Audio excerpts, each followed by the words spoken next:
All right, welcome everyone. It's 8 o'clock. Time to get started on day 2. Let me first go to Executive Director Chuck Tracy for any announcements. Thank you, Mr. Chair. Not too much today. We are on schedule. We've got salmon to start us off, then halibut, and then finishing with marine planning today. I think I'll hold off on anything else till I have a chance to consult with staff, but probably try and figure out some time to have our upcoming closed session to deal with some additional appointment issues. So I'll try and have an announcement for that at some point today, but for now, I think that's all I've got. Thank you. All right, thanks very much, Chuck. Well, Brad did such a good job on the gavel yesterday. We'll start with Brad. So, Brad, take it away. Thank you, Chair Grolnick, and welcome everyone this morning. We'll get going here and look to Robin to start us off on F1. Robin? Hey, everybody. Robin Elke here. Agenda item F1, the final methodology review. So every year, the STT and the SSC get together and talk about any changes that they want to look at regarding methods that are used to estimate salmon abundances and any other topics that may need review. We do this so that all of this work is done prior to the salmon preseason schedule that comes up starting in March and April. So we started the methodology review back in April. We identified some candidate items, and here we are in November, and all 4 items were complete and work was done. And so we'll have reports from the SSC, the STT, and also the SAS to inform you on the status of those 4 topics. In addition, for your council action today, we will need a motion regarding the Willapa Bay methodology. But other than that, I think that will complete my report, Vice Chair. Thank you, Robin. Questions for Robin before we go to the SSC report? Okay. Not seeing any. We'll go to the SSC, and I think Will Satterthwaite is going to give that. Will? Yes, thank you. This is Will Satterthwaite from the Southwest Fishery Science Center and SSC, filling in Dr. Galen Johnson's power is out this morning. So I will be reading agenda item F1A, supplemental SSC report in her place. The SSC received a report summarizing reviews of salmon methodology topics conducted by the SSC Salmon Subcommittee via webinar on October 20th through 21st, 2021, and that subcommittee report is appended. The subcommittee received presentations and documents on 4 topics. 1, complete the documentation of the Chinook Fishery Regulation Assessment Model program and the development of the new Chinook base period, including algorithms and user manual. 2, evaluate postseason metrics of FRAM performance. 3, provide documentation of the abundance forecast approach used for Willapa Bay natural coho. 4, review Oregon Production Index hatchery forecast. So first, complete the documentation of the Chinook Fishery Regulation Assessment Model program and the development of the new Chinook base period, including algorithms and user manual. The SSC appreciates the new FRAM documentation provided by the FRAM analysts. The new online living document format of the FRAM user manual and associated documents is a significant step forward and will enable managers, scientists, and the public to better understand and critically evaluate the model. The SSC supports ongoing efforts to make the source code publicly available and provide a venue for future improvements to the code and documentation. Overall, the SSC considers the FRAM documentation sufficient, though there remain components of the documentation that need additional detail, including further description of the estimation algorithms and the distinction between data and parameters within the model. Additionally, documentation for the Chinook and Coho base period should be completed and undergo methodology review. Over the long term, the SSC encourages moving from FRAM's current deterministic framework to a likelihood-based framework that can inform the uncertainty around model outputs. Next, evaluate postseason metrics of FRAM performance. The SSC reviewed a report comparing exploitation rates calculated using the exploitation rate analysis conducted by the Pacific Salmon Commission's Chinook Technical Committee with exploitation rates derived by FRAM. The exploitation rate analysis and FRAM analyses share many similarities, relying on the same basic cohort reconstruction structure and base data type, that is code wire tags, but make many different assumptions about the biological and statistical attributes of the Chinook salmon data. Overall, exploitation rate estimates between the two models were moderately related for the 2009 to 2018 period, but unrelated for 1999 through 2008, demonstrating the importance of the model assumptions in determining estimates of exploitation rates. The SSC commends and thanks the analysts for their exploratory comparative analysis and looks forward to future analyses that may help direct improvements in each model. The SSC identified 4 areas in particular that would be productive for improving exploitation rate analyses. 1, genetic analysis to get code wire tag independent estimates of catch by stock, including non-tagged stocks, which is often the case for wild stocks. 2, analysis of the benefit of updating the base period more often and determining the ideal update time interval. 3, updated analyses that include uncertainty estimates. And 4, pre- and post-season comparison of FRAM fishery impact estimates. The SSC also looks forward to future work aimed at validating model estimates of coho exploitation rates on unmarked Chinook, and quantifying impacts of marked selective fisheries. Next, provide documentation of the abundance forecast approach used for Willapa Bay natural coho. During the subcommittee meeting, Dr. Dan Auerbach from Washington Department of Fish and Wildlife and Mr. Thomas Burens, also from WDFW, presented the proposed forecast methodology for natural origin Willapa Bay coho. The Willapa Bay natural coho forecast is needed to set the annual ABC.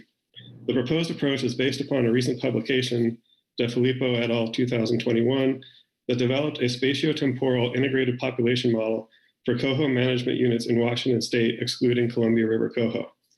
The analysts extended and tailored the De Filippo et al. Model to make predictions for Willapa Bay natural coho. The model showed considerable forecast skill and provided uncertainty bounds on predictions. The SSC appreciates the comprehensive analyses presented by the analysts and endorses the forecast method for determining the ABC for Willapa Bay natural coho. The SSC also appreciates the open and reproducible approach to the data and statistical code adopted by the analysts, including the publication of publicly accessible data and code repositories on GitHub. The analysts discussed several possible extensions to their existing model that may be added in the coming years, including 1, adding environmental covariates to improve prediction of marine survival and smolt production. 2, adding information from additional proximate coho stocks to the model. And 3, accounting for the contribution of natural spawning hatchery fish to coho production. The SSC suggests that the addition of such model components generally should not require a full methodology review for use in future forecasts, but the use of any such alternate models should be contingent on the availability of documentation for the proposed model, including metrics of forecast skill justifying the use of a new model.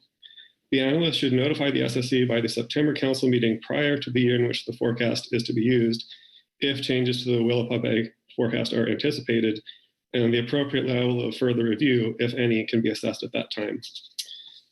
Next, review Oregon Production Index hatchery forecast. During the subcommittee meeting, Mr. Eric Suring from the Oregon Department of Fish and Wildlife presented an overview of the Oregon Production Index hatchery coho forecast methodology. The current model structure and data streams have been in use since 2008 and are now publicly available on a GitHub repository. The SSC recommends continuing to use the current model structure for forecasting the stock, as it is currently the only available forecast model for OPIH. However, there should be a high priority placed on investigating alternative models to compete against the current model. The OPIH forecast is particularly influential for properly modeling fishery impacts to less abundant natural stocks, and therefore improved forecast performance for OPIH will likely improve management of many coho stocks. In comparison to 8 natural coho stocks, which are those which were included in figures 3-1A and 3-2B of Preseason Report 1, the OPIH forecast performed relatively well, though OPIH is a hatchery stock, not a natural stock. Furthermore, across all stocks considered, a majority of forecasts were biased high, and some forecasts performed more poorly than simply using the previous year's abundance as a forecast. The SSC suggests that there is considerable value in compiling and reporting metrics of forecast performance as a component of Preseason Report 1 to identify forecasts in need of review and improvement. Finally, additional topics. Across the topics discussed, the SSC noted that the increased use of non-permanent public repositories as a method for sharing code and data. This is an encouraging and commendable step toward transparency and reproducibility. At present, many code and data repositories are maintained on personal accounts that do not have long-term archiving capabilities, making it difficult to ensure data and methods are preserved. The SSC suggests that identifying a centralized platform or method that can be used to archive information used in council applications be a priority for development in the near future. And that concludes our statement. The subcommittee report is appended, and I would be happy to take questions on either the main statement or the subcommittee report. Thank you. Thank you, Will. Questions for Will on the SSC report? Pete Hassemer. Pete? Thanks, Mr. Vice Chair. Thanks, Will, for that report. I guess it's not so much on the specific methodologies, but thinking about future work and priorities. In the SSC statement on the first page, the FRAM documentation, and I do want to applaud all of those involved in the FRAM documentation. I remember, wasn't that long ago, it was, I guess, a perpetual topic on our agendas that we should have documentation, but work wasn't being done. And I did look at the website, and fantastic progress there, and we have some good documentation. But the SSC says the documentation is sufficient, but there are parts that need additional detail, one of those being further description of the estimators.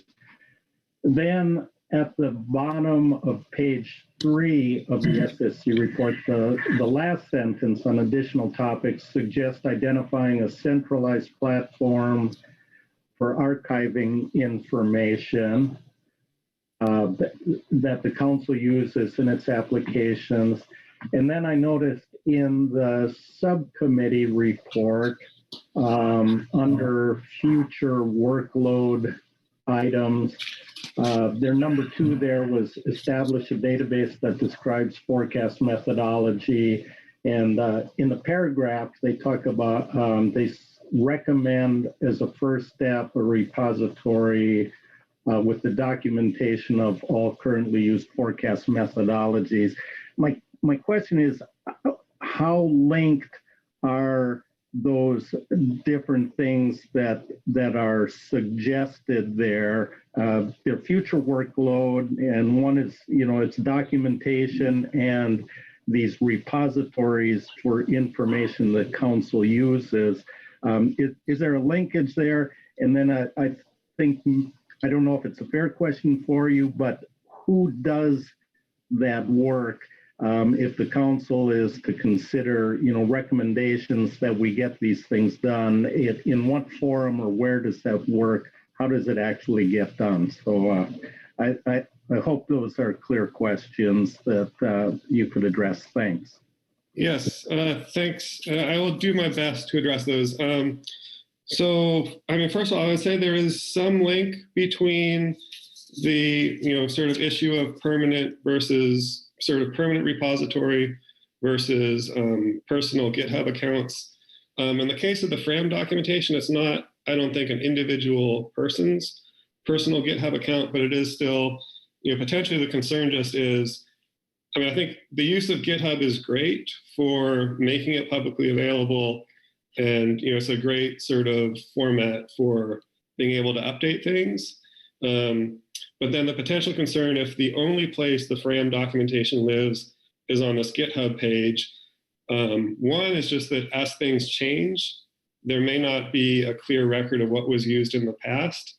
But then 2, just is this GitHub account going to be a permanent repository? And in terms of, who would host that permanent repository, I don't think the SSC really discussed that. I think, it used to be that the FRAM documentation was hosted on the previous iteration of FRAM documentation was hosted on the PFMC website, so that might make sense. That said, I don't know how the agencies involved would feel about that. And then in terms of the sort of database of forecast methodology, so that's, again, sort of a similar concept of wanting to have, a clear place we can find documentation of what was done and when. But there we're really talking about the methods used for the preseason abundance forecasts, which are an input to FRAM, but are not something that was documented in the FRAM documentation. And so I don't know if that answered most of your questions. I don't know if you're asking about, well, yeah, does that answer your question? Is there anything more you would like me to try to address? No, that's perfect. Thank you very much. Okay. Thanks, Pete, for that question. Further questions for Will? Okay, seeing none. Thanks, Will. Next up is Dr. O'Farrell with the STT report. Mike? Thank you, Mr. Vice Chair. Can you hear me okay? I can. Great, thank you. Before I get into the STT methodology review report, I would request a couple minutes at the end of after I read the report to say some things about Chuck on behalf of the STT. It won't be long, but I would ask for permission to do that if it works for the council. It does. Okay, great. Thank you very much. Okay, I will be referring to agenda item F1A, Supplemental STT Report 1 on methodology review. The Salmon technical team met remotely with the Model Evaluation Work Group and the SSC Salmon Subcommittee on October 20 and 21 to discuss the following 4 methodology review topics. 1, documentation of FRAM. 2, evaluation of postseason metrics of FRAM. Evaluate postseason metrics of FRAM performance. 3, documentation of the abundance forecast approach for Willapa Bay Natural Coho. And 4, review the OPI hatchery forecast methodology. In addition, an optional FRAM tutorial was presented by Angelica Hagenbro on the first day of the methodology review, which further covered much of the material included in item 1 above. Moving on to the documentation of the FRAM program. Jeremiah Shrovenal from WDFW presented a new FRAM documentation website, including newly added technical documentation. The documentation is housed in a publicly accessible GitHub repository, which also hosts the previously presented user manual, a placeholder site for future base period documentation, and the new technical overview. The overview contains separate documentation for Chinook and Coho FRAM and describes some model history, model structure, data, algorithms, and special procedures. The documentation was a collaborative effort between tribal and state co-managers and MU members. The STT found the FRAM documentation to be readily accessible, comprehensive, and easily modifiable as changes to FRAM are made.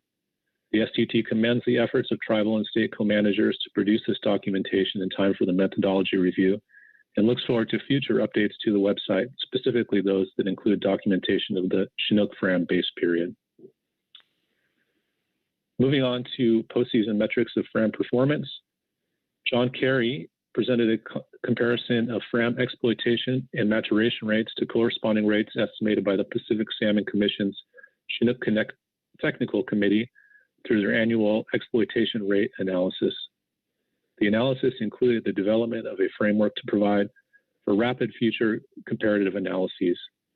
FRAM and ERA-derived exploitation rates were compared graphically for stocks represented by similar coded wire tag codes.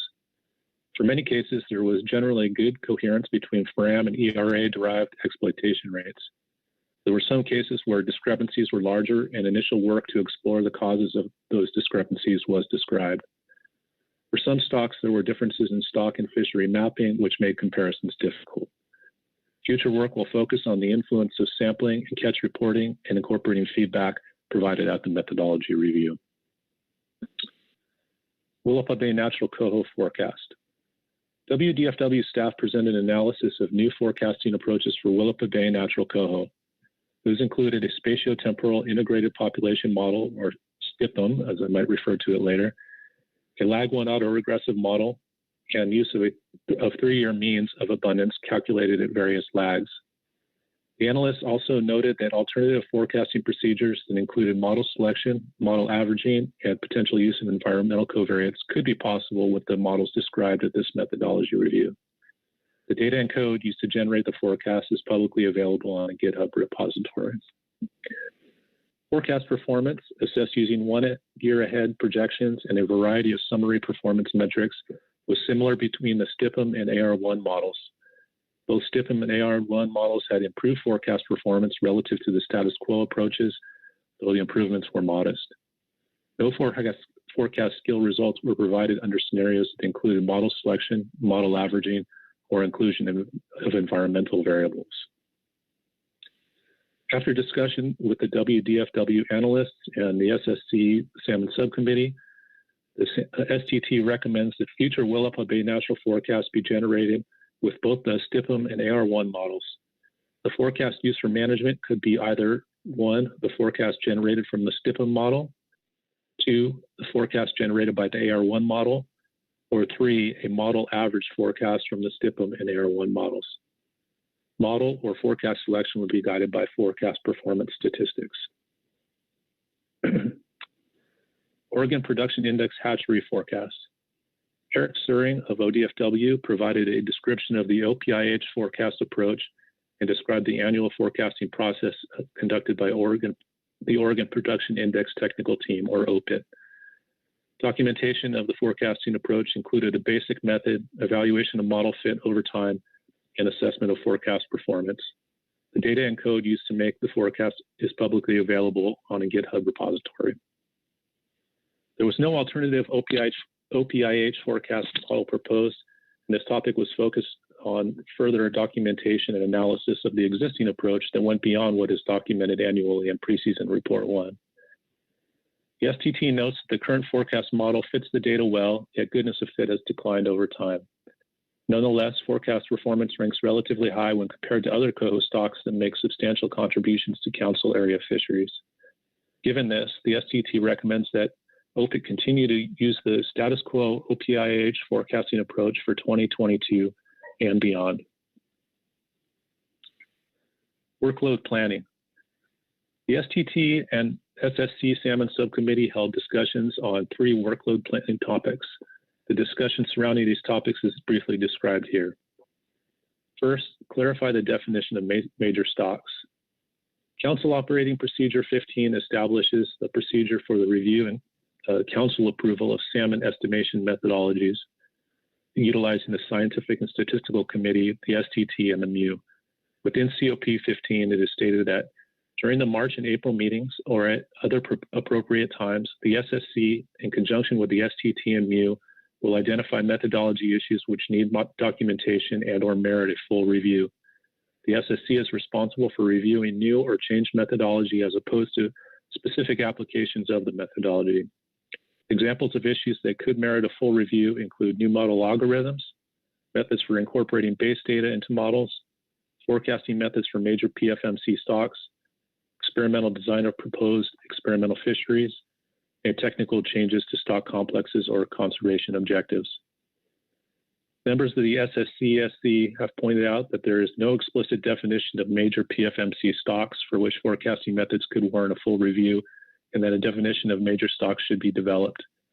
The STT acknowledges that development of a definition of major PFMC stocks would likely require a change to COP 15 at a minimum.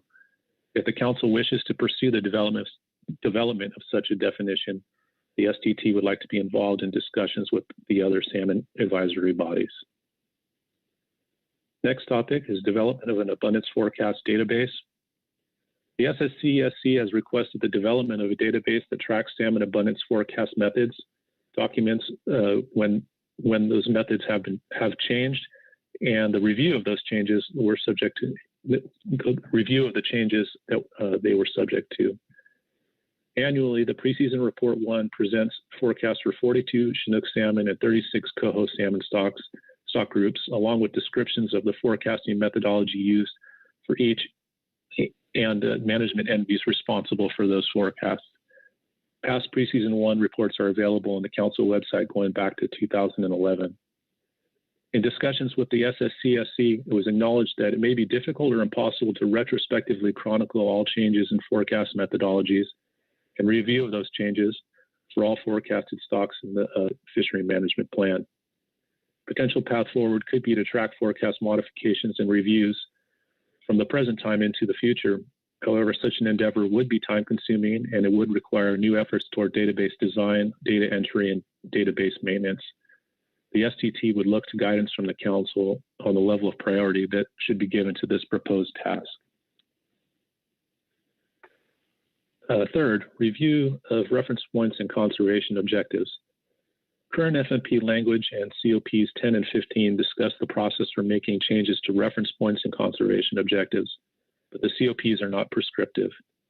The FMP states that the Council considers established conservation objectives to be stable, and a technical review of biological data must provide substantial evidence that a modification is necessary, and that the periodic review and revision of established objectives is anticipated as additional data become available for a stock or stock complex.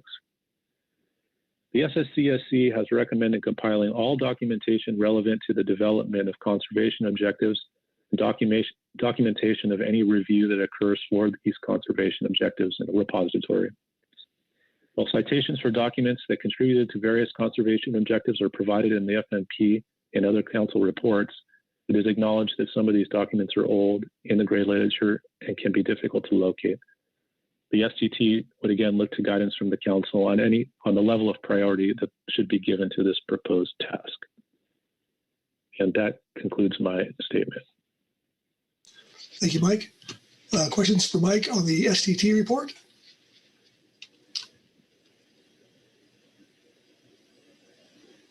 Chuck Tracy. Chuck?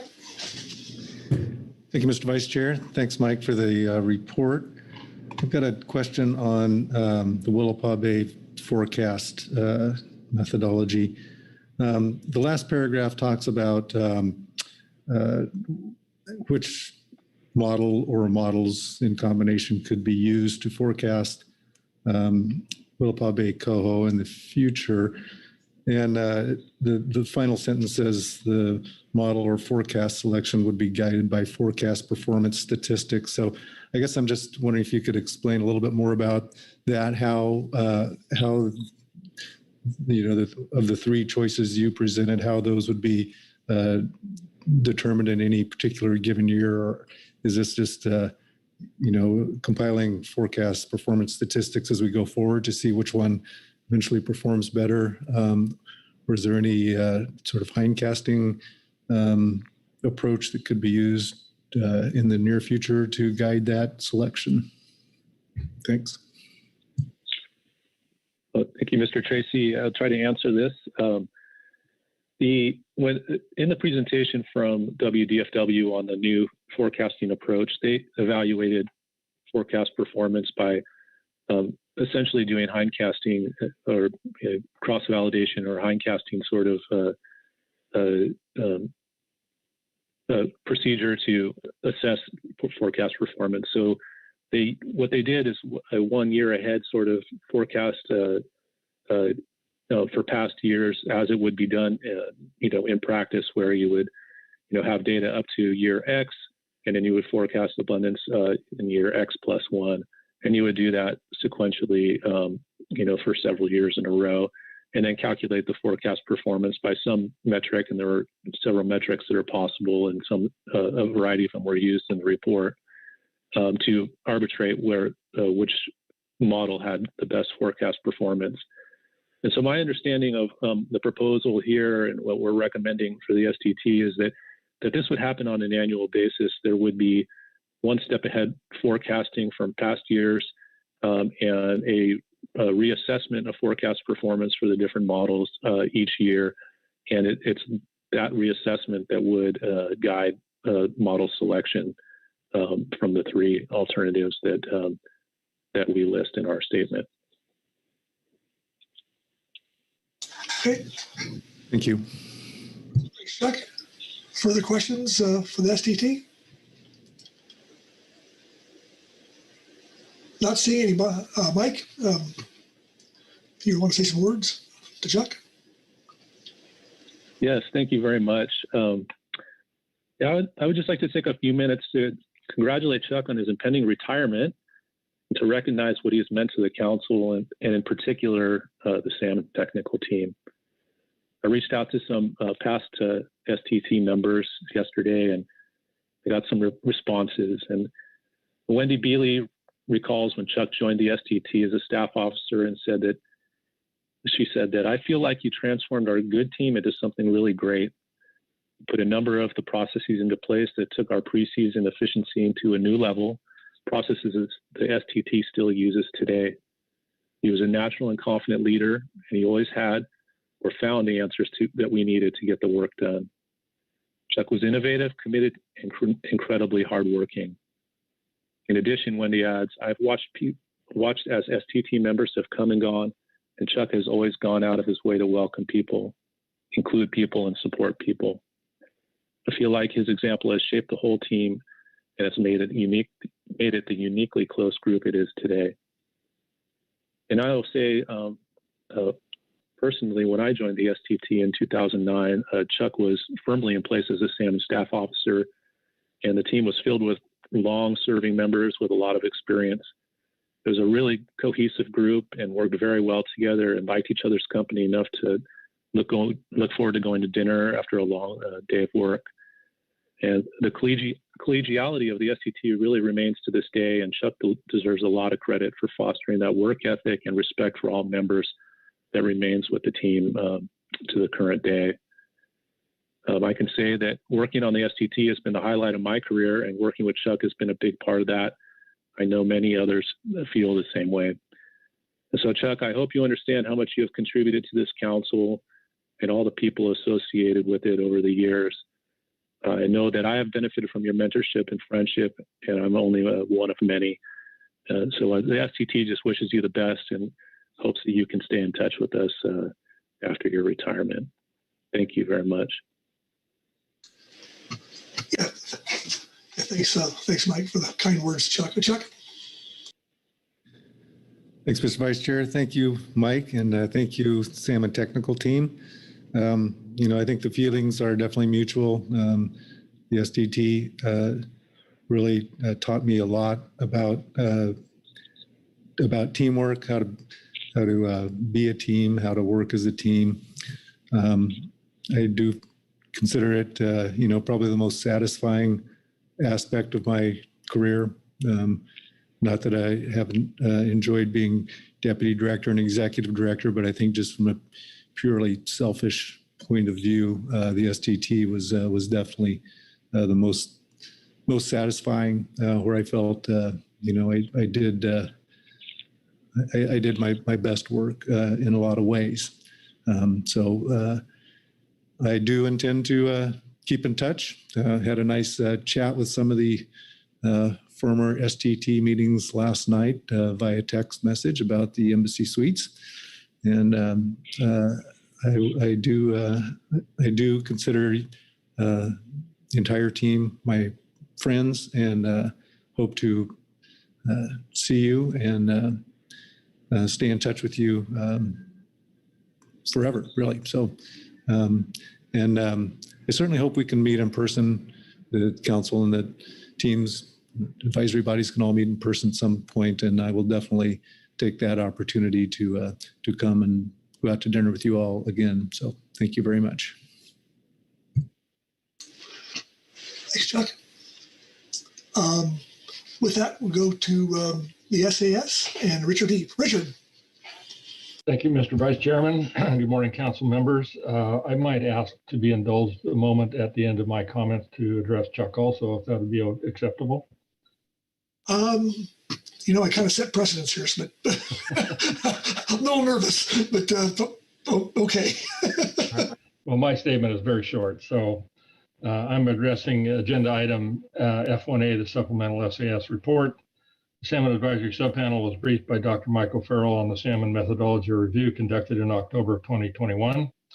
The SAS appreciates the hard work that goes into improving the science and data analysis that drives the council management process. It is encouraging to know that the Willapa Bay Natural Coho and the Oregon Production Index Hatchery Coho forecast have undergone a rigorous review and were found to be scientifically sound. The SAS also supports all efforts that contribute to the development of scientifically and biologically sound salmon season alternatives that provide meaningful fishery opportunity coupled with resource protection. That concludes my statement. Thanks, Richard. Questions, Richard, on the GAP report or the SAS report? Okay. I'm not seeing any, Richard. Well, on behalf of the SAS, we'd like to also congratulate Chuck on his retirement. You know, he was the staff officer for SAS when I was here, came here about 2 decades ago. And I know that we can't take a lot of credit for his development, but I know that we trained him in dealing with difficult people at the SAS level. And we very much appreciated his guidance and control of our process. So on behalf of the Salmon Advisory Subpanel and all the people represented by this council, Chuck, we'd like to congratulate you on your retirement and thank you for your many, many years of service and dedication to progressive fisheries management. Chuck? Thank you, Mr. Vice Chair, and thank you, Richard. You know, the SAS and the STT are really, you know, they are joined at the hip. And, you know, everything I said about the STT, I would echo for the SAS. You know, working with that group, you were not a bunch of difficult personalities. And in my perspective, you were all very hardworking, very interested, and very collaborative, and made being staff officer an enjoyable and relatively easy task. So, but you know, just the individuals, you know, I consider all of you my friends, and I will be, you know, looking you up when I'm in your neighborhood. I look forward to going out to dinner with you as well the next time the opportunity presents itself. And you know, I don't know, salmon's just kind of special. And you know, anybody that's been associated with the salmon process here at the Pacific Council, you know, has seen a real model of cooperation and collaboration and support, you know, amongst the regions, amongst the sectors, and between the agencies and the industry. And it's just been a real pleasure to be associated with that whole process. So thank you very much. Okay. Thanks, Chuck, and thank you, Richard, for the kind words, which we certainly can all agree with. Okay, that takes care of the advisory bodies, management teams, and I don't see any public comment cards. So with that, I would turn to the council for discussion and action.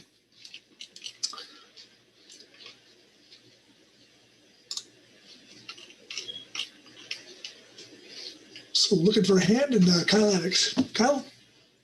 Thank you, Mr. Vice Chair. I'll just kick it off. Recognize, I think it was a comment Pete Hassemer made during the questions for the SSC. The FRAM documentation methodology review item has been on the list for as long as I can remember, probably as long as I've been involved in the council process. And just want to acknowledge that I feel like the strides we made this year, thanks to all the work of the WDFW modeling staff, the Northwest Indian Fisheries Commission modeling staff, and NOAA modeling staff, it was a huge leap forward for that. Yes, it will be an ongoing process to continue refining things and updating as the model changes over time, but just wanted to acknowledge the work of that group and thank them for all their hard work getting us so far along this year. Thank you, Kyle. Further discussion? Phil Anderson. Phil. Yeah, thanks, Mr. Vice Chair, and just echoing the comments there of Kyle. I see Angelica listening in along with Sal Wendy. I know they contributed a huge amount to getting the documentation work done for FRAM, and like Kyle, it's been on our workload agenda here for a long time, and this is a really great day as far as I'm concerned to see this come to fruition and get that done. I think it's going to mean a lot for the people that follow in the footsteps of those who developed the FRAM and put it together, and it's been a great management tool. So getting it documented is extremely important. So congratulations to all those who contributed to making this happen. Okay, thank you, Phil. Pete Hassemer. Pete. Thanks, Mr. Vice Chair. I know there's some motions necessary for some of the actions here, but while people are preparing those and sending them, maybe I'll just follow up on those thoughts too. And again, I want to express my appreciation to the group that put all that documentation together. We've been asking for that for a long time, and we have a great product out there. I guess my concern is maybe more, just thinking about workload and where this comes up, that the council needs to look for ways to not so much take ownership, because I think Dr. Satterthwaite, mentioned that these agencies and groups developed it, and whether the council would house those databases or products in a repository is an issue. But I think the council needs to consider some protection of its investments in this, or ways to provide support for that. As I looked at the FRAM report that's in the materials and was stated by the individuals that spoke here, is this documentation was produced by staff from Washington Department of Fish and Wildlife, Northwest Indian Fish Commission, and some of the NOAA staff. Somewhat external to the council, and it's housed external to the council. And Dr. Satterthwaite got to that, how you protect that so you understand how the database changed with respect to the forecast methodologies and developing that database. The STT highlighted that there's a need there, but it's a lot of work, and they're considering, or just alerting the council, we would need to prioritize that. What I read into that is the STT expects that they would be assigned with that task. So, that the obvious point there is that the longer we wait to start the project, the deeper the hole is going to be that you have to fill in if it's an important task. So the consideration, it might be an assignment for the staff to discuss this, of where can the council provide support for these efforts if they are occurring outside of our normal process, or how can the council provide support to protect its investments of this important information that it uses in its process. So, as we go through our budgeting processes and think about the workloads, is there a role for the council here? So that's why I asked those questions. Again, very pleased with where we are with the FRAM documentation. How can we continue to support that? It is the question in the back of my head. And how do we get at some of these other things now, like the forecast methodology, and make sure we have all this documentation available? So thanks. I'll close there. Thanks for the time. Yeah, thanks, Pete. Further discussion? I think Robin indicated a motion needed to be made. So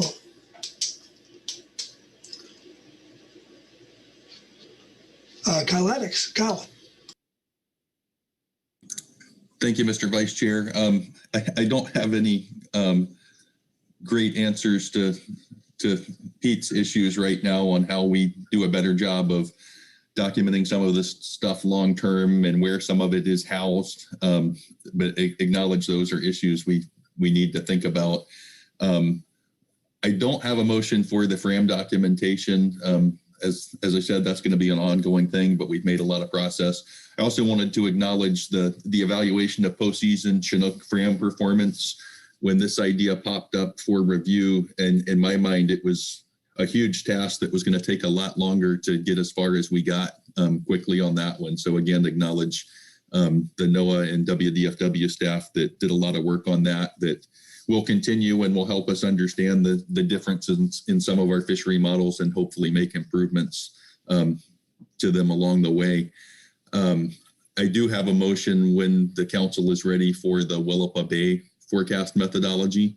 I'll speak to that when I make it, but just wanted to acknowledge that second task that was tackled this year. Yeah, thanks, Kyle. Okay. Anyone else?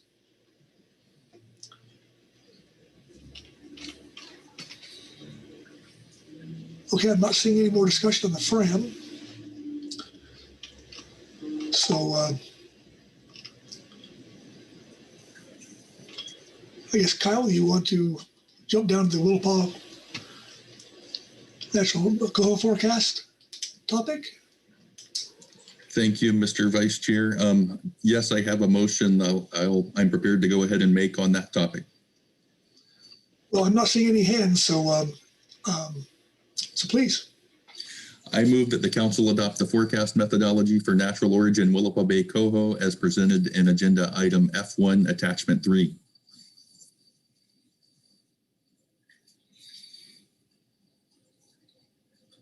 Thank you, Kyle. Is the language on the screen accurate? It is. And seconded by Phil Anderson. Thank you, Phil. Speak to your motion, please. Thank you, Mr. Vice Chair. This is a topic that's been on the list for a couple of years. WDFW brought a method forward a couple of years ago that the council approved with the understanding that it would go back into methodology review for better documentation. WDFW staff went away and decided that we could really bring forward a better method rather than trying to document the existing method. And that's what was presented through methodology review this year, and that I think was pretty strongly endorsed by everyone that looked into it. Acknowledged the question for the STT, that it will be an ongoing assessment of the model methods each year, and to pick which of the methods within the methodology presented works best as we move through time and update data. But again, thanks to all of the hard work from WDFW staff and the SSC and STT for engaging and reviewing this method, which I think is a big step forward for forecasting Willapa Bay Coho. Thanks, Kyle. I see Robin has her hand up. Robin? Thank you, Vice Chair. I just wanted to make sure that the attachment 3 includes the actual methodology in the sense of what models might be used and how they might be combined. And so it may be beneficial to add to the motion, and I don't know if I'm out of place here, but after attachment 3 to say something along the lines of and described in the STT report F1A. Just because there's 3 ways to do it, and I don't know if those were all identified as the actual 3 ways in attachment 3. Okay. So I'm trying to think what the best way to do this is.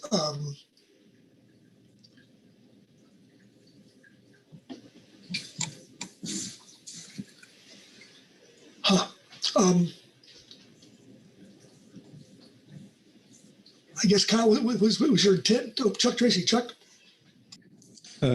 Thank you, Mr. Vice Chair. Thanks for that, Robin.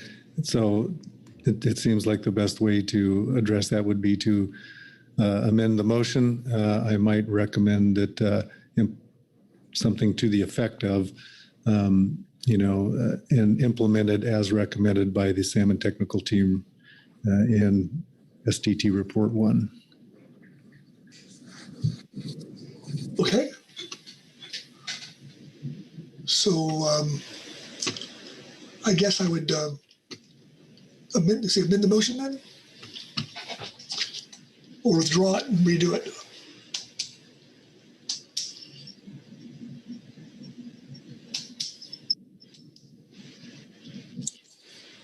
Kyle? Thank you, Mr. Vice Chair.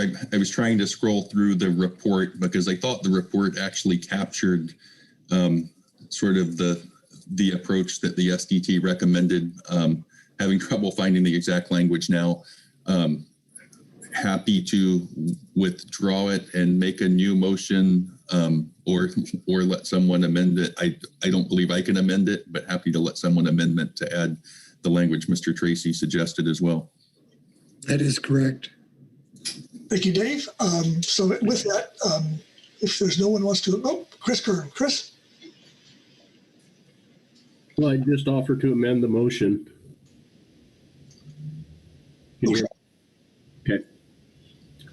So I would move that we amend the motion to include after attachment 3 and as described in supplemental STT report 1.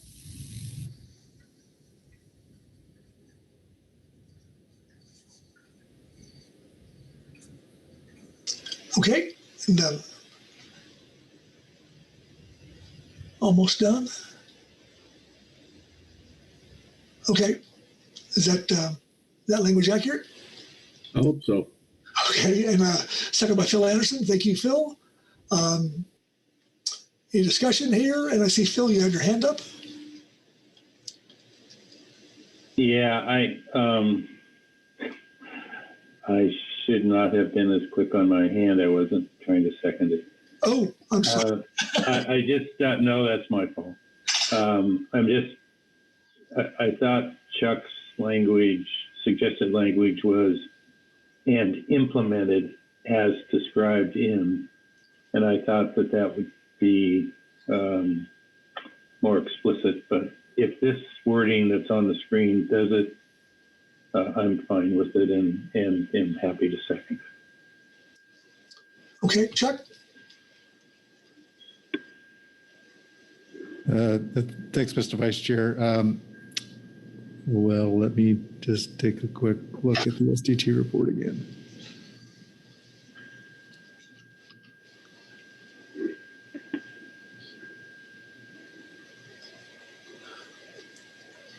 Yeah, I think that would probably suffice.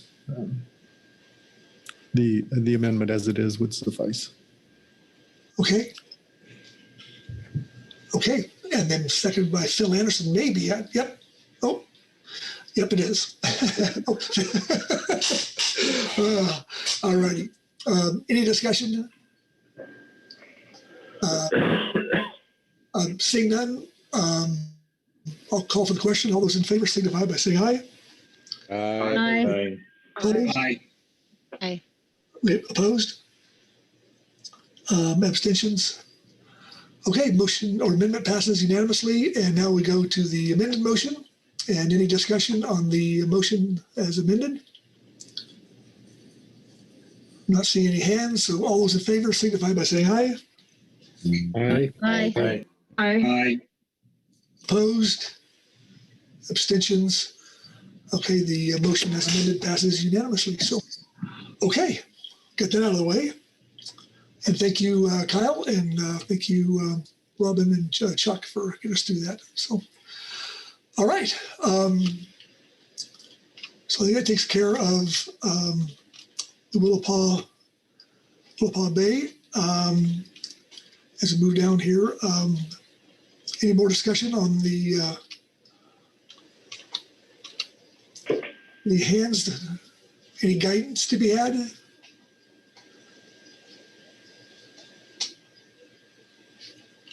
pretty quiet bunch today. I guess I would turn to you, Robin, and I'm not seeing any hands. So are we good? Thank you, Mr. Vice Chair. Yeah, I think we are good. We have a plan moving forward for the Willapa Bay forecasting method, and there's just been a lot of really good work done, and it's nice to see all of that work behind us so we can look forward. So with that, yes, you've covered everything you need to do under this agenda item. Okay, thank you, Robin. And yeah, you're correct. That is so. I look at the all the information that was went over, and it is astounding. The volume. So the effort had to go into that was somewhat monumental. Okay, Robin, I'm going back to you on F2. Thank you, Mr. Vice Chair. This is for the 2022 preseason management schedule for salmon. Every year we talk about this in November, and we get things lined up so that we can have a smooth way of doing things once we get into the March and April decision-making process, but also prior to that, setting up some times for the public hearings and the STT documents that will come out. So in your situation summary, you have a recommendation, if you will, for the time and location of the 3 salmon hearings that the council hosts, 1 in each state. For the 2022 season, the dates are Tuesday, March 22nd in Westport, and also in Eureka. So the California and the Washington public hearings are being proposed to occur on Tuesday, March 22nd, and then the following day, Wednesday, March 23rd in Coos Bay, Oregon. We just also acknowledge that for March, the council is scheduled to occur in San Jose and in April in Seattle. So there's additional public comment opportunity at those council meetings. And then in the situation summary, there's a table that just kind of shows attendance for these public hearings that the council hosts.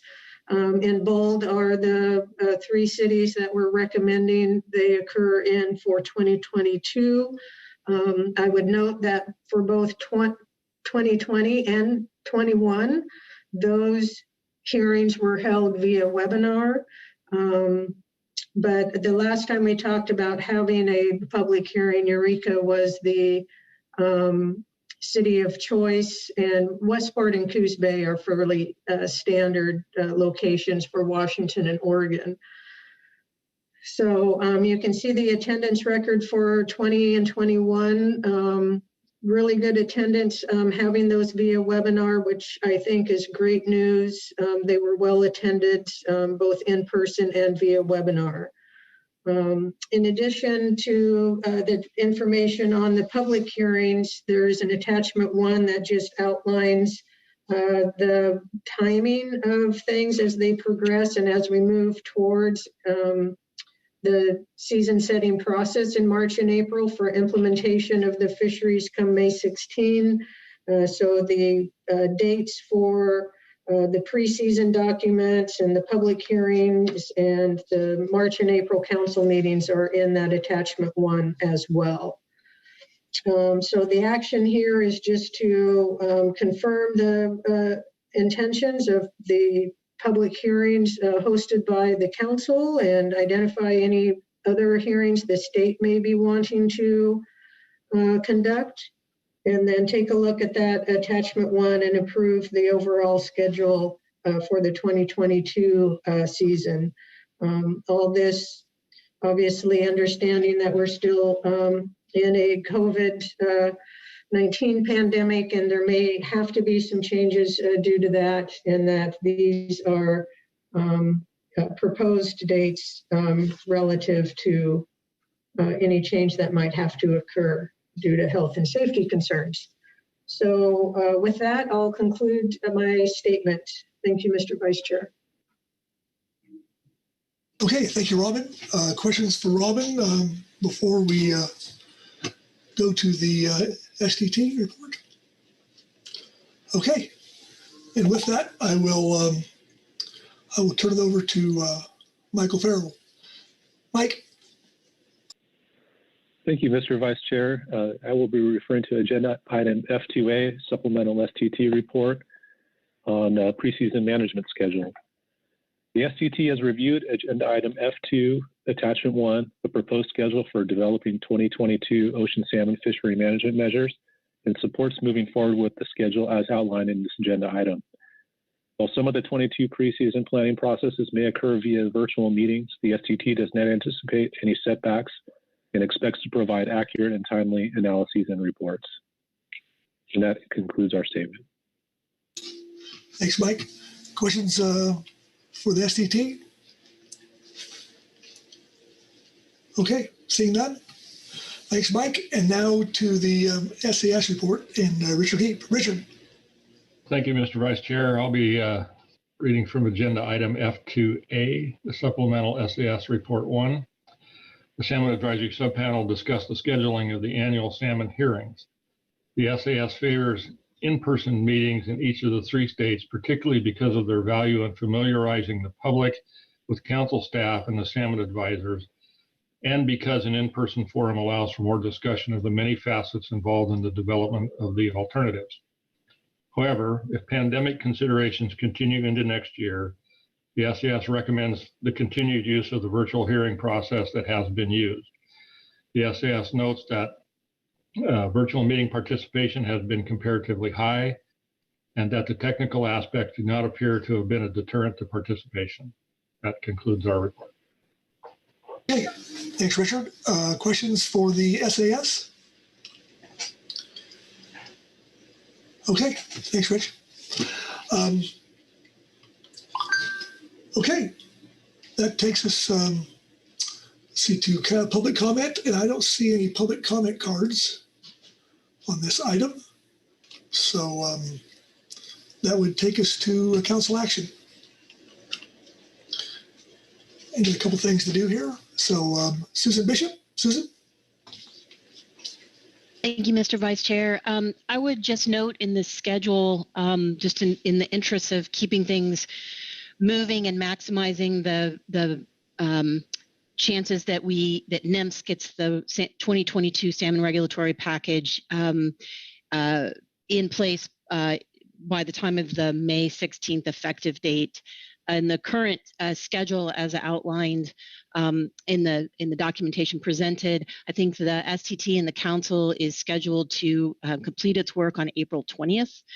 We will note that the 22nd, which is the date I think scheduled for public posting, is a Friday. If there's a possibility for the council to transmit the pre-3 to us, say on the 22nd or 21st, that would provide us some additional time to work on that regulatory package. I know it only seems like it's a day, but at that point in time, every day matters. The weekends are hard both for our staff, but also in coordinating with the headquarters. So I would just make that plea in this case. Okay, thank you, Susan. Further discussion?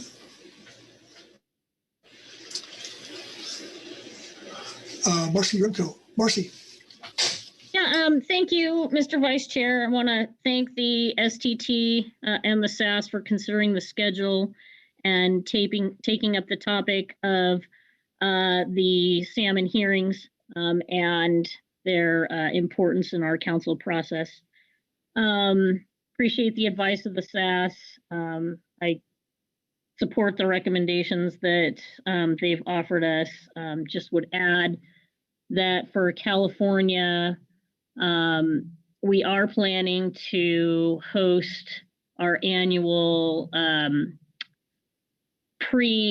pre-season salmon informational meeting sometime around that normal timeline of the end of February, early March, where we get together to discuss forecasts and available fishery data from the ocean and the inland reaches. So we are planning to do that. It's our annual pilgrimage, we call it, in Santa Rosa. We are planning for that to be an in-person meeting. At this time, of course, everything is, planned with the contingency that we may need to move back to a virtual platform. I guess I'd also add that thinking comprehensively about our use of the virtual platform, one area that I had kind of said might be low-hanging fruit to consider for moving to future virtual hearings might be, the salmon, our salmon hearings that occur between the March and the April meeting. One thing that has been a challenge for California over the years is deciding on a single meeting location that works for the greatest number of folks.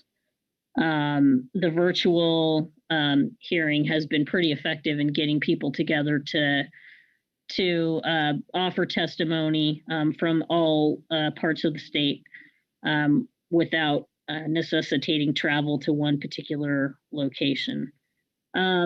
That said, we had a discussion about that in our California delegation last week, and our SAS reps and others brought up to me the importance of that opportunity to physically meet in person, to have the SAS folks work with other fishery advisors that they may not see during the March and the April meetings, to talk about the alternatives and potentially refine them, and that this in-person opportunity really is a very important event for them to negotiate.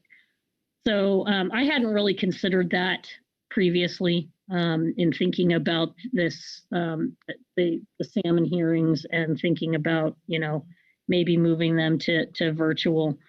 But I certainly appreciate that opportunity, and that they appreciate the fact they're using the salmon hearing as that chance to negotiate and get folks together from various port areas and constituencies that may not engage in the March and April meetings.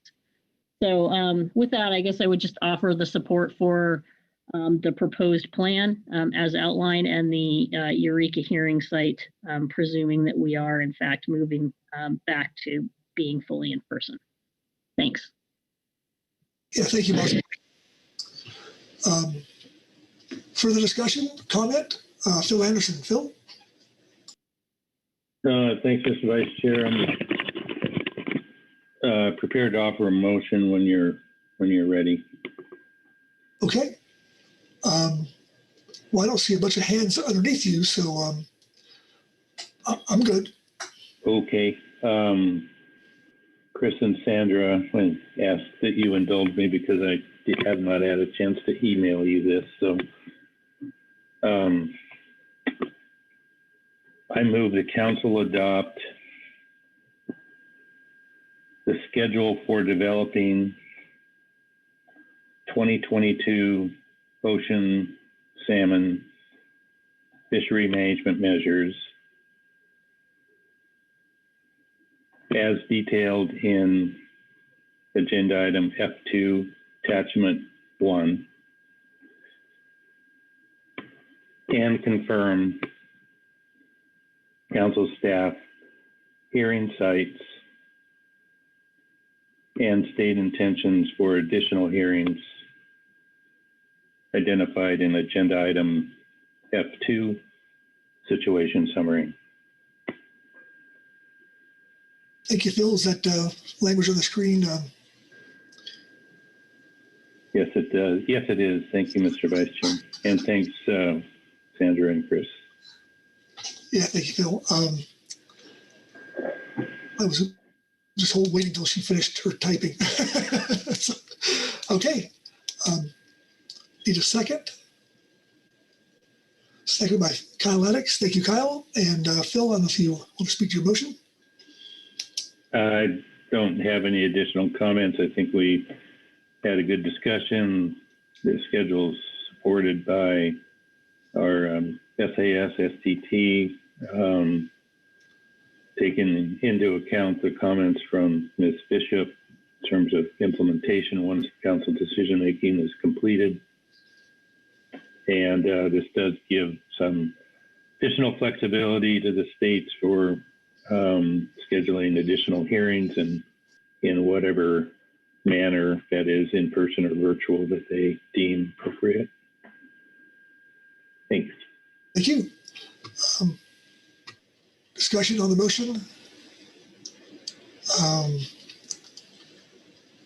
Seeing no hands, I'll call for the question. All those in favor signify by saying aye. Aye. Aye. Aye. Aye. Opposed? Abstentions? Motion passes unanimously. Very good. Thank you, everyone. And I'll turn to Robin once again, see how we're doing here. Mr. Vice Chair, sounds like we have a good plan moving forward for the salmon preseason process. I think your work here is done. I'll work with our staff to get meeting sites for the public hearings, and we'll move on from there. But thank you very much. Your work under this agenda item is complete. Okay.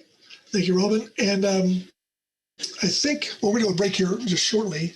But I think that we may want to suspend F3 and go to Pacific Halibut next.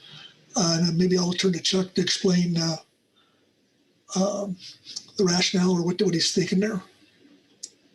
Thanks, Mr. Vice Chair. Actually, what I was expecting was that we would continue through F3, and if we needed a break after public comment, that we might need to, if we need an extended break for some discussions, we might consider moving to halibut, suspending F3 at that point, and then moving to halibut and take care of that, and then come back, which would give some folks some time to discuss some of the recommendations that are expected to come out during the first part of the agenda item. Okay, very good. So, okay, with that, we're doing well here as far as we're on schedule. So let's be back here at 9:30, and we'll start off with F3.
Okay, welcome back after the break here. And I'm going to turn to Robin to start us off on F3. Robin? Mr. Vice Chair, yeah, so F3, we are going to be talking about the Coho agenda item. Let's see, the last time we met on this was in September, and at that time we had our work group provide 10 alternative harvest control rules for council consideration.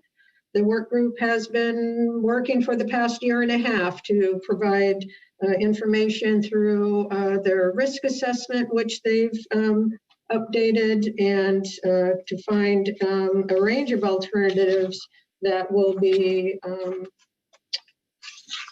adequate for the Southern Oregon, Northern California coast coho.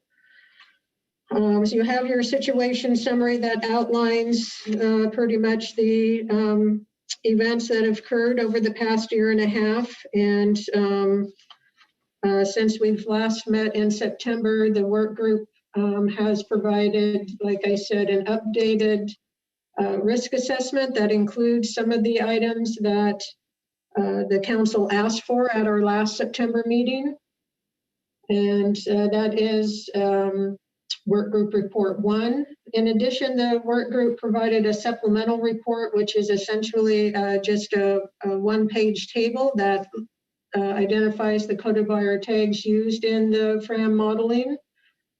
We do have Dr. O'Farrell here who will provide a work group presentation that outlines both of those reports.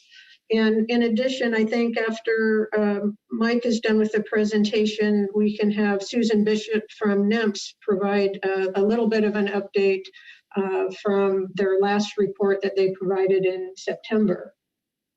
And for your management entities and advisor groups, we have a supplemental report from California, and we do have 2 tribal reports.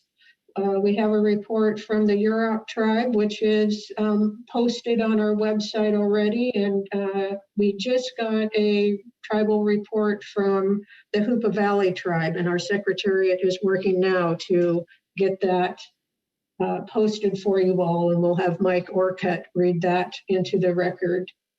And then we also have a supplemental report from the SAS. And so those are the materials that you have in front of you. The council's job today is to review the risk assessment and the range of harvest control rules that have been adopted for public review.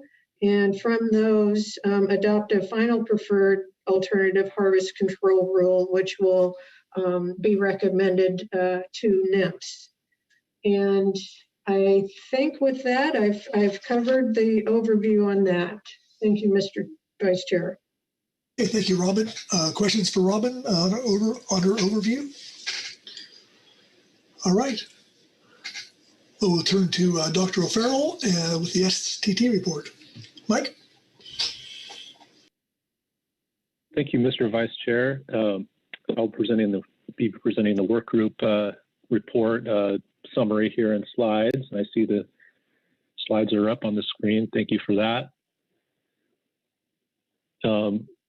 Yes, this will be just a brief overview of that is focused on what has changed in our risk assessment report since we last were in front of the council in September. Next slide, please. Just a brief history of the Coho work group and the past meetings that we've attended and been with you at the council to discuss Coho.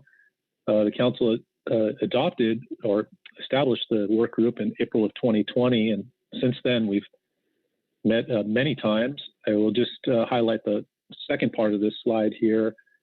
From June 2021, the work group provided an updated draft risk assessment, and the council adopted a range of alternatives. Moving on to September 2021, the council review the risk assessment and further review the range of alternatives. And now we find ourselves in November 2021 at the council meeting. And the task here is to review the range of alternatives and potentially adopt a final preferred alternative harvest control rule. Next slide, please.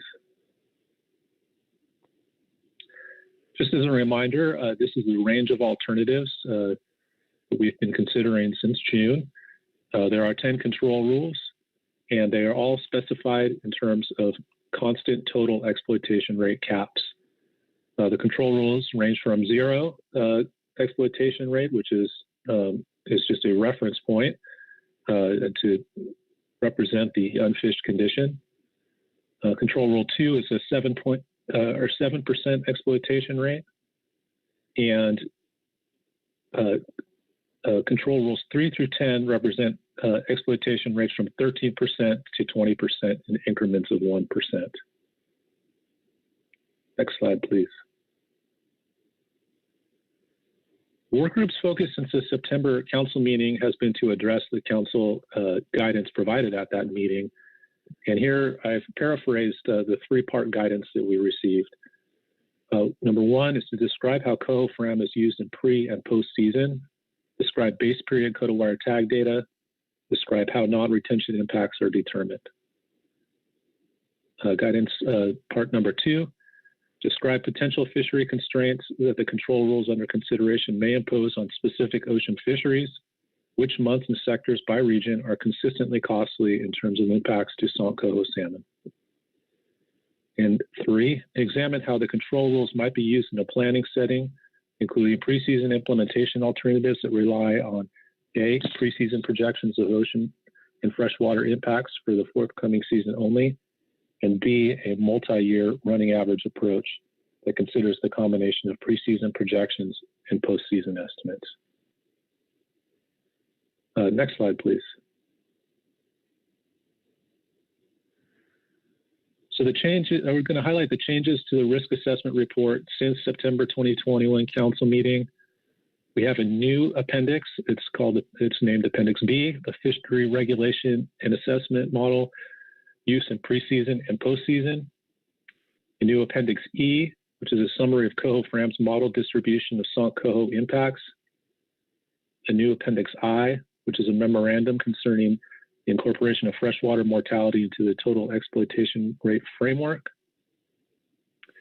There has been some brief introductions or references to these new appendices in the text, and some minor editorial cleanup that has no impact on substance, just editorial cleanup.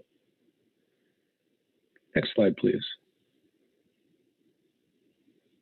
Okay, so now I'm going to step through the language of the guidance that we received in September and a brief description of how we responded to that guidance in our work group report and here in this presentation. I'm going to read this. This is verbatim from the council record. As described in Agenda Item F3A, CDFW Supplemental Report 1, ask the work group to include additional content in the report about the Coho FRAM model and how it is used in both pre and post season settings to project or estimate impacts on St. Coho salmon. This should include brief descriptions of A, the base period coda wire tag data used to inform the model for road clam Coho salmon, and B, how non-retention impacts are determined. Next slide, please.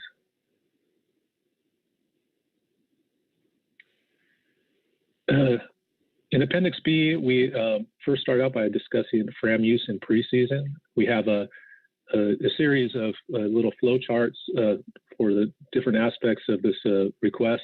This one describes how FRAM is used to project ERs in a preseason setting. FRAM projects ocean ERs for unmarked road clam Coho and a variety of other stocks, many other stocks distributed largely to the north. Base period coda wire tag recoveries for catch years 1986 to 1992 are a core component of FRAM for preseason projection. And details of FRAM for non-retention fisheries south of Humbug Mountain, Oregon, are described in the appendix, Appendix B, in our work group report, as well as the April 2018 STT statement, which is the hyperlink is noted below. Next slide, please. Continuing with Appendix B, FRAM use in postseason. Again, we have a flow chart here of how backwards FRAM works to reconstruct cohort abundances and exploitation rates. And so in the bullet point here, we just mentioned that Coho FRAM can be used in a backwards FRAM mode, which derives total cohort abundance through an iterative process of estimating the set of stock abundance scalars that best explain observed escapements and reported catches. There's a few jumbled words here. I'm sorry. I'm surprised that they snuck through our strong editorial oversight here, but I think that this meant to say is reconstructs stock abundances from known catch and escapement. And that last bullet.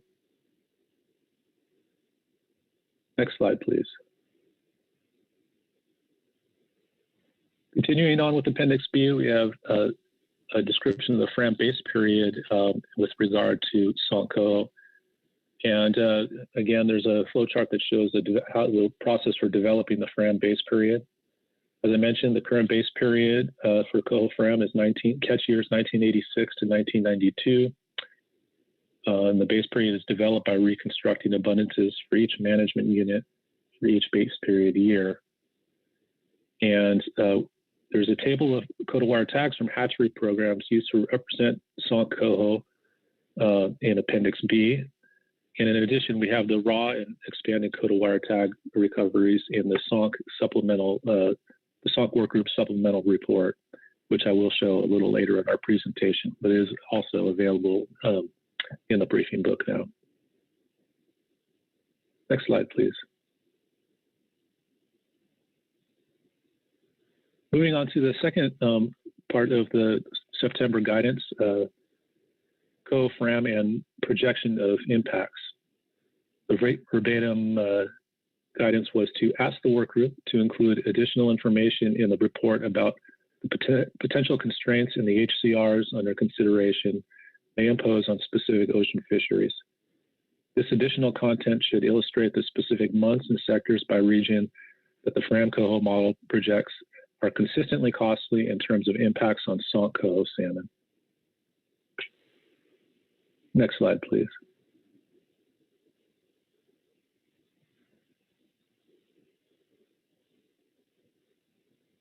Appendix C, summary of Coho FRAM's model distribution of Coho salmon impacts. Here we present statistical summaries of preseason FRAM model runs from the recent past spanning years 2010 to 2019 fishing seasons, while omitting 2016 and 2017 where fisheries were very highly constrained. And this provides an approximate snapshot of exploitation rate highs and lows, showing relative differences between management areas and fisheries under recent fishing patterns. Next slide, please. This is the table just mentioned here. Navigate this or introduce you guys to the structure of this table.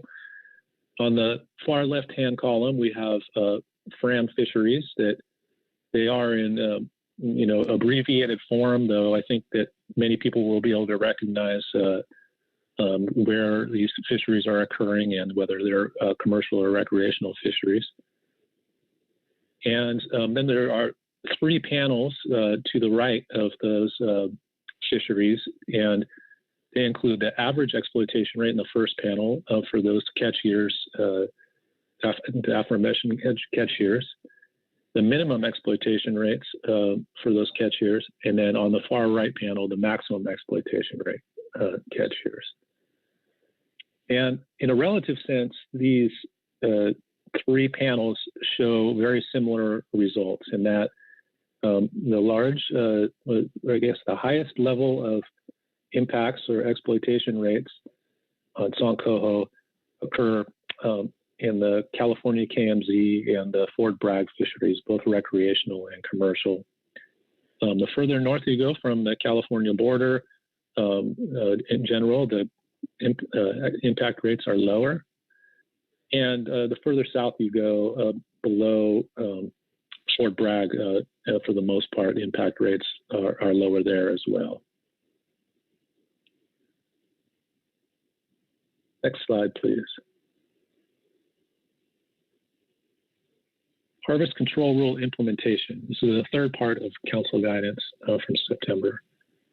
How the HCRs might be used in a planning setting, including preseason implementation alternatives that rely on A, preseason projections of ocean and freshwater impacts for the forthcoming season only, and B, a multi-year running average approach that considers the combination of preseason projections and postseason estimates.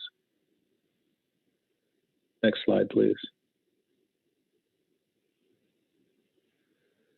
The work group had a discussion on these two ways of implementing harvest control rules. I will note that nothing was put into the work group report on this guidance, and we're providing our response to the guidance here orally through this presentation. The work group discussed implementation of a multi-year running average approach to allowable exploitation rates. In practice, we understood this to mean that if we had a harvest control rule that specified, say, a 15% exploitation rate, and in the past 2 years prior, there was exploitation rates of 9% and 8% realized postseason. In a multi-year running average approach, we could target an exploitation rate higher than 15%, such that the 3-year average of the 2 past years plus the upcoming year would, the average of those exploitation rates would be at or below the 15% cap. And so this is our understanding of the guidance and form the basis of our discussions. The work group discussed that this implementation would result in years where allowable exploitation rates were great in any one year were greater than the control rule specified exploitation rate, which could result in a conservation risk. But additionally, there would be years where allowable exploitation rates were lower than the control rule specified ERs, and that could result in risks to the fisheries or consequences to the fisheries. And in the end, the work group came to the conclusion that this harvest control rule implementation constituted a new harvest control rule, which was not evaluated with the risk assessment model. And just to elaborate a little bit on that, the risk assessment model for the constant total exploitation rate control rules that are in the range of alternatives, within the risk assessment model, it was assumed that the targeted exploitation rate was the exploitation rate specified by the control rule, say 15%. The realized exploitation rate would be something other than that, most likely because there was incorporation of management error, the typical types of error where we don't always get in postseason what we predict preseason. But if implementation described by a multi-year running average would result in targeting a exploitation rate that was not consistent every single year. It would depend on the realized exploitation rates from past years. And so this partly led to the conclusion that the implementation itself constituted a new harvest control rule. Next slide, please. We also added a new Appendix I, which was a memorandum concerning incorporation of freshwater mortality into a total exploitation rate framework. The memo characterizes how freshwater fishery harvest rates can be converted into exploitation rates. This has utility because it could be those freshwater fishery harvest rates could be combined with ocean fishery exploitation rates generated by the STT using FRAM to calculate a total ER. And just to note here that all control rules in the range of alternatives are specified in terms of total exploitation rates. And so we provide this appendix because it has relevance to council fishery planning and postseason assessment. Next slide, please.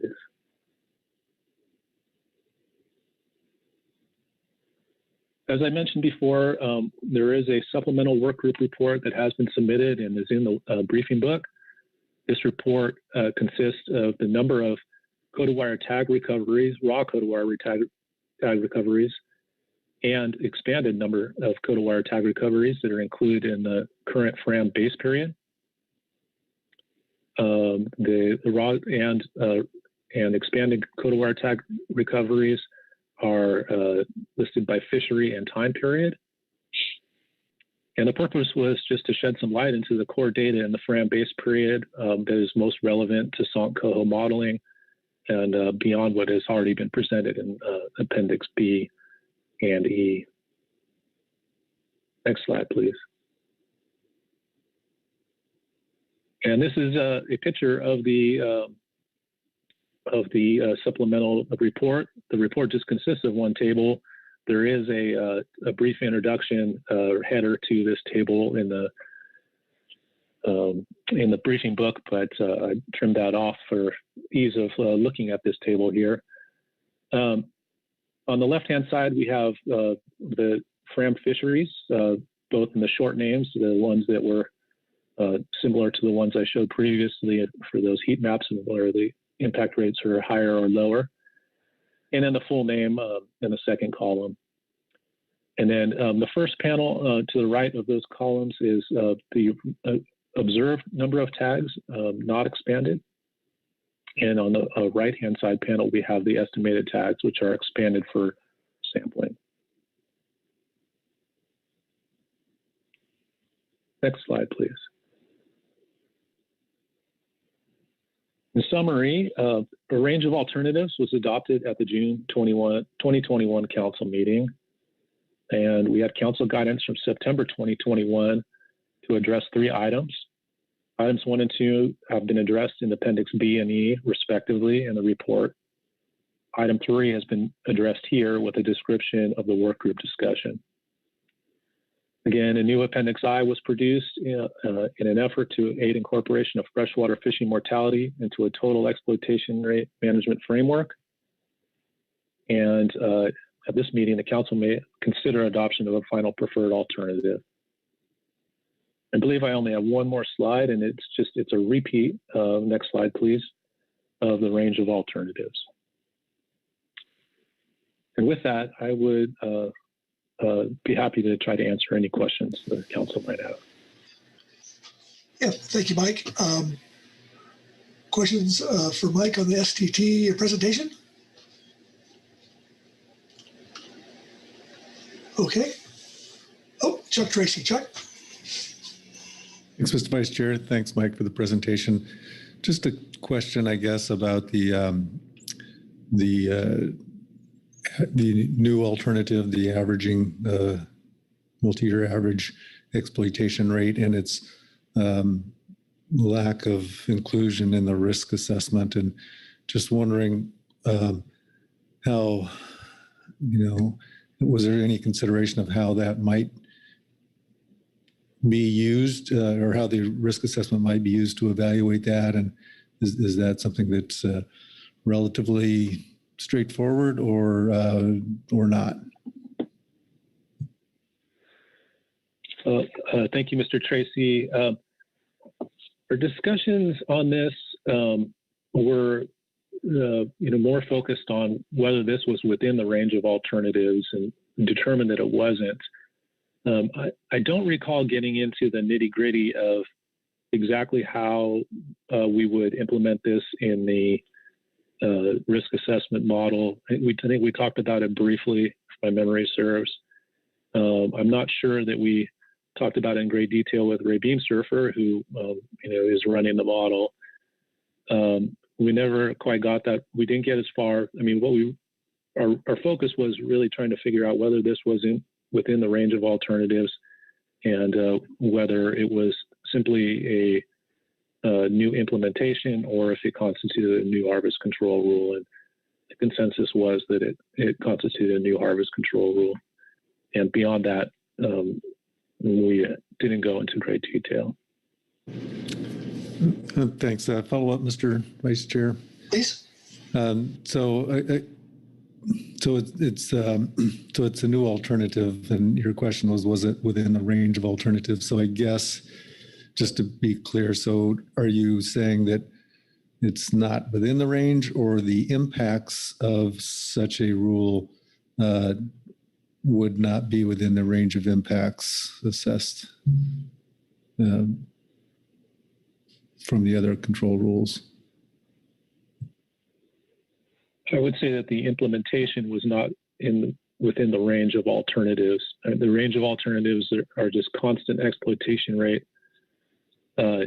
alternatives, constant exploitation rate harvest control rules, and implementation of that. The implementation described in the council guidance would not be a constant exploitation rate control rule.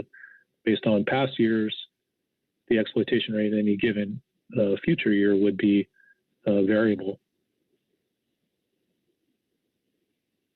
Thank you. Yeah, thanks, Chuck. Chair Grolnick. Mark? Thank you, Vice Chair, and thank you, Mike, for the presentation. I've looked at the report and the supplemental report, and I just, there's two tables, table E1 in the first report, which has the FRAM model outputs, I gather, for various areas, and it clearly does show that the impacts really are material in the California KMZ South. But then I look at the table in your supplemental report too, and while it, again, that confirms that the impacts are greater in the California KMZ South, there's still pretty substantial contributions from Brookings that don't appear reflected in E1. And it's probably my error in understanding the data, but maybe you could explain that to me.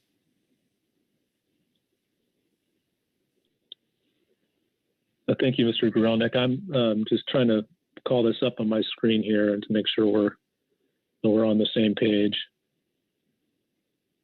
So I'm looking at table E1 in our workgroup report, and the table that was displayed in the PowerPoint presentation. And these look identical to me for the, and so I guess maybe you could restate your question. I'm not sure I completely follow. Okay, let me give this a try. And both of these are in your PowerPoint presentation. So if I look at, I think it's table E, it's on page 12 of your presentation. And if we just look at the average ER, and maybe I'm not interpreting these numbers correctly, but just to compare the California KMZ rec with the Brookings KMZ rec, or the Oregon KMZ versus California KMZ.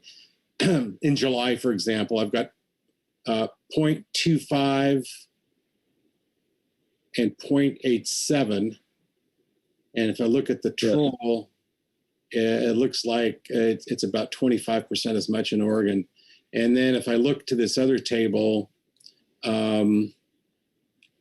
Brookings Sport in July, maybe I haven't done my arithmetic correctly, but when I eyeballed it, it looked quite a bit different. But for example, the Brookings troll impacts in July are higher than the KMZ troll in July in terms of expanded tags. But it's the other way around in table E1, where you're expecting much higher impacts from the California troll. So I guess I'm just trying to figure out, at least from a qualitative perspective, why there seem to be inconsistencies from the actual tag recoveries versus what we're seeing in table E1. Yeah, I think that I would have to call on a FRAM expert to give a well-informed answer of this, but I can take a stab, which I probably shouldn't do. But the tag recoveries tell you one thing, but a large part of this is also the amount of effort relative to the base period in these areas, and I know that can contribute to the projected exploitation rates that are reflected here in Table E1.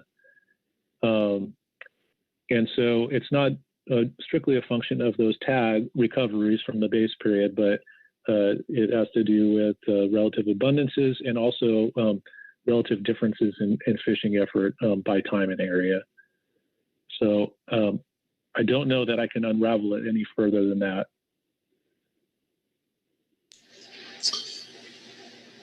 Mark? Okay, thanks for taking that stab. I mean, it is what it is, but I just, I appreciate that it may vary based upon effort and whatnot, but that's exactly what we're supposed to be trying to predict when we come to setting seasons, is to rely upon some expected effort and whatnot. And I just want to make sure that the data we're using is reflective of, is accurate, is as predictive as possible. So I'll just stop right there. Yeah, thanks, Mark. Marcy Yermko, Marcy?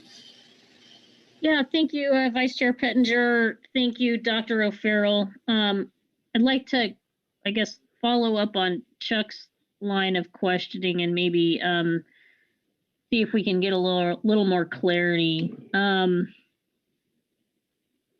Did the work group, when discussing the HCR implementation, did you consider compliance based on average data only, or did it discuss the hybrid approach, which is implied by the language on the slide and in the September motion, that simultaneously considers 2 years post combined with the HCR limit to determine what would be allowable in the current year?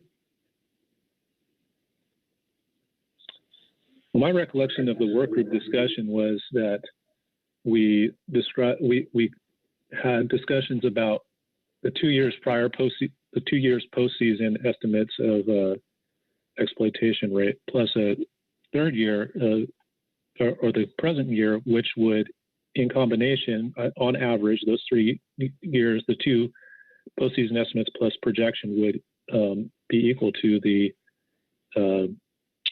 harvest control rule specified exploitation rate. That is my recollection of our discussion. Okay, thank you. Thank you, Marcy. Mark, I see your hand still up. Did you have something else? Okay, Chris Kern? Chris? Thanks, Mr. Vice Chair, and let me put my hand down while I'm thinking about it. I'm scrambling here to look, but was thinking about the question Mr. Goralnik raised. I think, and Mike captured the effort changes as well, but I think if you look, that table of Coho wire tag recoveries, I think, doesn't have the label on the years that those recoveries occurred in, but if they are the same base period years as what's in FRAM, those are back when the fisheries were substantially different in terms of what was allowed for retention and even fishing effort probably as well. So I think it's not just the fishing effort, but there's also fishery differences in what's allowed today versus back then in terms of retention of marked fish and unmarked fish and things like that probably play a role as well. Whereas the FRAM process is then, as I understand it anyway, which again, I may be speaking out of turn as well, is then taking those recoveries and sort of morphing them into a more modern fishery structure. And so that's, I think, another reason why you see differences there. Thanks. Yeah, thanks, Chris, for that clarification. Further questions for Dr. O'Farrell? Okay. Thanks, Mike. Next up is Susan Bishop with a verbal NIPS report. Susan? Thank you. Thank you, Mr. Vice Chair. I do have a few remarks to make before we get into the advisory body statements and public comments that might help to inform further council discussion when we get to that.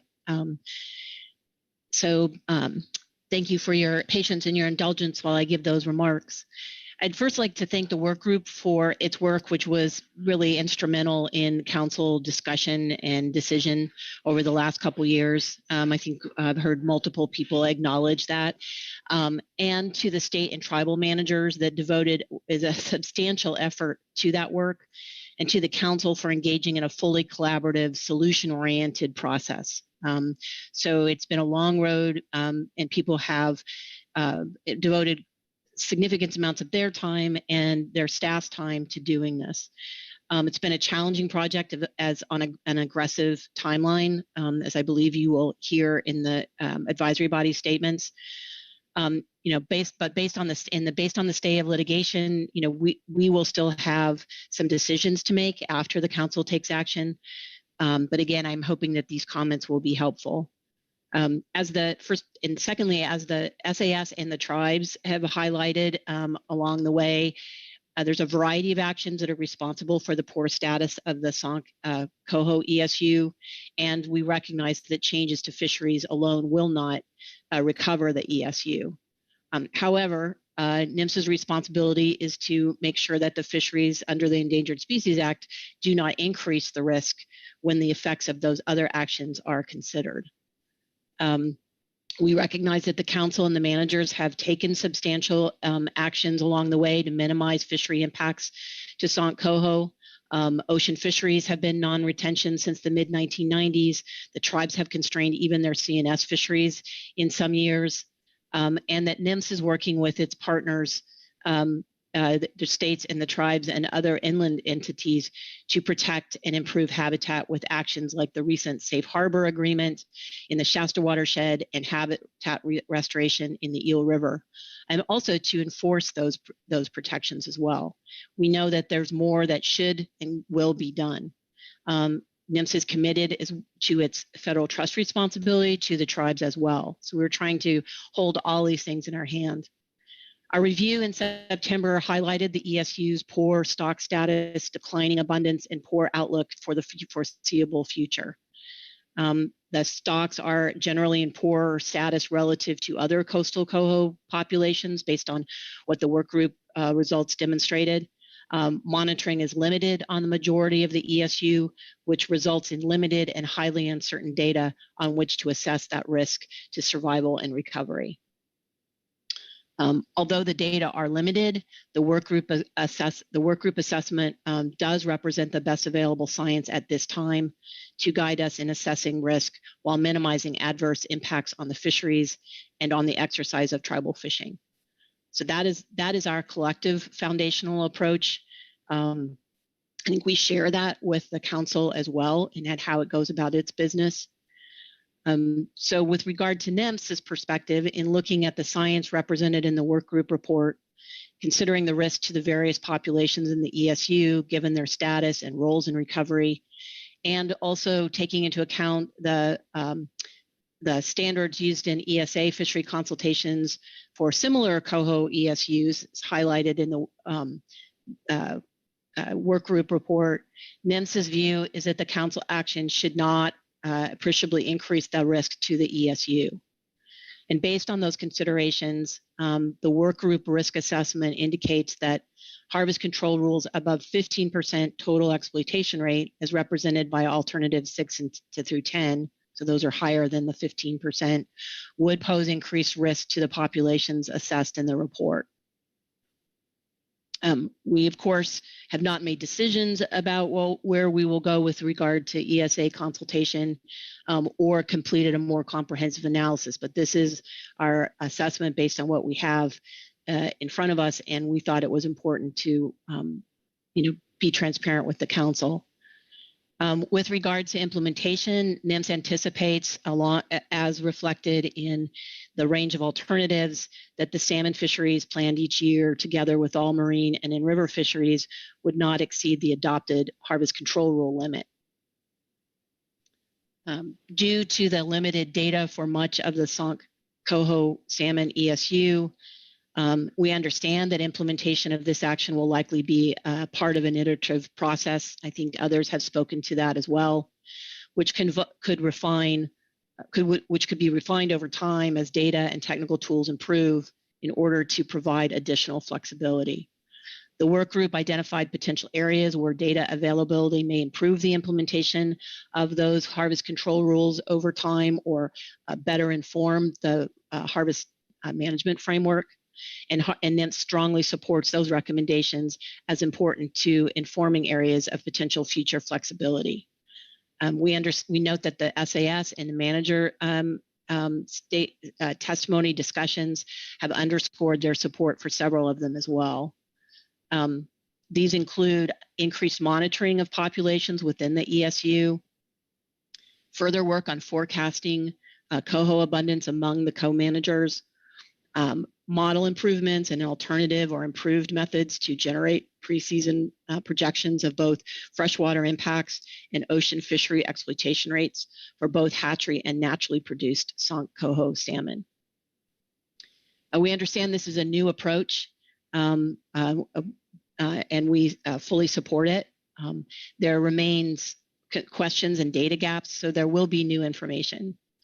So as we mentioned, we're hopeful that there will be ongoing assessment of both the models and the data, such that, potentially if the council wanted to, they could come back in few years to refine the harvest control rule or suggesting an alternative approach based on that work. And as I mentioned, NIMS would be open to revisiting that. With regard to the conversation that we just had, we are also concerned that about anything that may be outside the range of alternatives that the work group evaluated and the council considered. We think it is very important that the public has had a chance to weigh in on the various alternatives and that they fully represent what might be expected with regard to any risk to the resource or risk to the fisheries as well. And those conclude my remarks. Thank you, Susan. Questions for Susan? Marcy Uremko. Marcy? Yeah, thank you, Mr. Vice Chair. Thank you, Susan, for bringing those remarks to us here for the record on the floor. Much of what I heard here wasn't too much of a surprise since we've been having ongoing communications, which are very much appreciated. But I guess I'm just curious, you said a couple of things here that are really important, I think, to the decision-making process that we're undertaking today. Particularly I'm going to call it the determination that NIMS has concluded that HCRs 6 through 10 would pose increased risk and thus are not supportable. I guess I'm just wondering, that's a pretty big a bit of information for us to be working with here, kind of in, I'm going to say, the 11th hour. I'm just wondering why the testimony you just provided to us wasn't available in the form of a NIMS report. You mentioned that the need for transparency and for public input and consideration of the alternatives. And so I guess, just wondering why that couldn't have come to us earlier. For folks to weigh in on and comment. Thank you.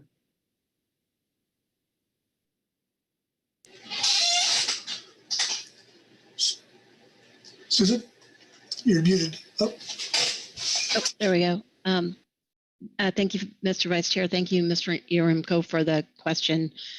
I guess I would say that I didn't see this as substantially new information. I think this was something that we covered in September when we did give a NIMS report and a presentation to the council. This has been, I think, a part of our, certainly some of the conversations with work group members, conversations with state and tribal managers. The work group report is available for the public to review, as are the comments and the presentation that we made in September, in which we sort of raised these same issues.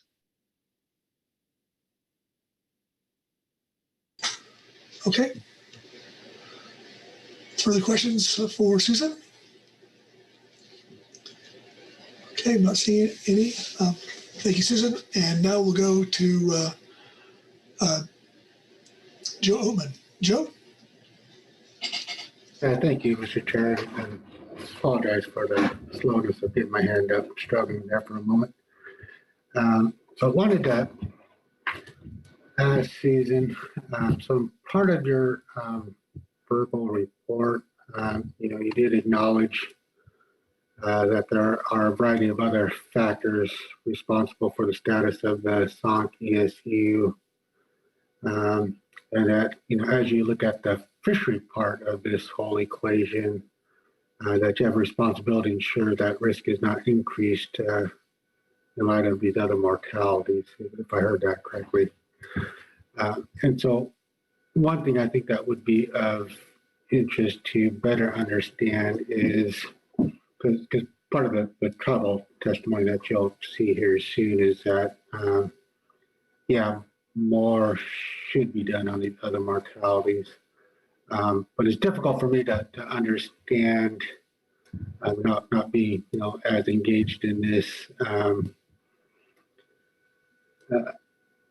How are those mortalities comprehensively evaluated, such that you can parse out that, adding in, a total exploitation rate of, say, at a level that the tribes, as I understand, support, that 16%, which would fall into that HCR range you mentioned of 6 to 10 that NIMS concluded is not workable. How are those addressed, I guess, in a comprehensive fashion, such that these existing other sources of mortality and therefore risk are I presume okay versus what's being proposed here is not. Could you maybe provide some context to that?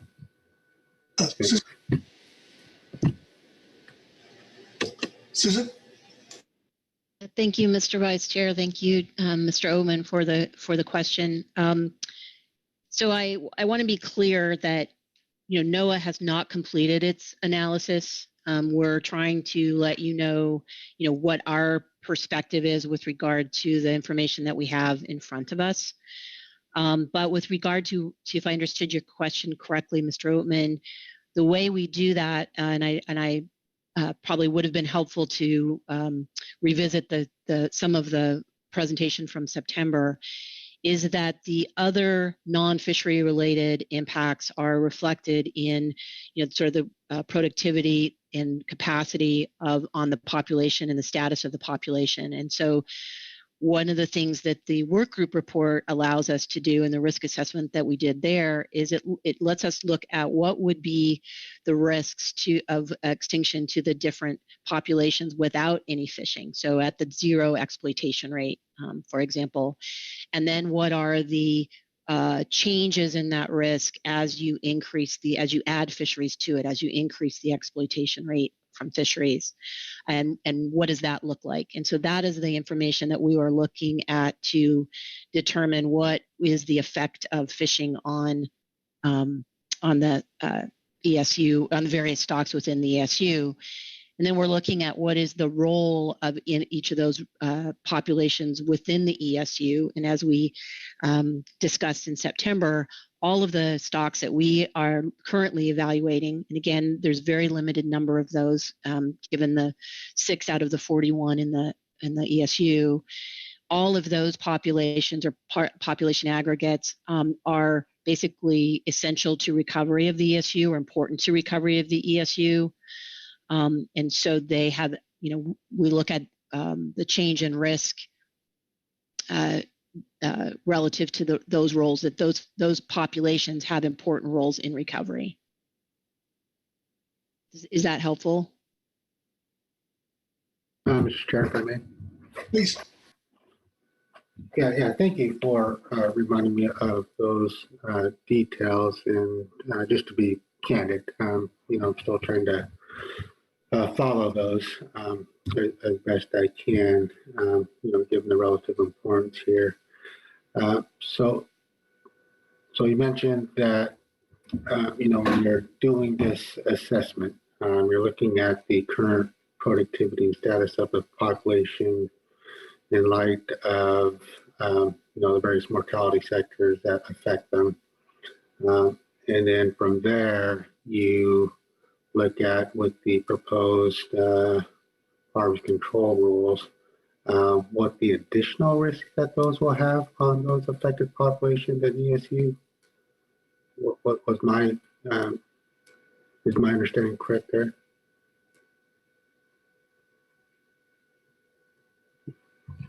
Susan? Thank you for the question, Mr. Oatman. Yeah, so in other words, there are some tables, and one is in our presentation in September, but also in the work group report itself that compare the sort of risks of extinction to zero fishing. So what is the change in that risk under, I think our first control rule after zero fishing or in the alternatives is 7%, for example. So what is the difference between the level of risk when you compare the risk without fishing at 0% and then with a 7% exploitation rate? What is the change in that risk? And then doing that, for each of the control rules as you go from 7 to 13, 14, 15, as you go up through the range of alternatives, what is the increase in risk represented by each of those control rules relative to without fishing?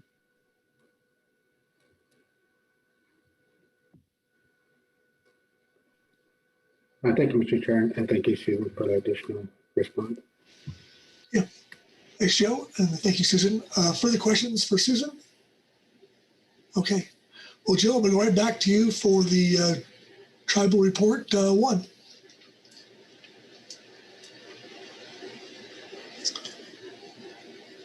And you're muted. Apologize about that. Thank you, Mr. Chairman. For the tribal management entities, we have the supplemental tribal report 1. That is the letter from the Yurok tribe regarding the harvest control rule recommendation. And I understand that we'll be having Dave Hillemeyer from the Yurok tribe provide that to the council. Okay.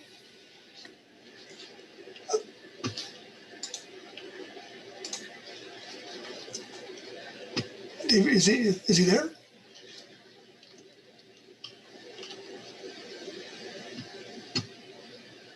Hello. Hey, there you are. All right. Thank you, Mr. Vice Chair, and thank you, Joe. I think what I'll do is just read the Yurok letter into the record, and then I do have a comment afterwards as well. So this is from the chairman of the Yurok tribe, Joseph L. James. On behalf of the Yurok tribe, I submit these comments regarding the harvest control rule for Southern Oregon, Northern California coast Coho salmon that is being considered by the PFMC. Based on our review of the analysis contained within the draft report titled Pacific Fishery Management Council, Southern Oregon, Northern California Coho Salmon Fishery Harvest Control Rule Risk Assessment, otherwise throughout the list letter noted as Risk Assessment, which was drafted by the ad hoc technical group formed by the PFMC, I recommend that the PFMC choose a preferred alternative that has an overall, that means including marine and freshwater fishery impacts combined, exploitation rate of 16%. And that is equal to Harvest Control Rule number 6. The Yurok Reservation is located on the lower 44 miles of the Klamath River. All Klamath Basin anadromous fish pass through our reservation as juveniles migrating to the ocean and as adults returning to spawn. The Klamath River fishery resource, including coho salmon, is integral to the Yurok way of life for sustenance, culture, religion, and commerce. Out of concern for the future of our coho populations, we began managing our fishery to protect coho salmon in the early 1990s, several years before Sank coho were listed under the federal ESA in 1997. We will continue to manage our fishery in a manner that conserves this species. However, harvest management alone will not be enough to alter the trajectory toward extinction that this species seems to be following. Meaningful improvements to freshwater habitat, including improved water quality and adequate water quantity within the mainstem Klamath River and its tributaries, need to be addressed for this species to recover. Hatchery practices within the basin also need to be modified with an eye toward producing a more fit stock. Analysis from the risk assessment shows that populations within the Klamath Basin most influenced by hatchery strays, which includes the Trinity River population, Bogus Creek, and the Shasta River, have extremely low productivity. According to the risk assessment, these coho salmon populations are at relatively high risk of going extinct within the next 20 years, regardless of whether they receive harvest impacts. The Scott River is the only other Klamath Basin coho population that had a sufficient data set for analysis in the risk assessment. The Scott River population receives few, if any, hatchery strays, and therefore may be more representative of other populations in the Sank ESU that have minimal hatchery influence. The Scott River population has relatively minimal risk of going extinct over the next 20 years, regardless of if an overall exploitation rate of 13% or 16% is chosen. If there were an exploitation rate of 13%, which is harvest control rule number 3, the risk assessment estimates there would be a 15.5% chance the Scott River population would go extinct over the next 20 years. And this risk increases to 18.6% if there were a 16% exploitation rate, which is harvest control rule number 6 and what we've recommended. Given the relatively minor increase in risk to the Scott River population from having a 16% versus a 13% exploitation rate, and the benefits that would accrue to the fisheries from a 16% exploitation rate, relative to other lower rates, and this can be seen in figure 40 of the risk assessment, especially if you look at the bottom graph for the Trinity River population, which is likely to be the constraining factor because it has the most fisheries harvesting from it. I recommend that the PFMC choose harvest control rule number 6, i.e. an exploitation rate of 16%, as the preferred alternative.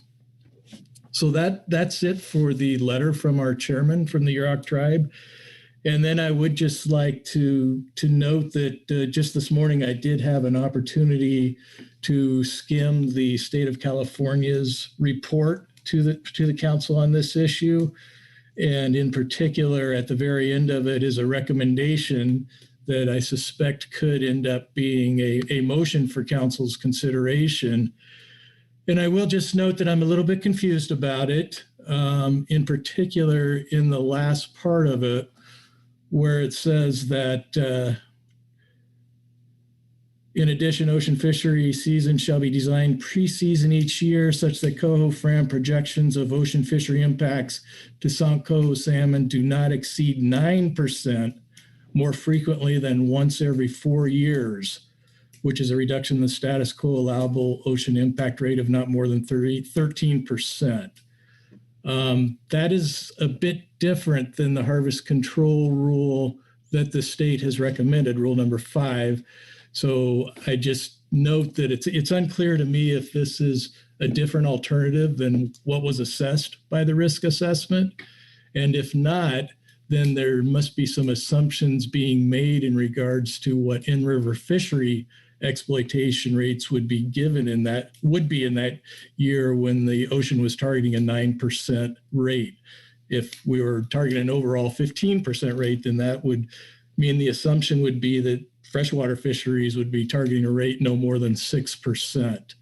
And I don't know what that would be based upon, but I don't think that that would be an accurate assumption. So I will just express a bit of confusion about that one component of the state's recommendation that could potentially end up to be a motion. And that's it for my comments. Thank you. Okay, thank you, Dave. The Trouble Report 1. Questions for Dave? Marcy, you're up. Go, Marcy. Yes, thank you, Mr. Vice Chair. Thank you, Dave, for your report. Appreciate having that for us here in written form to review. With regard to your question of clarification on the CDFW report, we will do our best to respond to your question when we walk through our report. So hopefully that'll suffice. Thanks. Very good. Thank you. Okay, thank you, Marcy. Okay. Susan Bishop. Susan. Thank you, Mr. Vice Chair. Thank you, Mr. Hillemeyer. I just wanted to extend my appreciation for all the work that you have, your participation, other tribal staff's participation on the work group, and how much that has meant both on the technical assessment and also on the ideas put forward to solve the various challenges that we ran up against. So very appreciative for your participation and the time that you've taken. Well, thank you. Thank you, Susan. Further comments, questions for Dave? Not seeing any. Thank you, Dave. With that, we'll turn to Mike Orcutt with the Tribal Report 2. Mike? Yeah, can you hear me okay? I can. Okay, great. Thank you, Mr. Vice Chairman. For the record, my name is Mike Orcutt. I'm the Fisheries Department Director for the Hoopa Valley Tribe, and I've served in that capacity for 35 plus years. I've spent a good deal of my career on different fishery management issues, represented the tribe on the Climate Fishery Management Council. I've been a member of the SAS in the past, as well as the Habitat Committee. And the way I was, in the interest of time here, I'm going to kind of shorten up the, I'm going to paraphrase a little bit of the testimony that we submitted. The tribe has submitted testimony under this agenda item. Hoopa Valley Tribe thanks the Pacific Council for the opportunity to comment once again on the harvest control rule alternatives under consideration for ESA listed Coho salmon. Hoopa Valley Tribe acknowledges the effort of the ad hoc Coho salmon technical work group, the combined experience and expertise of its members, and their steadfast efforts to respond to the Council's guidance. That's consistent with a lot of the earlier comments. I appreciate it. We had access to a lot of high-powered modelers and expertise, and that certainly was of a lot of value. And so I'm going to get a little bit to the punchline here. The tribe continues to advocate for an HCR, which allows maximum flexibility and deference to dependent tribal fisheries while conserving Coho populations. To this end, we recommend that the Council choose a preferred alternative that has an overall exploitation rate of no less than 16% HCR number 6. Based upon the analysis contained within the work group's draft report, the tribe believes a fixed HCRA with an ER of at least 16% would strike the best balance between conserving Coho ESU and preserving essential climate Trinity River fisheries.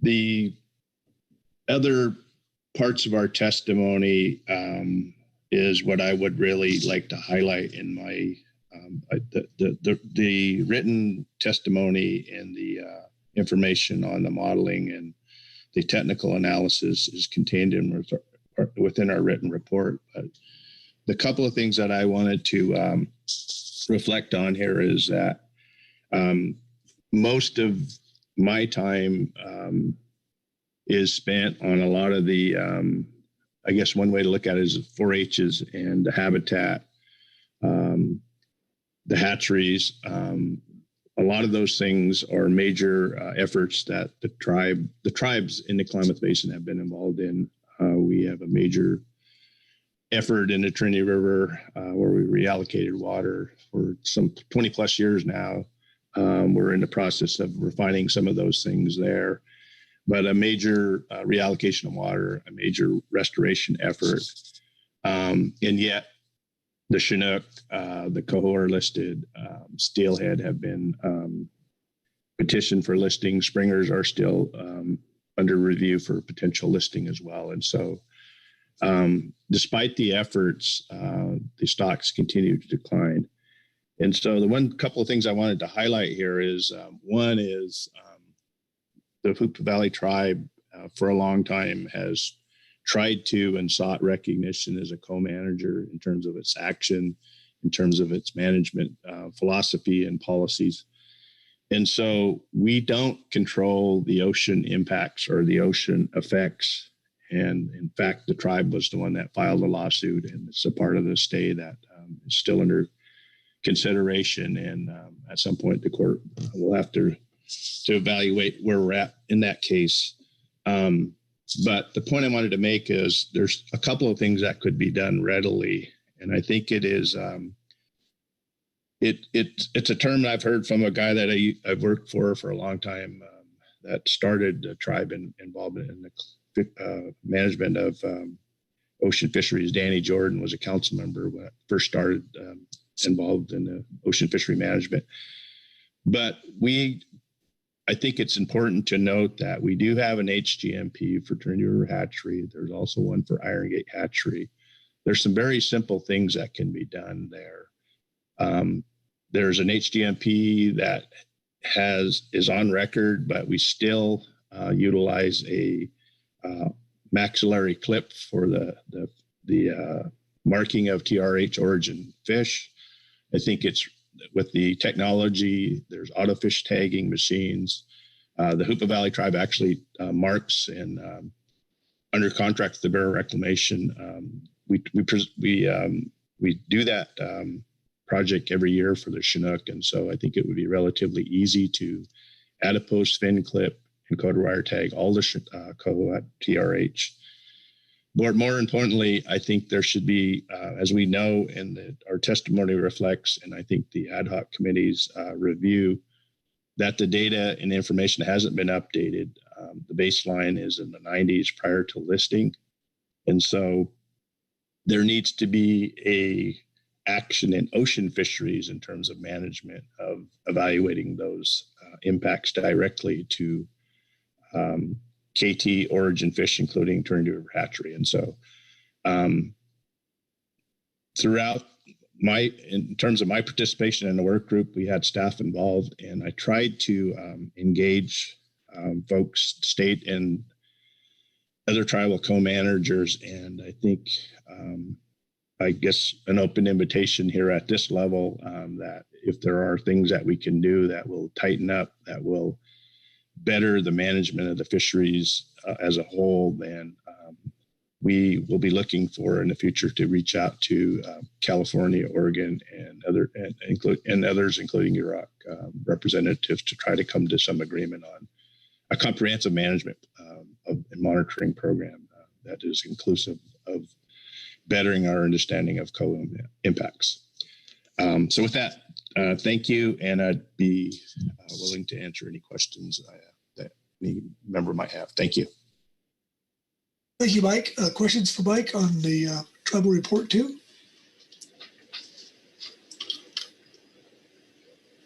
Susan Bishop. Susan. Thank you, Mr. Vice Chair. Thank you, Mr. Orcutt. I do not have questions on your testimony. I appreciate it's very clear. I want to extend my appreciation to you and to your staff as well for your participation on the work group and in this process, in making yourself in particular available, to talk with me about all these various issues and the tribe's perspective on this. I appreciate your, very clear requests, your openness, and your suggestion of, solution-oriented approach to the last couple of years. I know you're a busy person, as is your staff, and I appreciate all the time that you have taken to devote to the process. Okay. Thank you, Susan. Anyone else? Marcy Remco. Marcy? Yeah, thank you, Mr. Vice Chair. Thank you, Mike. Appreciate your testimony. And yeah, we certainly look forward to offline discussions between the co-managers as information develops, as the thinking evolves. So this is certainly not our last discussion. In fact, I think it's probably the beginning of more discussions to come. And we look forward to that. And we will be in touch. I think after the meeting, you'll hear a little more in our report about our expectations that we'll need to talk, and certainly is our plan. So just want to appreciate your mention of that here today. Thank you. Okay, thank you, Marcy. Okay, anyone else? Seeing no hands, thank you, Mike. Next up is Pete McHugh with the CDFW report. Pete? Thank you, Vice Chair Prediger, and good morning, everybody. Thanks for the opportunity to read our report into the record. This is agenda item F3A, Supplemental CDFW Report 1. California Department of Fish and Wildlife recommendation on final preferred alternative for a Coho salmon harvest control rule. California Department of Fish and Wildlife greatly appreciates the additional work done by the Coho ad hoc work group since the September meeting. The new report content provides much needed insight on the projected distribution of ocean fishery impacts on the ESU, as well as the primary assessment tool, that is the Coho Fishery Regulation Assessment Model, or FRAM, with which preseason projections and postseason estimates of impacts are made for ocean fisheries.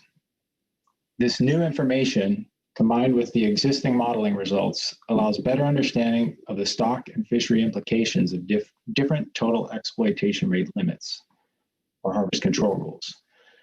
CDFW understands that the selection of a final preferred alternative at the November meeting for a total, that is ocean plus inland, ER limit creates a need for the co-managers to work out an arrangement for sharing available impacts between tribal and non-tribal fisheries. And CDFW looks forward to having those discussions in the future. Notably, the Council's action at this meeting does not assume a particular outcome from those forthcoming discussions and is limited to consideration of a total ER that would apply to all ocean and inland habitats and co-managing agencies. CDFW supports the position that a total ER for the stock is the most effective way to ensure that harvest mortality on this fragile ESU is considered and evaluated in an aggregate form. However, as documented by the work group report, contemporary harvest management is not the primary factor limiting the viability of the stock. Dam construction, channelization, water management, and land use practices have substantially reduced and degraded freshwater habitats. And the hatcheries constructed to mitigate for some of these effects may also impede recovery through genetic interactions between hatchery and wild fish. CDFW views a total ER limit, as well as accompanying assessment and regulatory actions, as tools that are designed to effectively ensure the future persistence of the Coho salmon ESU is not compromised.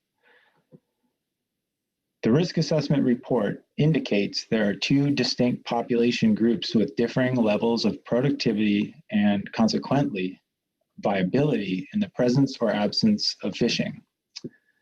The more productive and predominantly natural origin Scott River, Rogue River, and freshwater creek populations showed a low level of quasi-extinction risk on a 20-year time horizon, or 20-year risk hereafter, under a no fishing scenario, and at most of the assessed fishing levels, or most of the fishing levels considered. The Trinity River, Bogus Creek, and Shasta River model populations, in contrast, showed a high 20-year risk across all HCRs, even in the absence of fishing.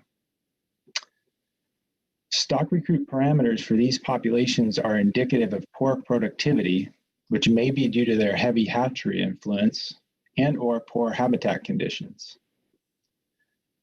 Reducing the impact of fisheries on these populations has little potential for increasing their viability or persistence, particularly when California's existing prohibition on the retention of coho salmon in commercial and recreational fisheries is considered. These observations suggest that an ER limit in the middle of the range considered poses minimal risk to the ESU as a whole and does not compromise ongoing work aimed at increasing the productivity, capacity, and viability of its weaker populations. CDFW therefore supports a maximum allowable total ER limit of 15% for council adoption, a value that is expected to satisfy ESA requirements. This ER limit will be shared between ocean and inland waters for rivers or populations with permitted coho fisheries. While agreements for sharing this new limit between tribal and non-tribal fisheries do not yet exist, a new HCR will clearly limit ocean fisheries more frequently than did the prior 13% ocean ER limit. As documented in the workgroup's report, this new limit may restrict fishing opportunity in 1 to 2 out of every 5 years for some times and areas. And California's northern management areas may feel the brunt of this new constraint. Consequently, CDFW, in consultation with ocean fishery representatives, may need to explore new regulatory and non-regulatory actions to reduce coho salmon encounters in order to preserve time on the water during years of good Chinook salmon abundance. Doing so, however, requires that the reduction in impacts resulting from such actions can be quantified and incorporated into coho fram runs, similar to how the Oregon troll fisheries' 4-spread gear restrictions are currently captured.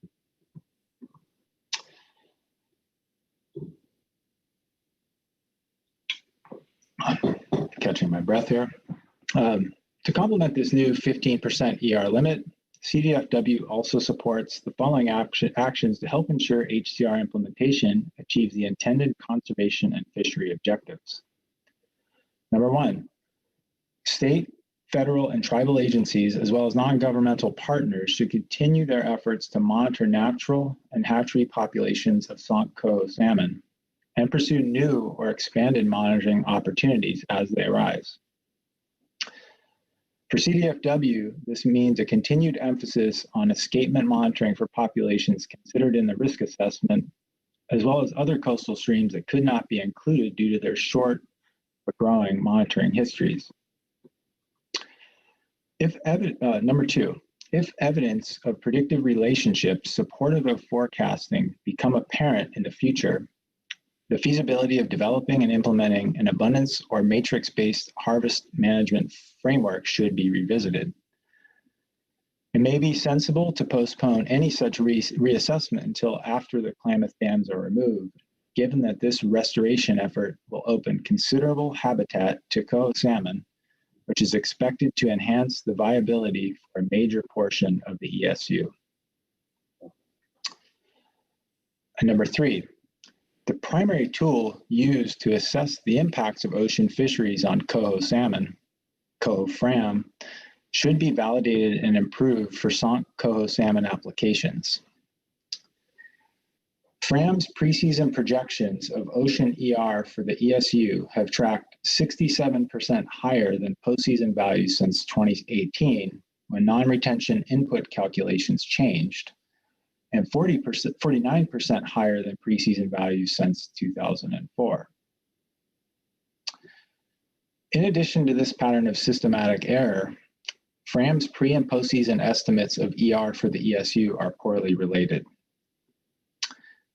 These issues suggest that relying solely on Fram in preseason planning may unnecessarily constrain fisheries and will result in an implementation approach that is at odds with the work group's HCR development directive to, quote, allow fishing on abundant salmon stocks while not impeding the recovery of coho salmon. For these reasons, Efforts to validate and improve FRAM's use for Coho salmon assessments should be pursued wherever possible. Such assessments could focus on A, its base period exploitation rate parameters, and draw upon existing codewire tag data, future expansions to marking and tagging, and genetic stock identification methods. And B, its annual pre- and post-season inputs, such as stock abundance and effort forecasts.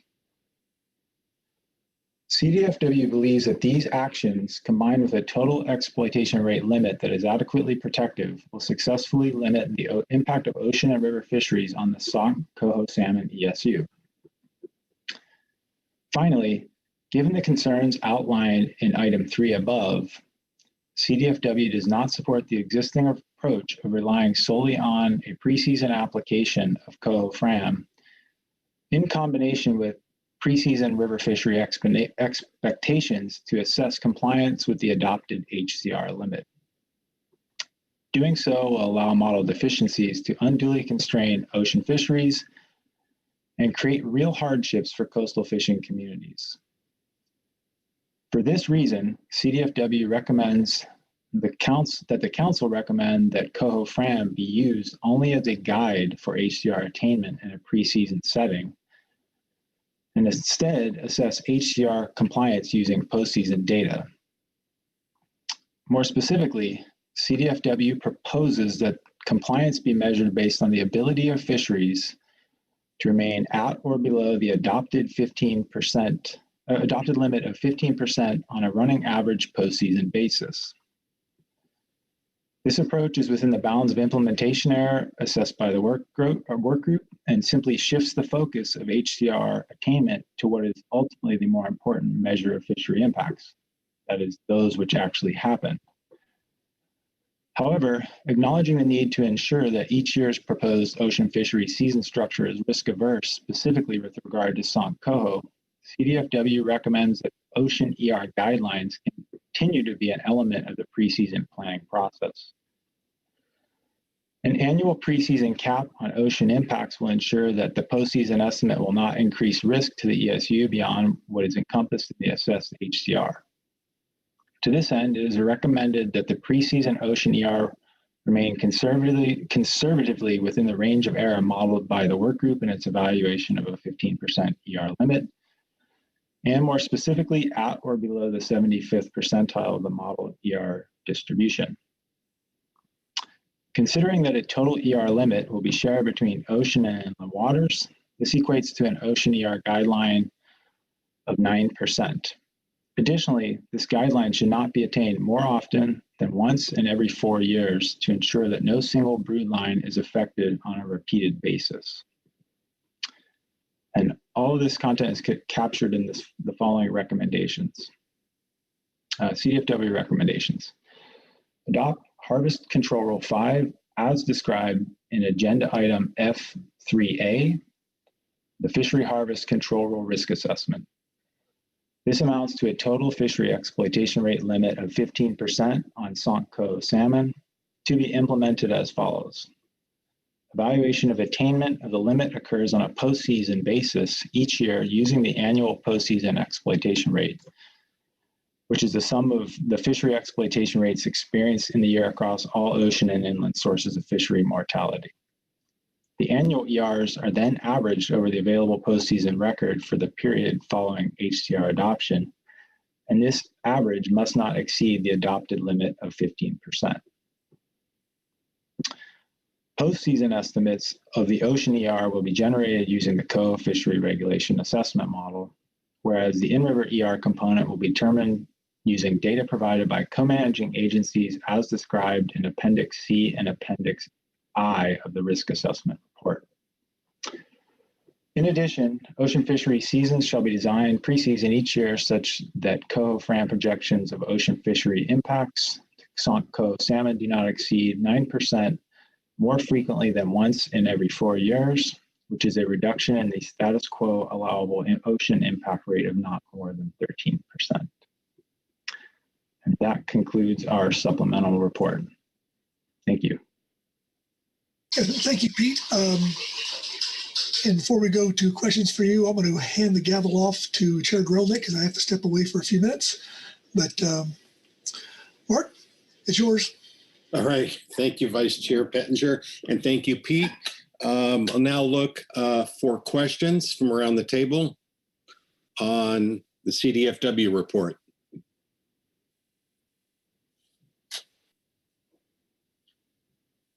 Joe Oatman, please.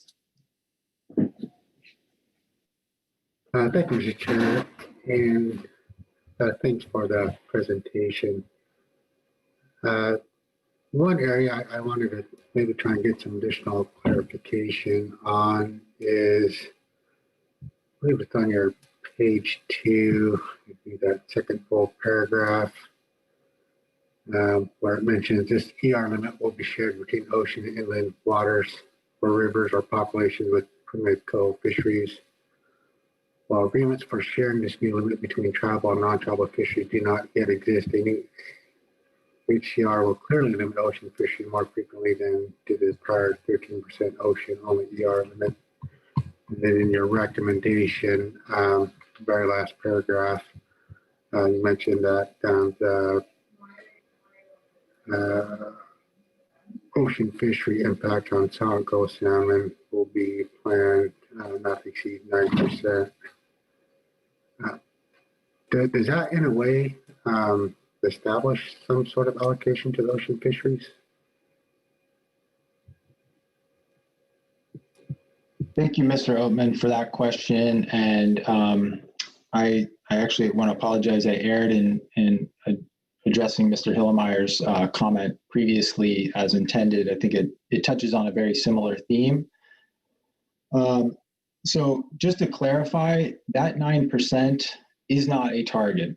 It is simply a guidepost that in a preseason setting, fisheries would never be set to anything exceeding that value, such that when combined with in-river fishery expectations, on average, we're still going to meet the 15% limit, be below that number.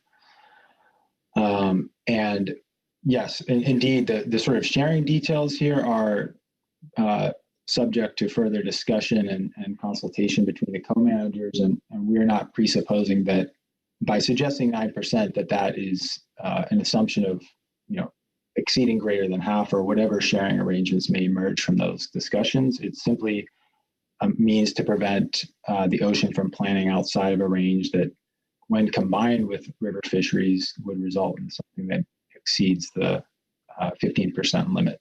I don't know if that addresses your question, but thank you.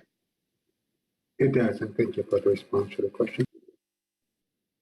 Great, thank you, Joe, for the question. Further questions on the CDFW report? Chris Kern, followed by Susan Bishop. Or maybe just Susan Bishop. No, I'm sorry. Thanks, Mr. Chair. I was just trying to get my hand down quickly. Okay, very good. Go ahead, Chris. Just a mechanical question here for Pete. As I read it, I think I understand it, but I want to make sure. In terms of the mechanism for the averaging that's proposed in the report, it says it would average over all available, well, it doesn't say all, available postseason records. So I presume that's not intended to be some kind of a rolling window of a number of years, but if this were in place and it was 10 years from now, it would include all 10 years, not just 5 or 6 or 3 or whatever. Is that the right interpretation? Thank you, Mr. Kern. That is correct. Okay, thanks. All right, Susan, please. Thank you, Chair Grelnick. I have a couple of questions, Pete. One relates to Chris's previous question, where I notice in the supplemental report, in a couple, there's a little bit of confusion, I think. So on, I think it's page 3 or page 4 at the top, it refers to a use of a rolling average, but it's or running average, and it seems like Chris's question and your clarification indicated that this would just, by running average, you mean you would just continue to add years to the data series and extend that average. Thank you, Ms. Bishop. Yes, that is correct. Okay. Thank you for that clarification. I also had a question with regard to your, a little bit earlier, I think it starts on page 2, and you were looking at the relationship between pre and post season estimates of FRAM, and you make the point that the ESU, the ocean exploitation rates since 2018 have tracked, I think, higher than the post-season estimates. So I would just make a couple of observations. One is that, you know, pretty much since 2000, at least for 2020 and 2021, we've been under de minimis regime. So I think in 4 of the last 6 years, the ocean fisheries have operated under de minimis regimes. And I'm aware also that the model changed in 2018, so we don't have a lot of years to really assess maybe that performance based on what those changes might mean. But using the data that we have, and if I understand it correctly, part of this proposal one of this proposal is really designed to get at years when there might be higher clam and Chinook abundance, either forecast or at least forecast. Did you look at what the patterns were in years when you had the high forecasts? It seems when I looked at those years, and these were earlier in the data series, the pre and post comparison actually was the other direction. So in years of particularly high Klamath Chinook returns, the postseason estimates were, you know, as much as 4 or 5 percentage points higher than the preseason assessments. So I was just curious if you had taken a look specifically at those. Thank you for the question. In fact, I have looked at that, and the pattern of error, I had a similar question in my own mind. The pattern of error is not related to postseason run sizes for Klamath River Fall Chinook, as best I could tell for the entire period of record. And to your earlier point regarding the de minimis regimes we've been in for the last while, in my mind, that should not affect the pre versus post pattern of error. We should still be getting, it shouldn't be directionally different. It should be sometimes we're high, sometimes we're low. But I would also agree that, you know, with more years of data, we may find that the changes made in 2018 will, you know, round out to be an improvement, and we're plus or minus in the long run. But at this point, considering the changes made in 2018 and the longer record, it's a track record that makes us very apprehensive to hang our hats solely on FRAM in a preseason setting.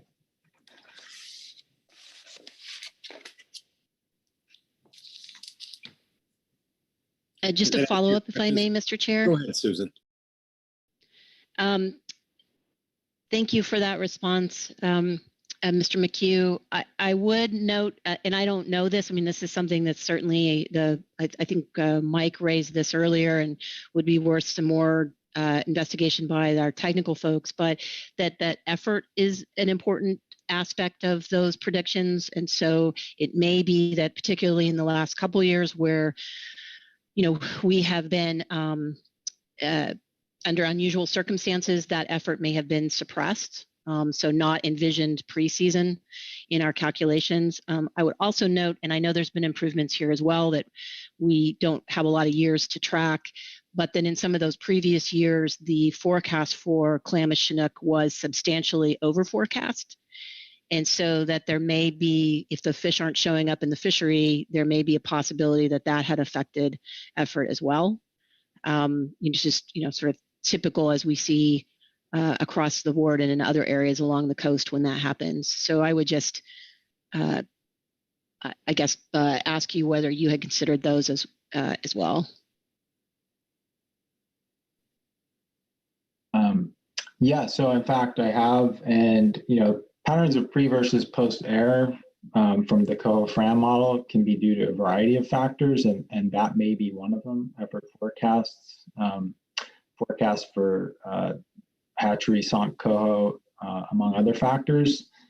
The why, we don't know. We just know the pattern, and you know, if through time, the salmon technical team and a model evaluation work group and the keepers of FRAM, you know, make some improvements that address this pattern we're seeing, that would certainly solve this sort of perceived problem here. But the sort of why is largely unknown, and those are certainly some of the factors we've considered as being potential contributors. Thank you, Susan, for those questions. Are there further questions of Pete on the CDFW report? Thank you, Pete. We now have the SAS report, I believe, and that is by Chair Richard Heap. Welcome, Richard. Thank you, Mr. Chairman.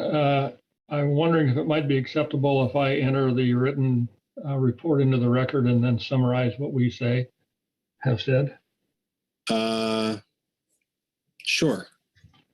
Thank you. As long as it's an accurate summary, and I'm sure it will be. Thank you. In our comments, we note that this has been a pretty rapid process, compressed time frame, and built on relatively limited data. And we're certainly aware that more time would help us probably reach a better product. We support the California Tribes recommendations that at the time we wrote this, we understood ranged from 16 to 18%. However, we would ask the council to not adopt a total exploitation rate of less than 15%. We also support further investigation into the concept of using a 3-year rolling average approach to the allowable exploitation rate rather than using a hard cap. We point out that we're very unclear about the freshwater exploitation rates, or if there are or what they are, the sharing agreements between the co-managers and between the states of California and Oregon.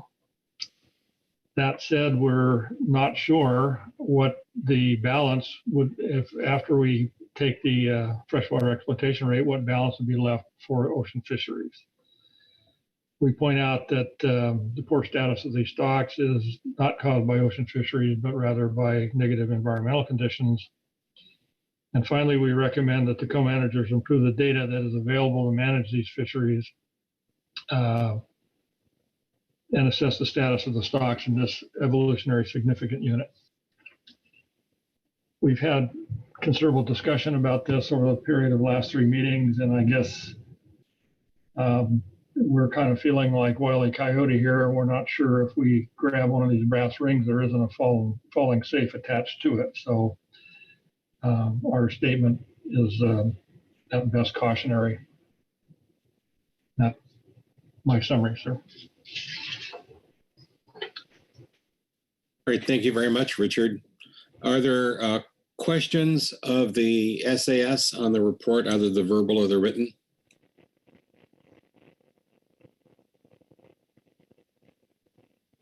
All right, I'm not seeing any questions. Richard, thanks very much. We'll go, I think that completes all of our reports, and that will take us to public comment. We have one card. Dave Hillmeyer, welcome.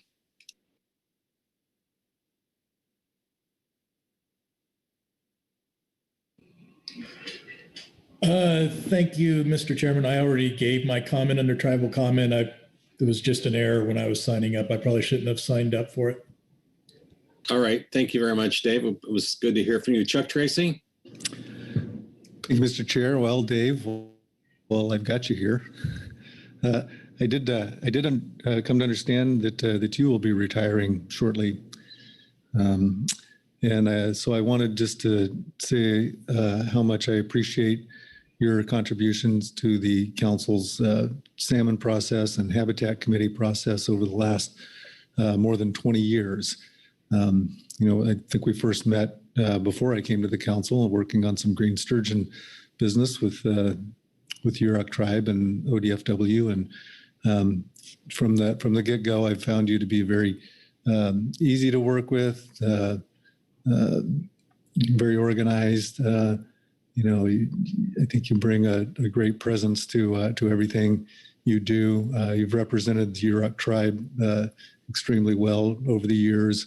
I think just having you in the SAS and the Habitat Committee has had very positive effect on the performance of those advisory bodies. And so I just wanted to thank you and wish you the best in your retirement. So good luck, Dave. And again, thanks so much for what you've done on behalf of the council and the Yurok tribe. Well, thank you very much, Chuck. I really appreciate that. And right back at you. It's my understanding you're retiring soon as well. And thanks for all that you have done. Thank you very much. I think we have other hands, Butch Smith, followed by Joe Oatman. Yeah, if I may, Mr. Chairman, I didn't know Dave was retiring, and I had the pleasure of working with him for many years. And what a gentleman and a scholar, and how much I appreciated working with him and his tribe. He was Dave was always top notch, and I will truly miss him. And Dave, whatever your endeavors are, I wish the best for you, and thanks for all the years of your hard work. Thanks so much, Butch. And Joe Oatman. Thank you, Mr. Chair. And I can't resist taking this opportunity as well to extend my deep appreciation to Dave for helping me navigate, this council process relative to, really understanding, the interests and desires and objectives of the Yurok tribe here in this process, and particularly on this issue that we're on right now. I do appreciate, all of the insights and assistance he's provided to me, and best to you and your family as you move forward. Thank you. Thank you, Joe. And thanks so much for working with us the way you have. We really appreciate it. Thank you, Joe. And Dave, I know the whole council wishes you the best in your future endeavors. Thanks. So that concludes public comment. We've had our reports. Takes us to our council action. We have an obligation here to adopt a final preferred alternative. So we've had quite a bit of information presented and some thoughts shared already. So let's open the floor to discussion and hopefully motions. So we'll have to see who wants to go first.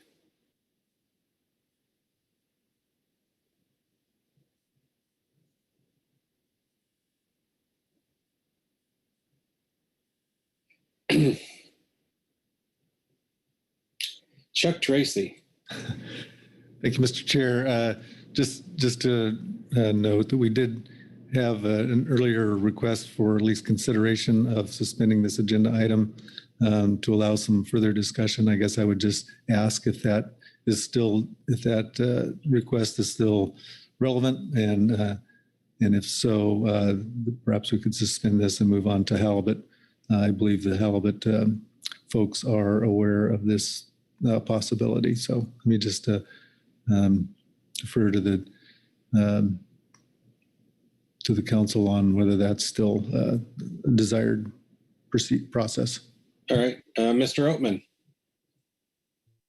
Thank you, Mr. Chair. And if I can comment on that, which Chuck just laid out. I believe that deferring this to later and taking up halibut next would probably be appropriate.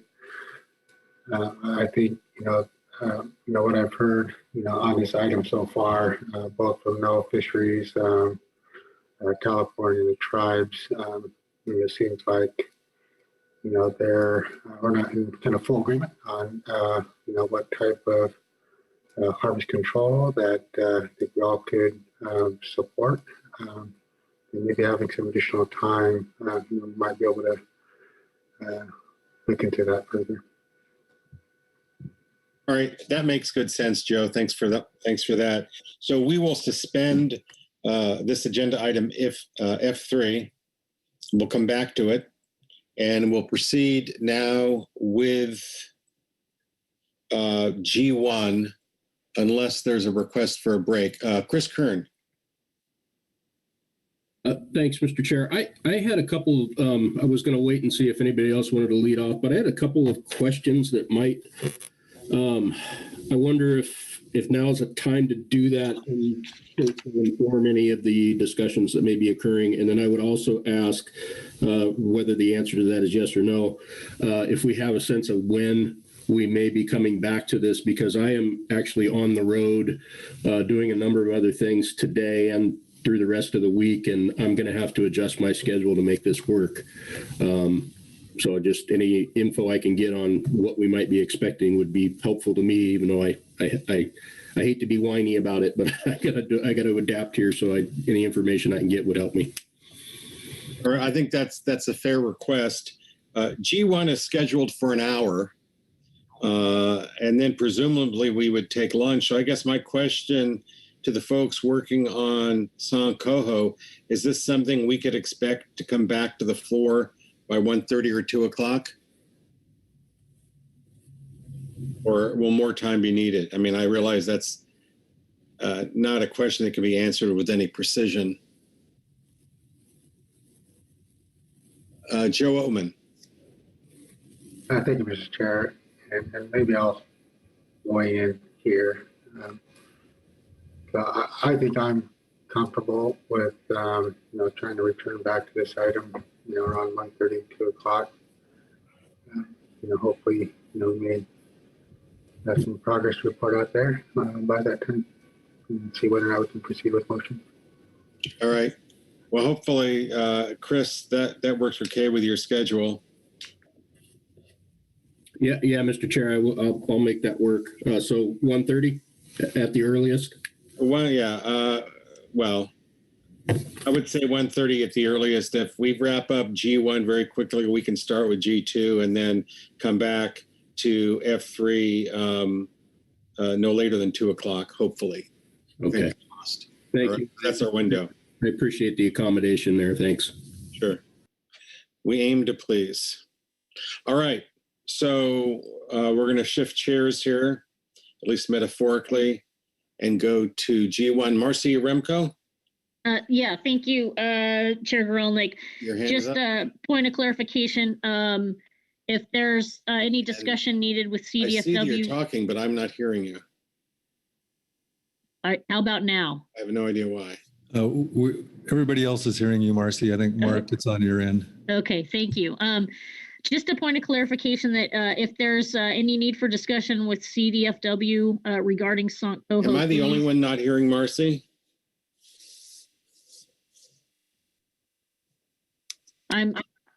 I'll keep trying. I heard you, Chuck. All right. Apparently, I muted my speaker inadvertently here on my end, for which I apologize. So go ahead, Marcy. I'm sorry. Okay. Just a point of clarification. If folks are looking to connect with CDFW regarding Coho, Pete McHugh is available.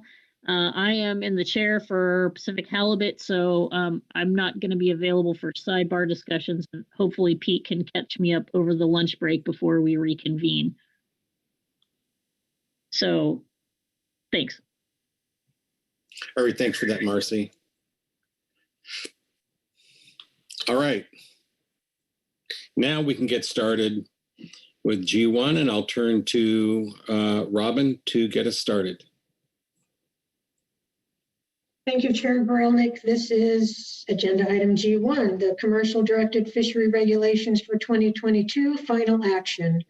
So this concerns the Area 2A non-tribal commercial directed Pacific halibut fishery structure. It's been a topic of discussion between IPHC and the council for quite some time. The council did agree to transfer the management authority from IPHC to the council and NIMS. So we're in the process of doing that. And as we do that, we have been considering the structure of this fishery during the September and November council meetings, and recommendations are any recommendations are forwarded to IPHC for consideration at their January meeting. So we talked about this last in the September meeting, and the council did adopt for public review a status quo season for the 2022 upcoming season. Status quo meaning the same as what occurred in 2021, which was a series of 3-day openings beginning at 8 a.m. on the fourth Tuesday in June and ending at 6 p.m. on the Thursday of that week, with additional 3-day openings occurring every other week, Tuesday through Thursday, until the allocation is obtained. So with that, the council action is to adopt a final recommendation to IPHC for the 2022 directed fishery season structure. And once that is made, we will transmit, the council will transmit to IPHC that decision. You do have some reference materials under this agenda item. We will hear a verbal report from Frank Lockhart. He'll just give us an update on what the management transfer status is. And then we also have a gap report that Bob Alverson will provide, followed by public comment. So that's the reference material you have and the action on hand. So that completes my overview.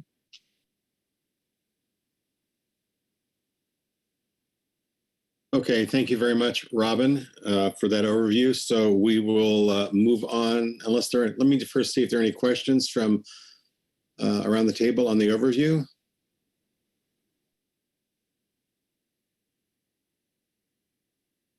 Not seeing any hands, we'll get started with the reports. And I see we have a gap report. I thought I heard you mention another report, Robin, but the audio wasn't so clear. Thank you, Mr. Chair. I did. I mentioned that Frank Lockhart from NIMS will provide a verbal report, just letting the council know of the status of the transfer. All right. So we'll first go to Frank for the NIMS report. Welcome, Frank. Thank you, Mr. Chair. And NIMS has been working on a proposed rule package and Paperwork Reduction Act submission for the halibut transmission action. And we expect that proposed rule to publish in the Federal Register in mid-December. And then our intention is to issue a final rule in the March-April timeframe to complete this action. As the council is aware, this action would create a NIMS-based permitting system for the Pacific halibut commercial and recreational charter halibut fisheries in Regulatory Area 2A, as well as establish a regulatory framework for the Area 2A directed commercial fishery that would allow NIMS to annually determine dates and times the fishery is open, fishing period limits, and a process to manage the fishery in season. Our rulemaking schedule is designed to allow NIMS, instead of the IPHC, to issue permits and set management measures for the 2023 season. And that concludes my short update, but happy to answer any questions. Thank you, Frank. Are there any questions for Frank on the NIPS report? All right, not seeing any. Thank you very much, Frank, for the report.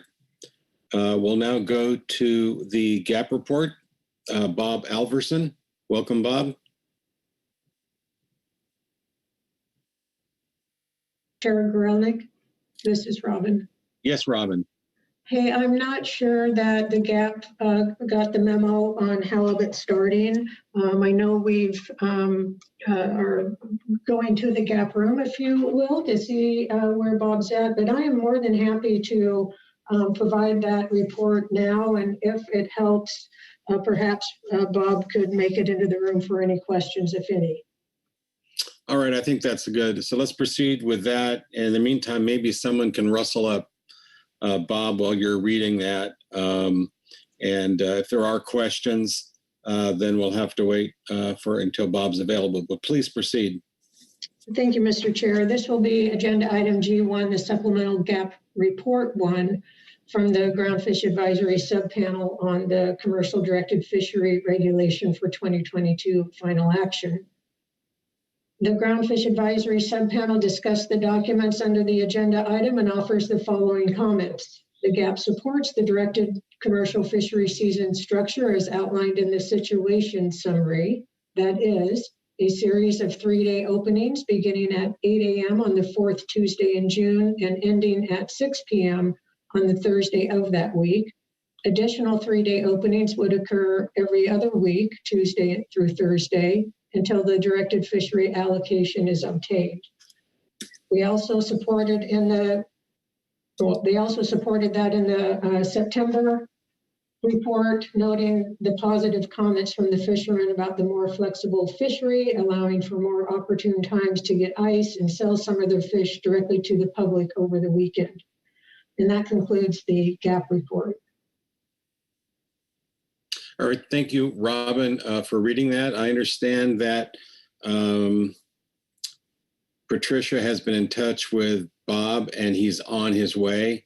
And I would like to give him an opportunity to answer any questions before we get into council discussion, rather than starting council discussion and then having any questions. So, Mr. Alverson, are you with us?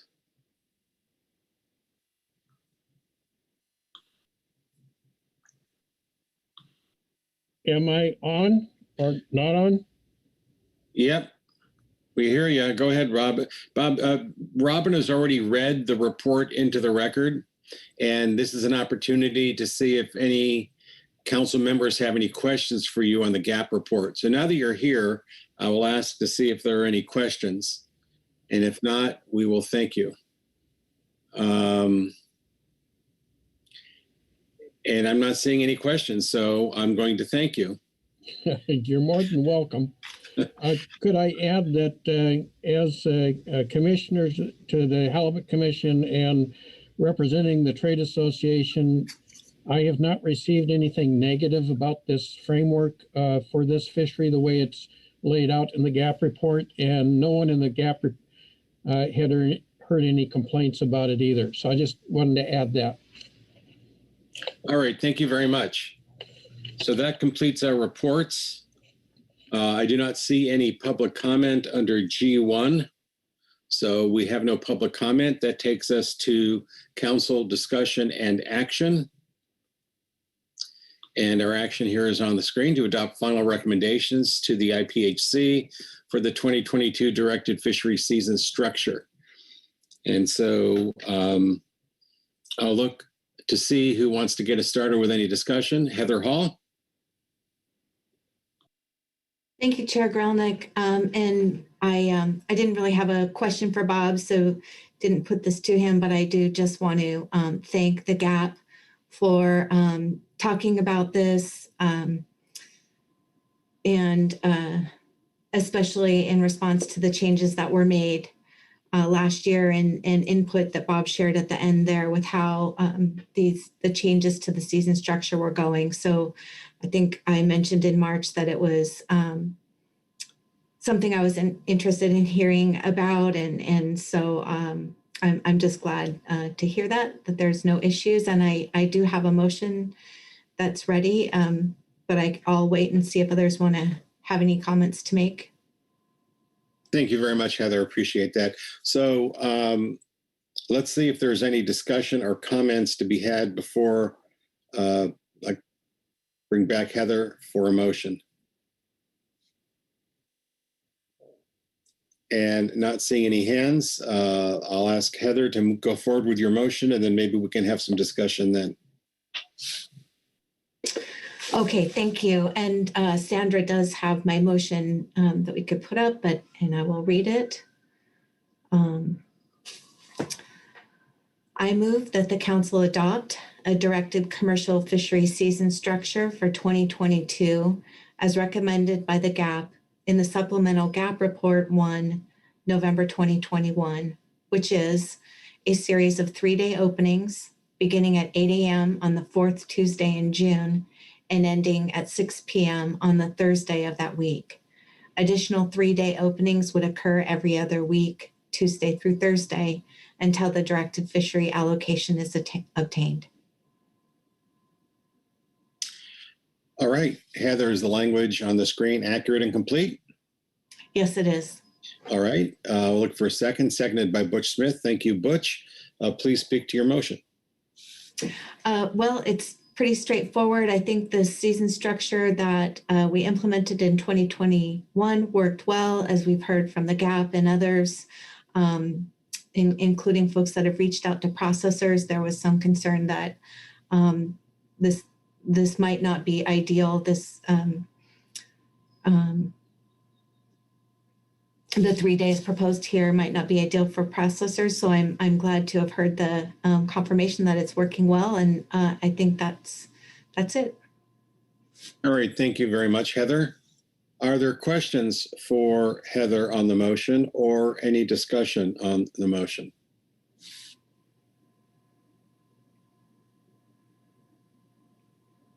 And I'm not seeing any hands, so I will call the question. All those in favor of this motion say aye. Aye. Aye. Aye. Opposed, no. Abstentions? The motion passes unanimously. Thank you very much, Heather. And before I turn back to Robin, does anyone around the table here have any further action or discussion on agenda item G1? All right. Robin, how are we doing? Well, thank you, Mr. Chair. You're doing very well. I think you've completed your work under this agenda item and adopted a season structure that is consistent, that's in the GAP report and the same as last. All right. Well, thanks everyone for quick action there. Thank you, Heather, for the motion. So we'll roll right into G2, the 2022 Cat Sharing Plan and Annual Regulations, final action. And Robin, why don't you give us an overview?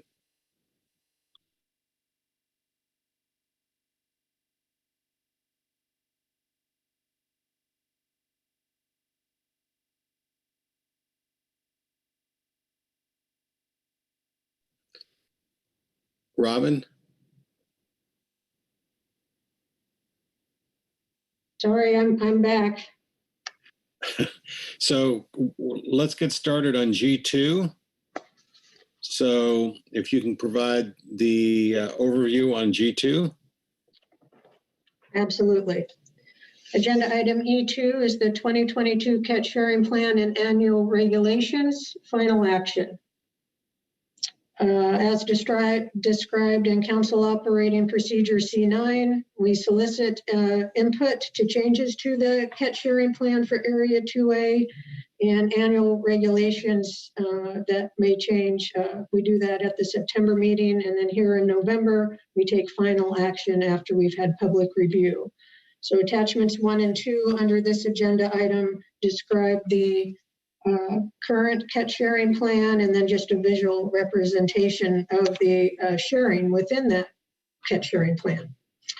And so at our September meeting, the council adopted for public review proposed changes to the Area 2A halibut cat sharing plan with regulations in Washington and Oregon recreational fisheries, but none were proposed for the California regulation changes. I'm not going to go over in detail what those proposed changes were because I know that both Washington and Oregon will describe those in full. But I will say that the Washington Department of Fish and Wildlife proposed 3 changes for public review that covered the first, all of their Washington subareas, and then changes to the Puget Sound subarea and the coastal subareas. And that Oregon Department of Fish and Wildlife proposed 3 changes for public review having to do with the Central Oregon coast and Columbia River subareas, just the Central Coast subarea, and 2 changes to that for days open and bag limits. In addition, under this agenda item, the NIMS has provided a catch-up date for the 2021 season to date. And like I mentioned, you'll have reports from Washington and Oregon as well as California. And just let me look real quickly here to see what else we have lined up for you. Also a report from the GAP. And so with that, I think that completes my overview. Thank you, Mr. Chair. Thank you very much, Robin. Are there any questions of Robin on the overview before we get started with our reports? All right. NIPS, is someone going to speak to the NIPS report, Frank, or not? Mr. Chair, the NIPS report is something we have every year, and traditionally we do not really speak to it, but we are available for questions if there are any questions. All right, let's see if there are any questions on the written NIPS report. All right, thank you very much, Frank. Good job.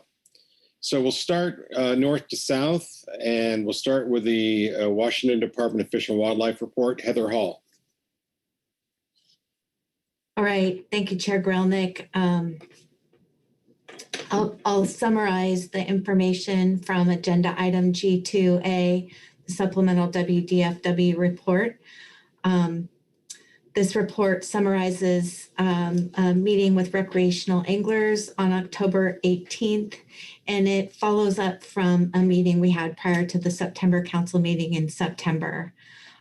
We really, this meeting in October takes a really close look at the alternatives that were put out in September, and it's also where we look at specific halibut season dates that we can recommend and get those out so the public has at least something to plan for. So what the alternatives for public review that came out of the September meeting really looked at having an earlier season start to the season in our Puget Sound sub area. And I'm going to explain right here that our Puget Sound sub area includes marine areas 5 through 10.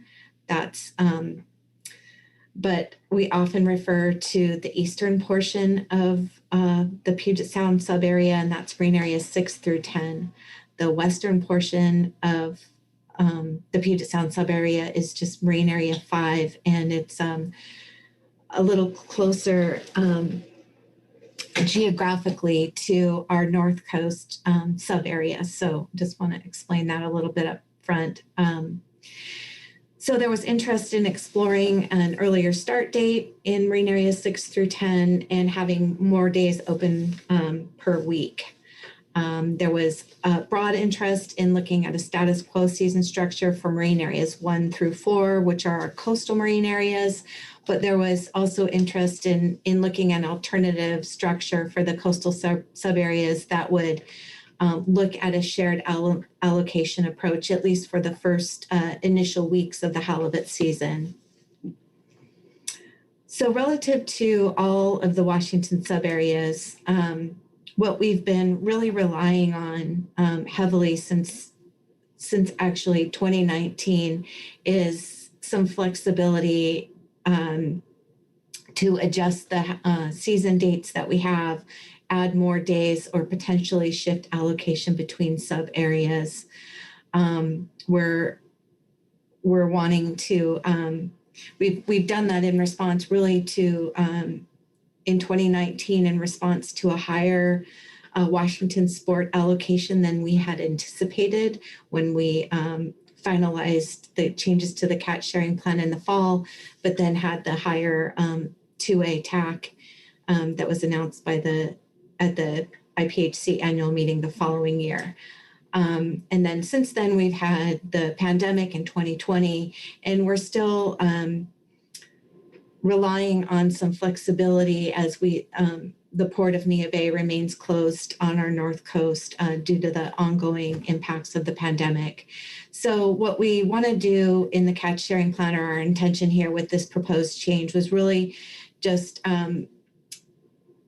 providing some language in the catch sharing plan that speaks to the need for this flexibility. We want to make it clear to stakeholders up front that, while we have some objectives for the beginning of the season, our overall objective is to achieve the Washington sport allocation before the end of the season in September.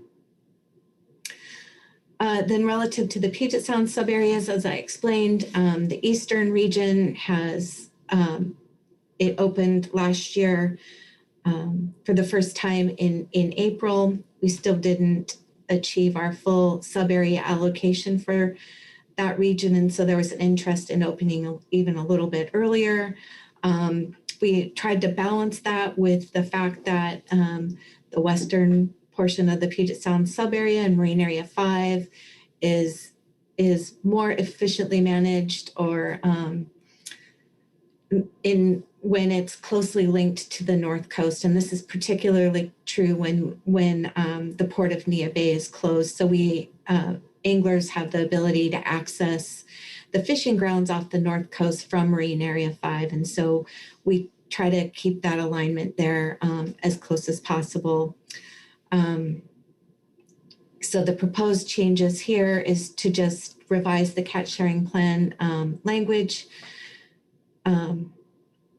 I should back up a little bit. The catch sharing plan already includes the provision to open in April. It's not specific to when, so we didn't need to make a change to open a little bit earlier than we did last year.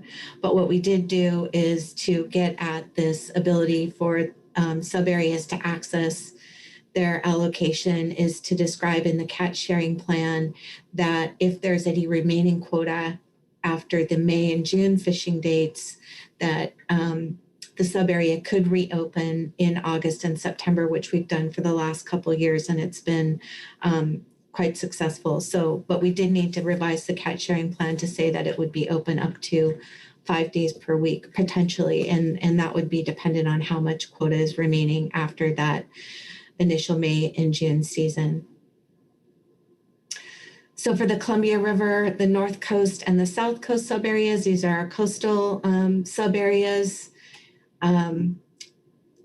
This is where we really looked at, was there something we could do to provide some stability and certainty in our seasons in coastal marine areas by looking at this shared allocation structure, at least in the beginning.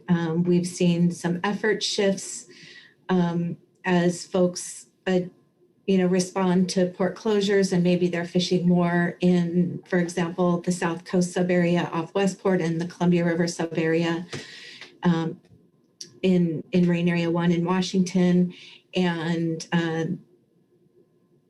how can we look at that? And I think we had a really good discussion. We were able to look at some of the most recent years' data and go from there. As we had these conversations,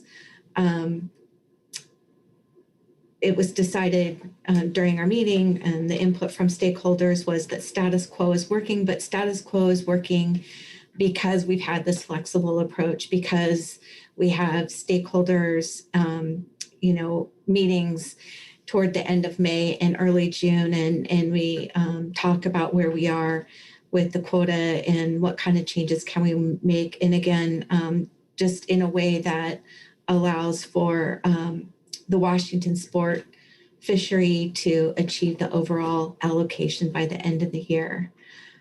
So really there are no changes to the overall season structure for the coastal marine areas, except that similar to what we proposed in the catch sharing plan language for the Puget Sound, is to also look at that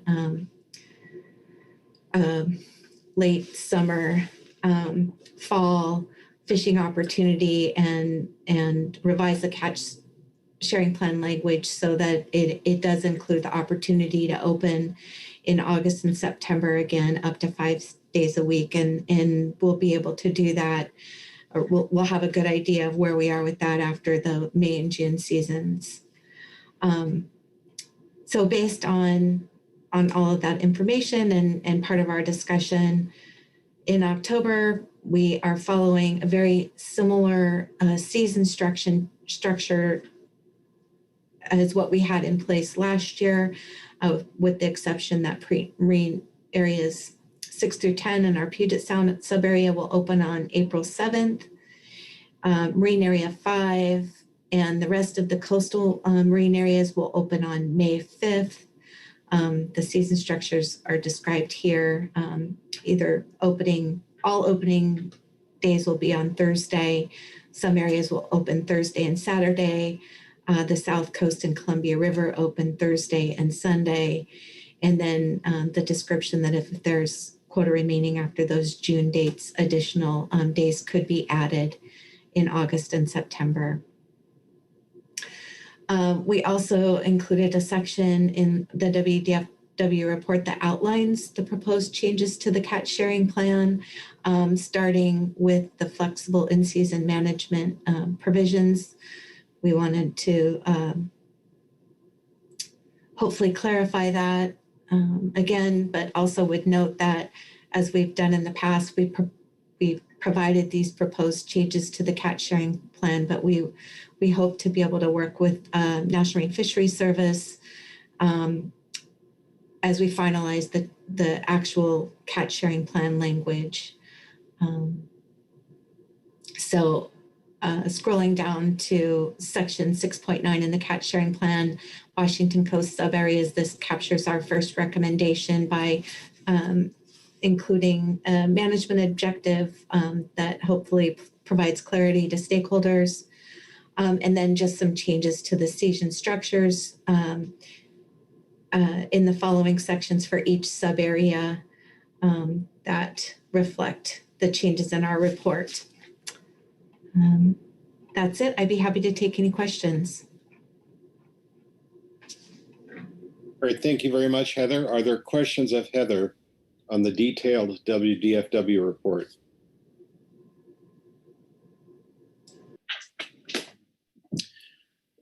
Thank you very much, Heather. We'll now go to Maggie Summer with the Oregon Department of Fish and Wildlife report. Well, Maggie? Thank you very much, Mr. Chair. Agenda item G2A, Supplemental ODFW Report 1, presents our recommendations on changes to the catch sharing plan for recreational halibut fisheries in Oregon in 2022. Due to the late date of our public meeting on this topic, we submitted the report as a supplemental report rather than for the advanced briefing book. So my intent here is to summarize in some places for efficiency, but I'll describe the proposed management changes in detail, if that sounds all right to you, Mr. Chair. Of course. Thanks. The first paragraph of the report describes the scope of public input we received, which was from somewhere between 60 and 100 people. We recognize that there's likely some overlap between those who attended our public meeting, took the anonymous online survey, and weighed into us by email and phone. But we appreciate the time and attention from everybody who did. We considered all of the input, as well as recent patterns of effort, catch, and attainment in our fisheries, and developed our recommendations described in the next sections of this report. The first proposal considered was to allow groundfish retention on all depth dates in the Central Oregon coast and Columbia River subareas, regardless of whether a depth restriction for bottom fish was in effect or not. Currently, the status quo is that during periods when the groundfish fishery in Oregon is depth restricted, only sablefish, Pacific cod, and other flatfish species or long leader gear species are allowed with all depth halibut. And this groundfish depth restriction is in state rule, currently in effect from July 1st, currently in 2021, it was in effect from June 1st through August 31st. Alternative 1 would have allowed all groundfish, subject to bottom fish bag limits, allowed on with halibut on all depth halibut trips, and this would include lingcod, greenlings, rockfish, etc. We had quite a bit of discussion with stakeholders as well as with our enforcement partners about how to structure and implement this change if adopted and how it would interact with our bottom fish depth restriction. And there seemed to be two ways to accomplish it that we explored.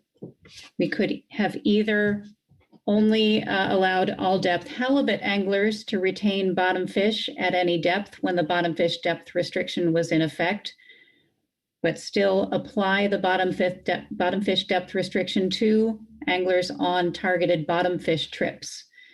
This would have meant some very challenging distinctions between those trip types, maybe requiring that a halibut be on board first or some other means of proving that you're on a halibut trip if you retained a bottom fish outside of our 40 fathom depth restriction. Alternatively, we also considered implementing it by essentially lifting the bottom fish depth restriction for everyone, regardless of trip type, on any day opened to all depth halibut fishing. This would result in the depth restriction essentially turning on and off multiple times within a month, which would also be confusing. A relevant factor in considering all of this is that ODFW staff are proposing to the Oregon Fish and Wildlife Commission that the duration of the depth restriction be shortened next year by removing June, so that bottom fish, which would mean that bottom fish could be retained at any depth in June on any trip type, whether you're targeting halibut or bottom fish. Recall that in federal regulation, there has been no recreational ground fish depth restriction in Oregon for several years, but we have been taking slower steps to ease that measure in annual state rules in order to be cautious with increasing yellow eye impacts. We anticipate that this change will be approved by our commission for 2022, which would make it so that the depth restriction is only in effect for July and August. And outside of those times, including June, ground fish can be retained on all depth halibut trips. Given the combination of those two factors, the potential complexity and the separate pathway, which will result in some increased opportunity to achieve what anglers want here, we are recommending that this change to the catch sharing plan not be adopted. Again, the depth restriction season change in state rule would go a long way toward meeting the stakeholder interest that was described at the start of this section in the report. The second proposed change was to expand the days of the week that can be open in the Central Oregon coast all depth seasons. Anglers have expressed interest in a longer opening, more days open in order to spread effort out and allow opportunity that better accommodates a variety of individuals' work or other schedules, ability to take advantage of better weather, etc. There were two ideas proposed to open the spring all-depth fishery for 7 days per week in May and possibly in parts of June, or to open the summer all-depth fishery after Labor Day for 7 days per week, depending on how much quota remains. Both of those would occur during periods when, again, there is no bottom fish depth restriction in effect. So opening more days to all depth halibut fishing would not restrict anyone who is out targeting bottom fish and incidentally catches a halibut. They would be allowed to continue to retain those. It would not restrict that opportunity, which was one concern we had heard from anglers with the potentially adding more all depth days. I'll note that this proposal does not include the Columbia River subarea because of our co-management with Washington and our attempt to align openings in that subarea with them. The Southern Oregon subarea is already open to all depths 7 days per week with bottom fish retention allowed in areas that are open to bottom fish there. So that's why this proposal is specific to our Central Oregon coast subarea. Again, under the description of alternatives, under the status quo, the open days were Thursdays through Saturdays.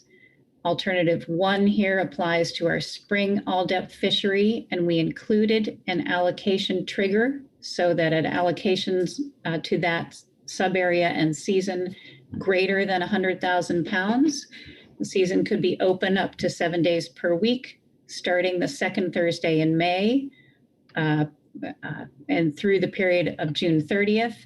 And then if there's enough allocation to continue with openings in that season, those would be on Thursdays through Saturdays in July, preserving the opportunity to skip weeks due to adverse tides, as we have been doing.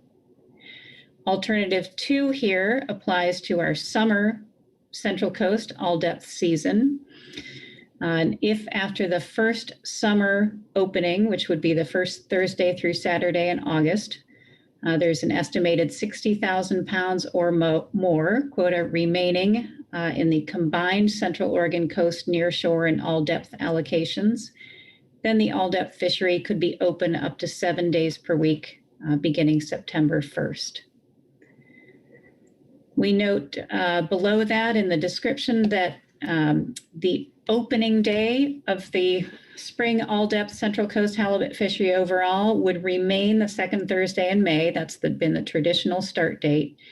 And that, as we have always done, we would hold a public meeting with halibut anglers after the IPHC annual meeting, when we know what our allocations will be, to determine which weeks and dates would be open. This is the process we normally go through. We look at tide charts and times. We talk with our anglers about how to structure our season with fixed dates, those that will definitely be open in this fishery, and then backup dates, those which will be open as long as quota remains. And we would continue to go through that process.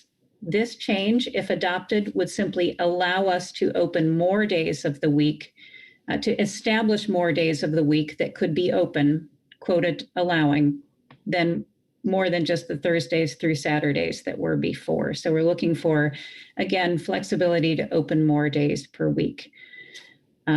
We would not intend to just open the second Thursday in May and run it straight through June with 7 days per week, every week open, because we would want some periods of closure in June in order to allow our catch estimates basically to catch up, so that we can catch up on our sampling data, make estimates, and determine where we are compared to that sub-area and season allocation. We are, let's see, let me speak to the top of page 4 regarding the alternative for the summer all-depth season. The intent here would be to get through the first summer all-depth opening, and then with the co-managers review quota attainment and determine how much remains.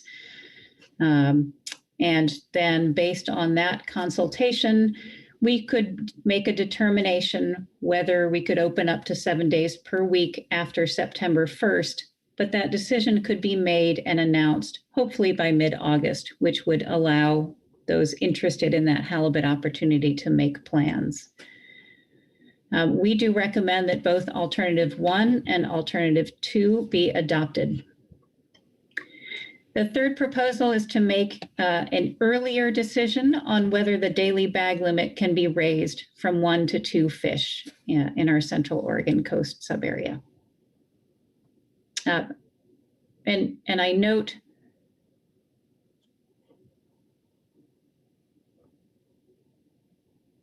pardon me, lost my place. Currently, the catch herring plan says that after the Labor Day weekend, we will consult with the co-managers and review quota status and determine whether the daily bag limit can be raised from 1 to 2 fish. This change would simply allow us to do that earlier at the conclusion of the spring all-depth season, so that if at that time we can make a determination that enough quota remains to make that daily bag limit increase, we can do that earlier, providing more opportunity to harvest the allocation. We note that often by the fall season, a lot of anglers have shifted to hunting or doing other things and may not be taking opportunity of increased halibut attainment. We also note at the end there that we recognize that yellow eye bycatch concerns are an ongoing issue related to any increased halibut effort and opportunity. And we, as we have been, will continue to track yellow eye bycatch very closely in this fishery. And we can make changes as needed under the current catch sharing plan. So we recommend here that alternative 1 be adopted as well. In the remainder of the report, we provide some draft language for the catch sharing plan, which reflects the recommendations we've made above. The changes also reflect some proposed edits for clarity and consistency. Our intent is to provide continuing opportunity for NMFS and council staff and ODFW representatives to, and others as appropriate, to review and revise and refine this language so that it best reflects the intent of these management measures, as well as the clarifications, et cetera. We also highlight that we really do have a strong interest in ensuring that there are opportunities for in-season management that are as flexible and timely as possible. And we look forward to working with the National Marine Fisheries Service along those lines. Lastly, I will just point out that in addition to the catch sharing plan language changes that reflect the management measures recommendations that I spoke to, and clarifying and organizational edits, we have also added a brief section at the very top under 6.11 Oregon Coast Subarea, just specifying management objectives for Oregon sport fisheries to make sure that those are laid out clearly in the catch sharing plan for constituents, co-managers, and anyone else. With that, I will conclude the ODFW report and be happy to answer any questions. Thank you very much, Maggie. Are there any questions on the detailed report?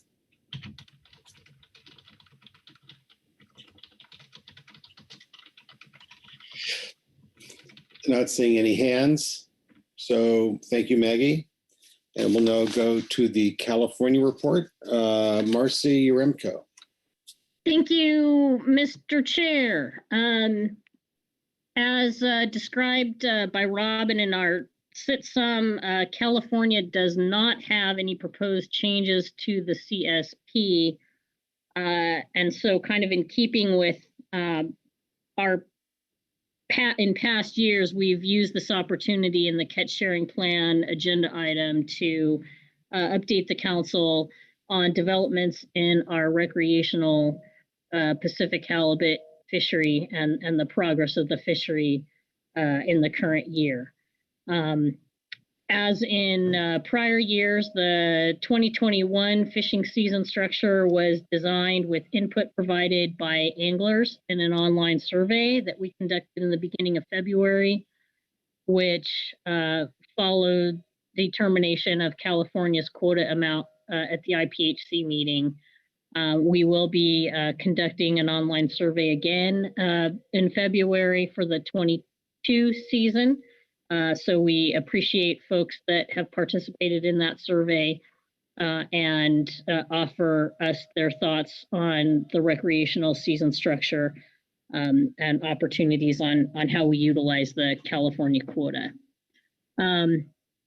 So as for our update on the 2021 recreational fishery, the season opened on May 1 and continued through June 30th. And then was closed in season, then reopened September 3rd through November 15th. We provided a detailed report on this situation in September. That has additional information on the catch tracking and monitoring activities that took place during that time, and the closure and subsequent reopener of the fishery.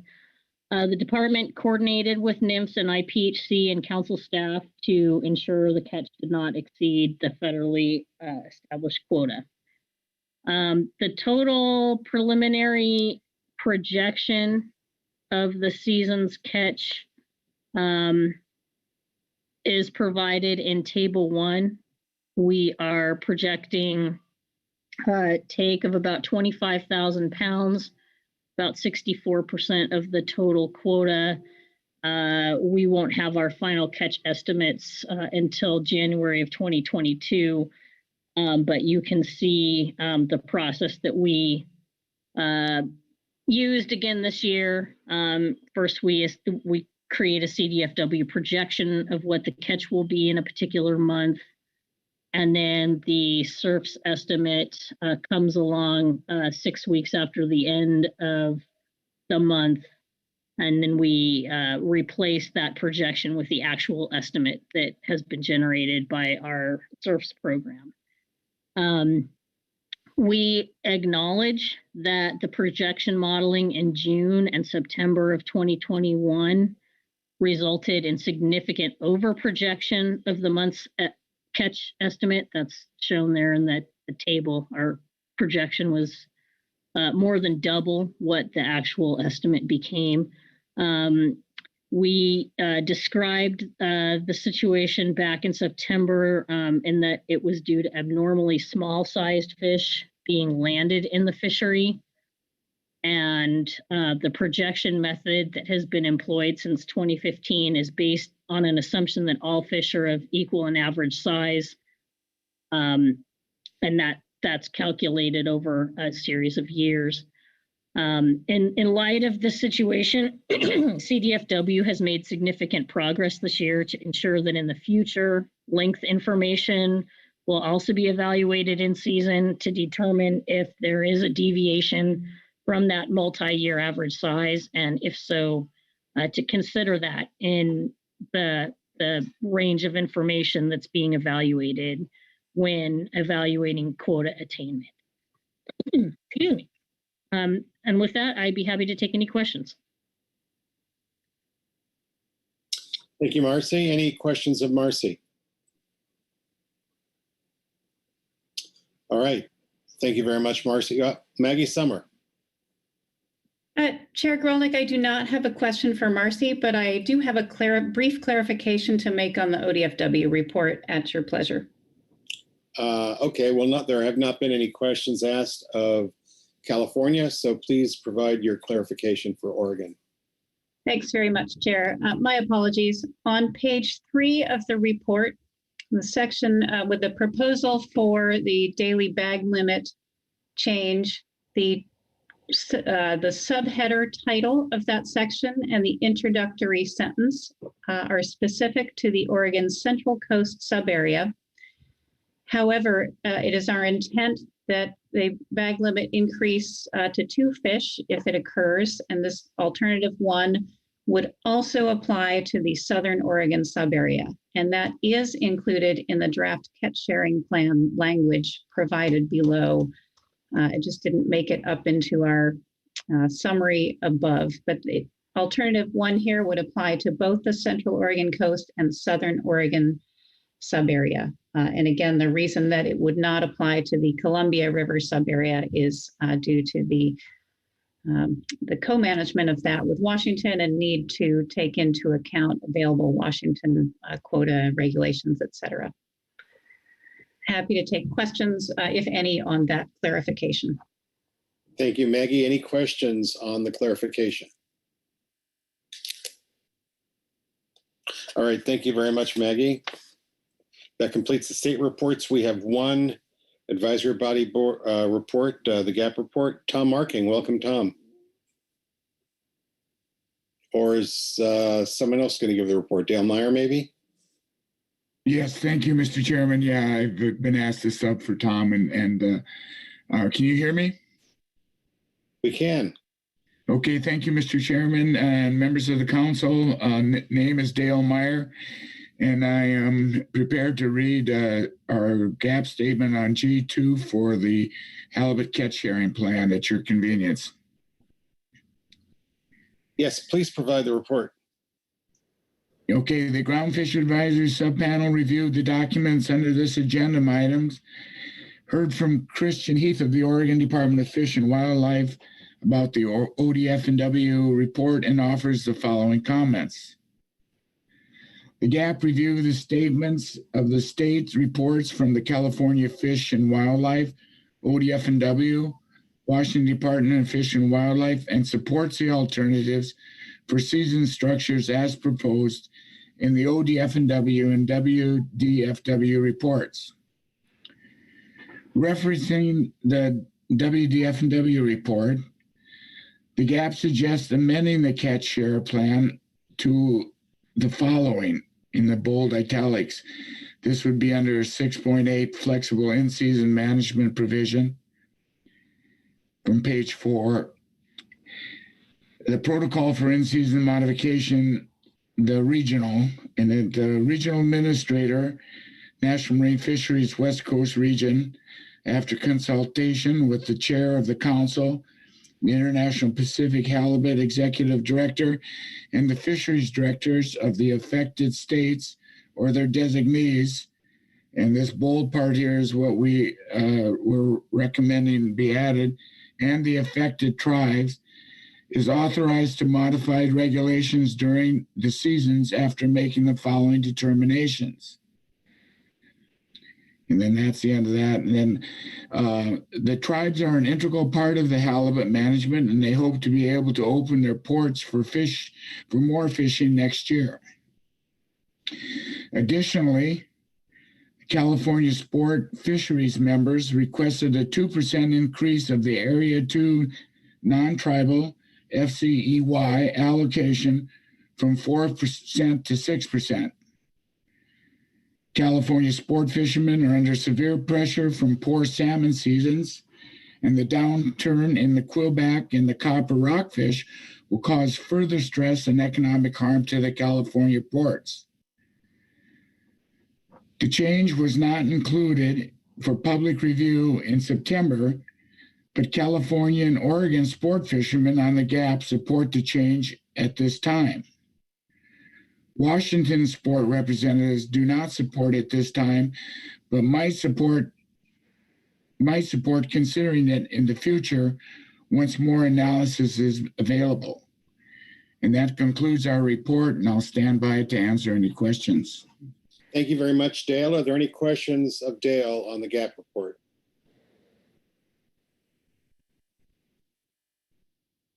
I'm not seeing any hands.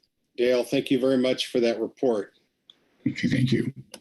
And I don't see any signups for public comment. So we won't have any public comment. We'll move straight to council discussion and action. I appreciate we've been at this a long time. We can take a break here, or if we think business can be completed efficiently, we can do that and then take a longer lunch, or take a good lunch anyway. So I'm not seeing any hands up requesting a break. So let's see what we can do here with agenda item G2. I'll first ask if there's any discussion, and if we don't see any hands for discussion, I'll then ask for any motions.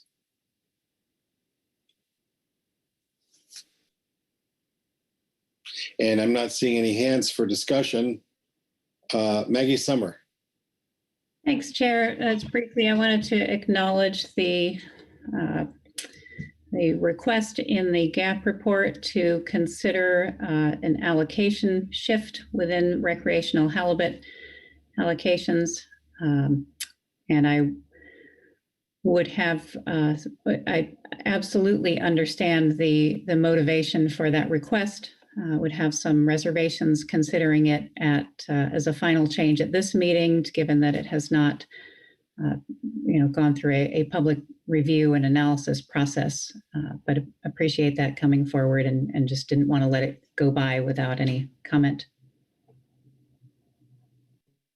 Okay, thank you, Maggie. Any further discussion? Marcy Remco.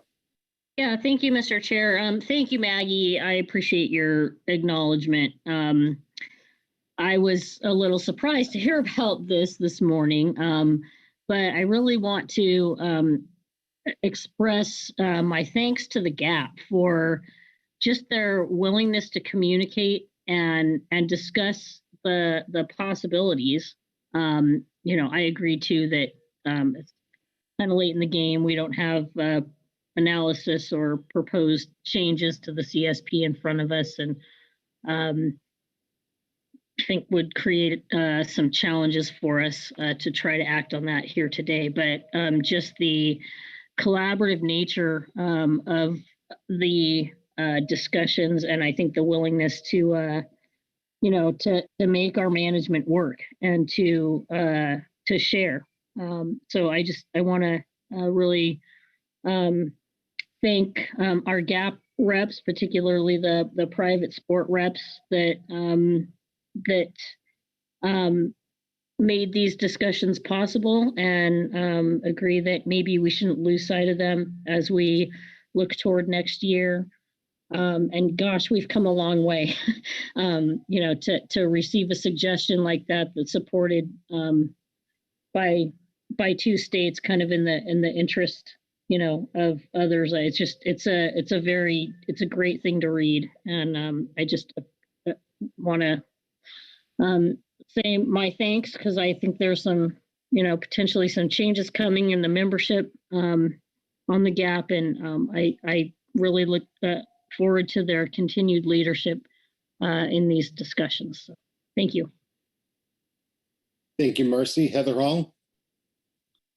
Thank you, Chair Grelnick. I'll just add on to that as well. And, giving the whole discussion about allocation changes a little perspective from just the discussions we had this fall relative to, not even changing an allocation really, but looking at how we use our Washington sport allocation. It garners a lot of discussion, and for good reason. And I think, Marcy, you're right.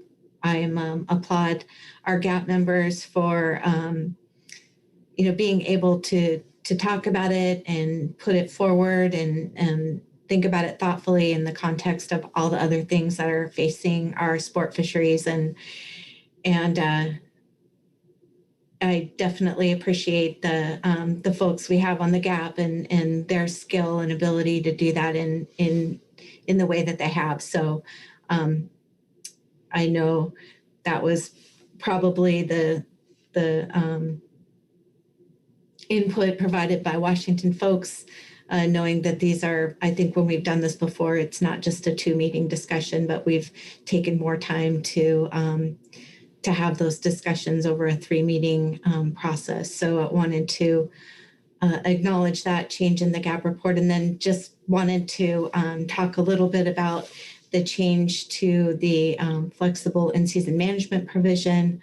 And definitely, similarly to our GAP, I, as a Washington manager, truly value our co-management relationship with the tribes. I know the past several years have been very hard for all of us, and have very much appreciated the conversations that we've had all along the way, especially in 2020, when we closed fisheries and had to come up with an entirely new halibut season structure as communities protected the health of people who live there. And we have coastal communities that are remote, and so I have been so appreciative of the fact that we had this very close working relationship during that time, and then even following after. I know we give value to the fact that when we talk about allocation changes for the sport recreational fishery, it has more impacts than just on our fishing public, but also to the communities where these ports are located. And so I want to speak to that and say that even though I'm I don't think that including that in the catch sharing plan is really the right place to do it. It doesn't mean or take away from anything that we do already, or our commitment to keep having those co-management discussions very regularly, and would just comment too on the GAP proposal here, that the change in section 6.8, this section 6 is specific to the sport fishery, and so while I know that our tribal engagement is important, it's important even beyond just the sport fishery. So just wanted to provide that perspective there. Thank you. Thank you very much, Heather. Further discussion or comments? And if not, we could entertain some motions, if there are any.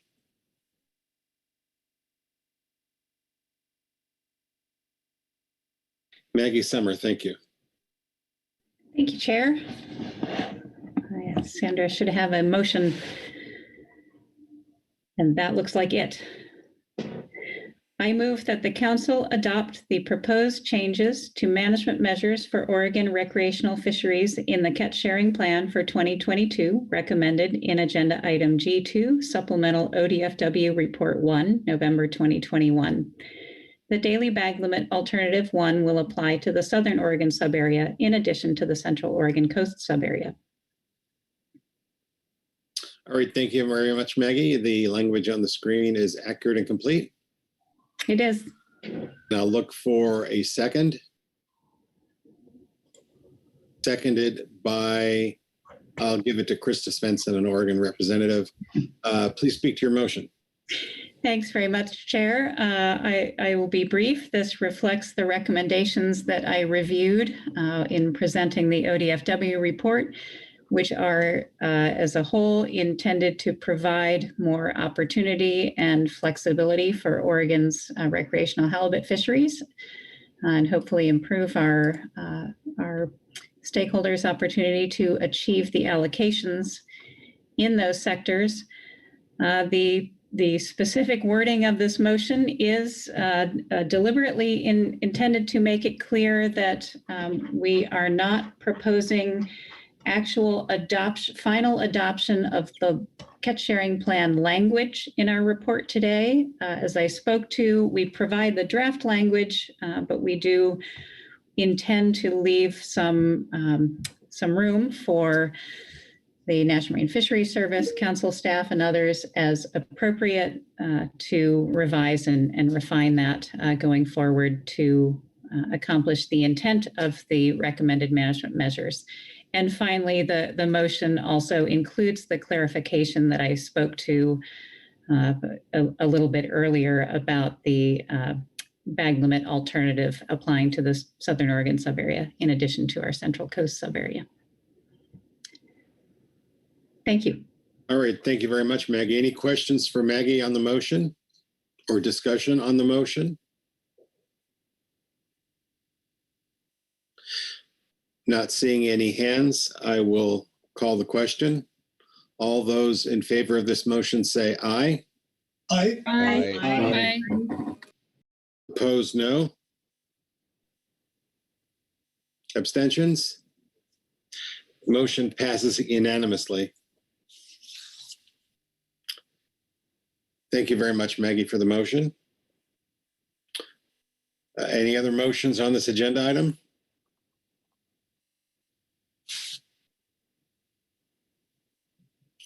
Heather Hall, please. Thank you. I do have a motion for this, and thank you, Sandra.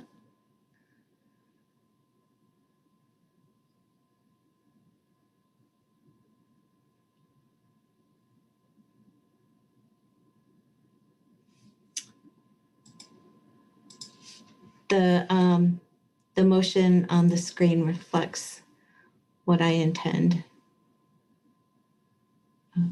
So I will read that. I move that the council adopt the proposed season structure, season dates, and proposed changes to the catch sharing plan for 2022 as described in agenda item G2, supplemental WDFW report 1, November 2021. Great, thank you very much, Heather. Is the language on the screen accurate and complete? Yes, it is. And I'll look for a second on Washington's proposal. Was seconded by Phil Anderson. Thank you very much, Phil. Please speak to your motion, Heather. Yes, thank you. So the WDFW motion here is specific to the changes described in the WDFW report and don't capture the recommendation from the GAP report. And I spoke to that a little bit a minute ago. I just really want to reiterate, though, that our WDFW commitment to working with our tribes and discussing management decisions that affect the ports of Neah Bay and the ports of La Push and all of our communities. And so thinking broader than just the impacts to state recreational halibut fishermen. And so I've left that out of keeping of the catch sharing plan to keep that working relationship between the state and the tribes. And I, as I said, I very much appreciated those discussions and the way we worked together to get through really the last couple of really challenging years. So I don't want the fact that idea proposed by the GAP to be construed as any of departing from that commitment that we've had for the past. So, and then similarly to what Maggie described, I have included the draft proposed changes to the catch sharing plan in this motion, but also look for the flexibility to work with National Marine Fisheries Service and the council as we make those changes to the catch sharing plan going forward. All right, thank you very much, Heather. Sorry about the background noise here. Phil Anderson, are you seconding the motion? You did second it. So I already did. I was going to add a few comments if you're ready for that. Yes, please. Thanks, Mr. Chair. Just in support of the motion and in support of the comments that Heather made relative to the relationship between the state and the tribes, the obligation is founded in co-management. We have a co-management stipulation that was agreed to between the tribes and the state back in 1997 that still stands and outlines the obligation of the state and the tribes to communicate and coordinate with each other, particularly if there's an action contemplated by one or the other that could reasonably be assumed to impact the other. So that consultation piece is well established and extremely important. And I'm confident that both the tribes and the state both honor that and value that coordination.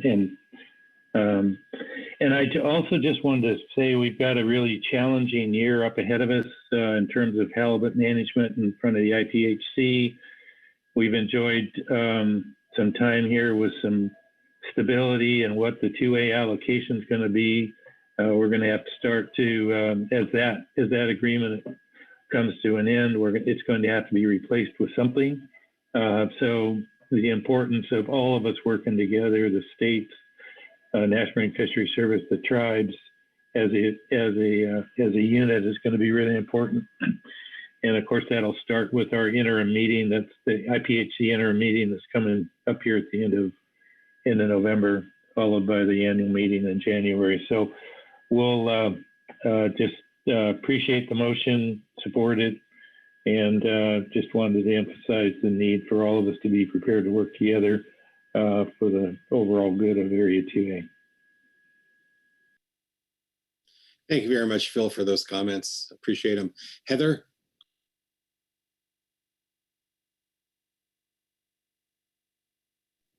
And discussion on the WDFW motion.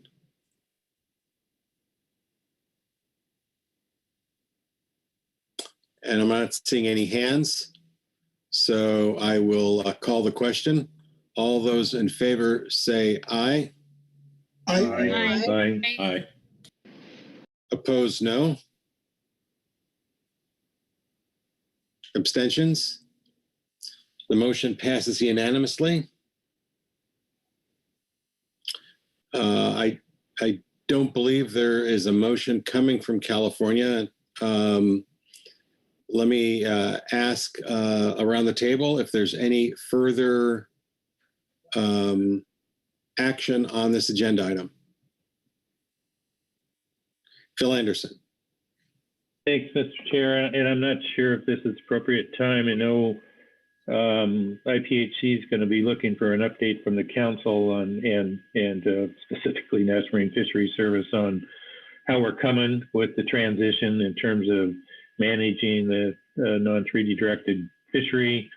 So at some point in time, whether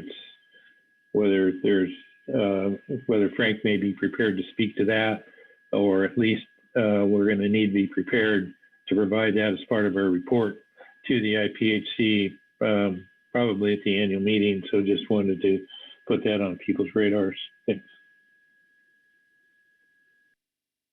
Thanks, Phil. This is our last council meeting before that annual meeting, so I'm not sure, and this is our last Pacific Halibut agenda item. So I'm not sure where the council, well, I'm not sure how we would discuss this at this meeting other than under this agenda item, to the extent that any discussion is needed. So Frank, thank you. So the agency has already started working with our Area 2A co-managers on developing a report for the annual meeting. And we will include this in our portion of that report. Phil is right. We'll make that report at the annual meeting, not the interim meeting. That being said, if questions do come up at the interim meeting, the National Marine Fisheries Service would be prepared to respond to those. And, we would start off essentially saying with what we said under G1, which is the proposed rule. We'll have a very good idea by the time of the interim meeting when the proposed rule will come out, and we'll be able to tell them the schedule that we have for putting the new transition rulemaking into place. So I hope that answered Phil's questions. If not, I'm happy to go further. Mr. Chairman, that sounds good.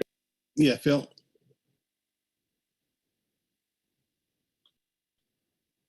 That's okay, Phil? That's yes, sir. Thank you very much, Mr. Chairman. Thanks, Frank. All right. Anything further under this agenda item?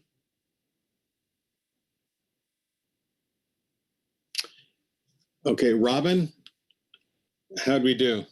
We did well, Chair Gorelnik.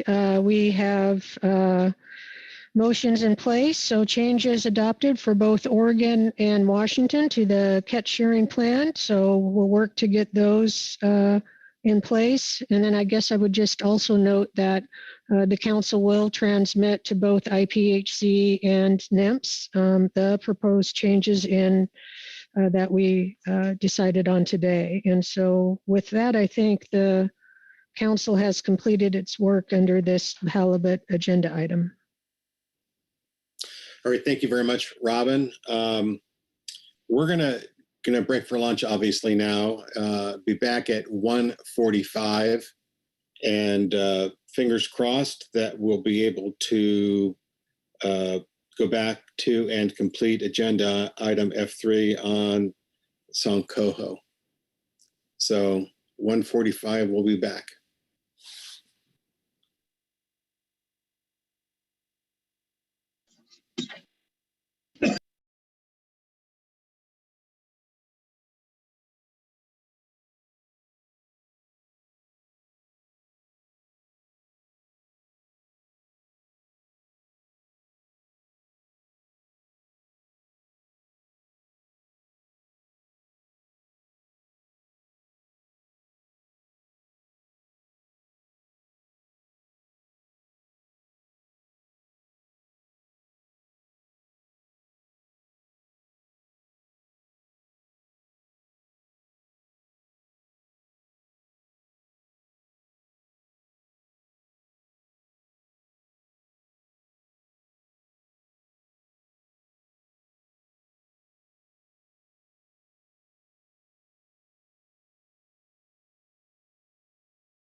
All right, it's 1:45, our promised time of return.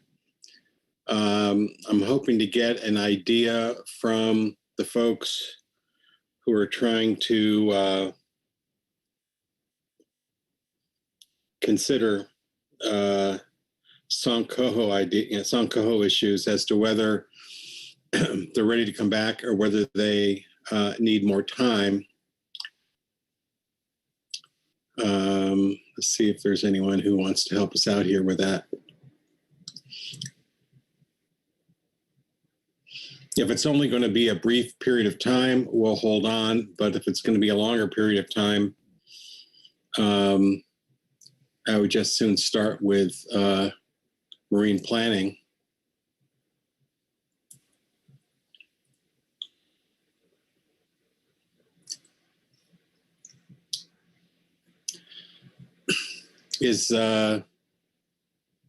Are we prepared for discussion? On F3, in which case I'll hand the gavel over to Vice Chair Pettinger.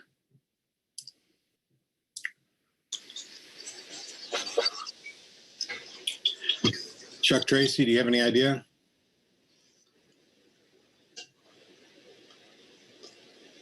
Marcy Yaremko.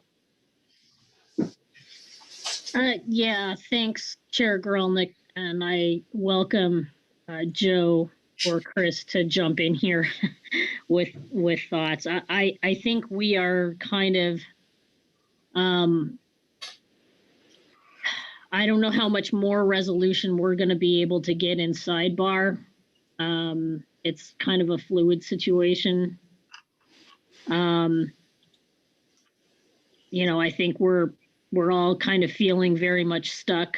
And so, I mean, we could just play it all out on the floor and let the chips fall because I don't know that there's anything else to do. And I guess, you know, with that, I'd see if Joe and Chris have an interest in trying to continue discussions on the side.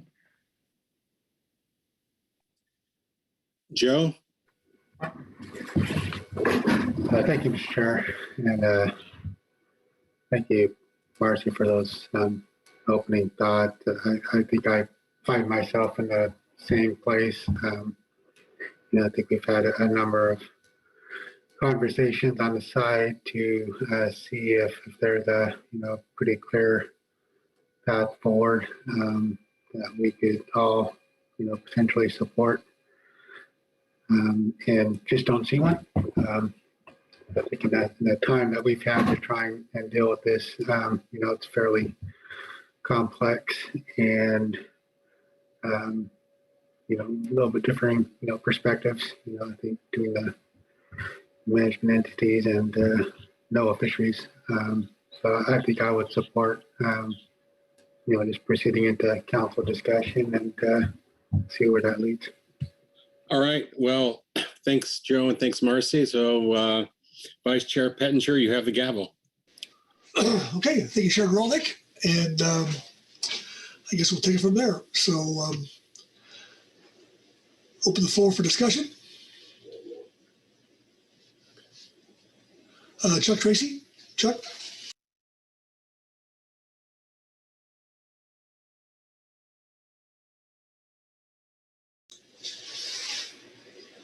Chuck, I'm not hearing anything.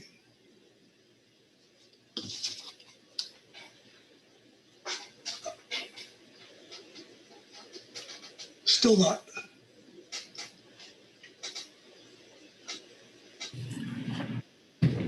Good. Oh, sorry. Okay. Technical difficulty there.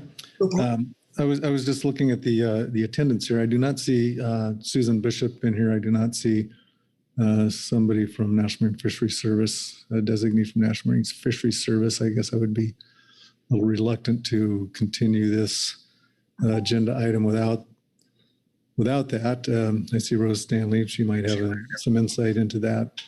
Yeah. Hi, Susan is having some technical issues. So if we could give her a moment, I believe she is going to try to log out and log back in. Thanks. Okay. Thank you, Rose. We'll stand by here for Susan. Was Susan the only one, Chuck? I'm sorry, did you mention someone else? Mr. Vice Chair, I guess I haven't done a thorough review, but you see we've got Oregon here. We've got Joe is here. Heather Hall is here for Washington. And so is Kyle. Okay, Kyle's here. And Marcy. So I think we're good, but it looks like Susan's in, so I think we can proceed. Okay, very good.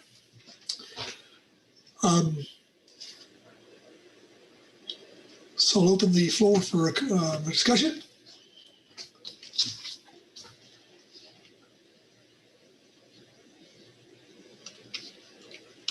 Joe Oldman. Joe. Thank you, Mr. Chair.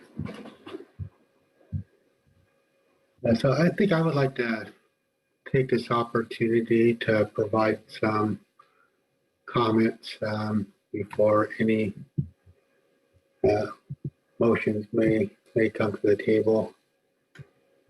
And by doing so, I want to kind of reiterate what I see as some key points that both the Yurok and Hoopa Valley tribes had presented to the council in their reports. I think both tribes supported a harvest control rule of at least 16%. The Yurok, they're pretty specific about, support of harvest control rule number 6. And I think both tribes in their reports laid out why they support that. And I think it's important for the council to be mindful of that. In the Huron letter, they talk about, how the Klamath River fishery resource, including Coho, is integral to, their way of life, their sustenance, culture, religion, and commerce. That, out of concern for these populations, they've been managing their fishery to protect them, since early 1990s, before, these fish were listed.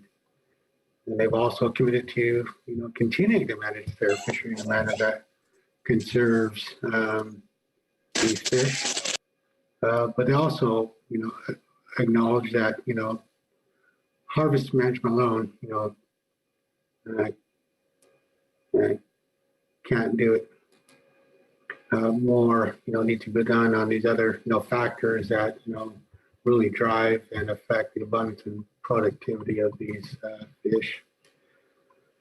There too, they thought that, given the relatively, minor increase in risk, that could result from, 60% ER versus something lower, that the benefits, would accrue to fisheries if a 16% total ER were adopted by the council. Hoopa Valley, similarly, shared with us that, they are, trying to find a balance between the conservation of, dwindling natural resources and the preservation of their culture. And they believe that a total ER of at least 16% would strike the best balance between conserving Shant Coho ESU and preserving essential Klamath Trinity fisheries. They went on, to state that, preserving their way of life for their future generations is first and foremost tied to the continued existence of the fish that have provided sustenance for their people since time immemorial. And so I think it can be said, for both tribes that, they don't have an interest in fishing on these fish to extinction. They very much want to have fish here, in the abundances and that productivity that, fully sustains their way of life. And so, from their approach and framework to dealing with these fish, is very much to do all they can to bring these fish back to full productivity so that they can enjoy the benefits that these fish have provided to them, going back to, their worst time immemorial. And so I recognize that, there's the other side of this equation, and that's the ESA and, dealing with, the, requirements and responsibilities that NOAA has to ensure, that, ocean and in-river fisheries, are set at levels that doesn't pose, unacceptable risk to the ESU or to the constituent populations. And I think we heard from Susan, that NOAA could support, a harvest control role that has a total ER of 15%. I recognize that they've got to do a lot of work to get them to that place. That's not a small thing by any means, but nonetheless, it doesn't get to level that the tribes support. And so maybe I'll just leave it there, Mr. Chairman and Council, for the time being. And that whatever motion that may come forth, interests of the tribes are very clear here from my perspective, and that is having a total ER of 16% is something that they very much desire, given the fishery benefits that would bring to each respective tribe and their people and their livelihoods. And one thing too that I might want to take a moment to comment on briefly, and that was that language in the California report.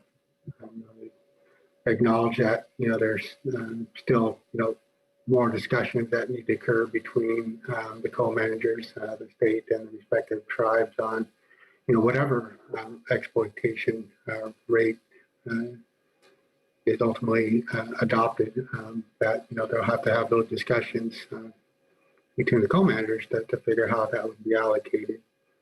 And so I know Dave Tillmeyer from Europe spoke to this as well. The question I had on the language as related to the, I believe the 9% of the total ER being used for planning ocean fisheries. And so that was a matter that raises a significant issue on a tribal side.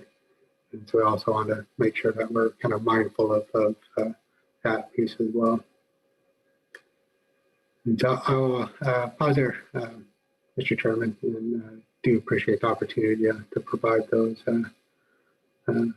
points under council discussion. Yeah, thank you, Joe, for that. Further discussion?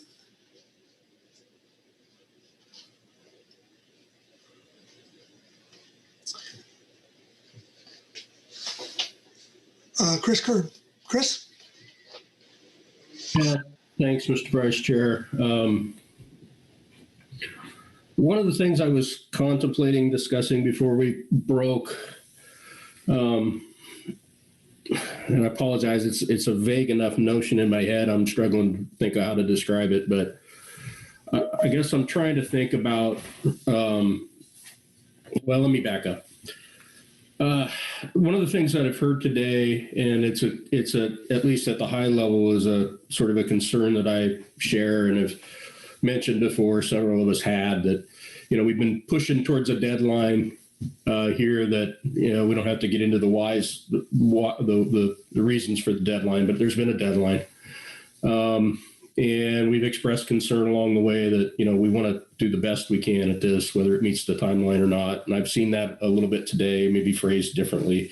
However, assuming that we do need to do this today, which is what I'm hearing, not much dissent with the notion that some final action might be necessary or is necessary today, whatever that might mean. I'm trying to get my head around whether there are options for future flexibility that can be sort of integrated into it as opposed to just discussed later. And I don't have any grand ideas for what those are. So, and I don't necessarily expect a reply unless somebody's got some ideas they've been thinking about for the last couple hours.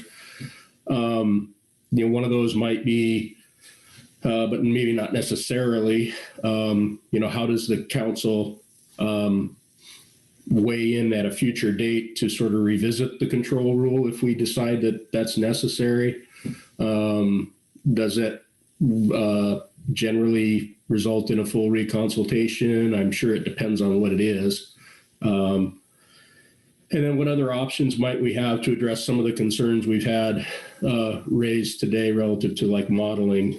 One that jumps to mind that I'll just throw on the table while I'm here is potential for adjustments to FRAM through scalar approaches, which we've used for some other stocks, or other improvements on the inputs. One of the things I think is driving this is sort of the fishing effort approaches that we use for the South of Falcon planning. Have to be integrated into that process. And then when you see fishing that doesn't do the same thing as what Preseason said it was going to be, you should really expect the output to be different. But I'm not sure, we'd like to, I think, be able to kind of reconstruct some of those and see if there's a way to explain some of the things that Pete McHugh and Ms. Bishop were talking about earlier. So anyway, I guess I'm just wandering a little bit. I'm looking if there's any Hail Marys here, so to speak, that can be integrated for flexibility that still do what we need to do, which is try to get a control rule that meets the needs of the stocks and the fishers and is consistent with ESA. So I'll stop. I know I'm wandering. Yeah, thank you, Chris. I see Sheila has her hand up behind you, so maybe she may have some insight for us. Sheila? Thank you, Mr. Vice Chair. And can you hear me okay?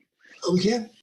Thank you. I probably don't have any insight to respond to Chris, but I did just want to flag, as you head toward taking council action, that, I think there's some potential kind of lack of clarity in the language on page 4 of the CDF&W supplemental report that I just kind of wanted to flag, because I think it could, if that is what makes its way into the motion and the council votes on it and it proceeds forward through the process, it could create some confusion in implementation and create some ambiguities down the line. So just in the interest of flagging that and potentially addressing it here, I think, the first sentence of that language does indicate that the intent is that the total fishery exploitation rate limit of 15% would be in place, but it looks like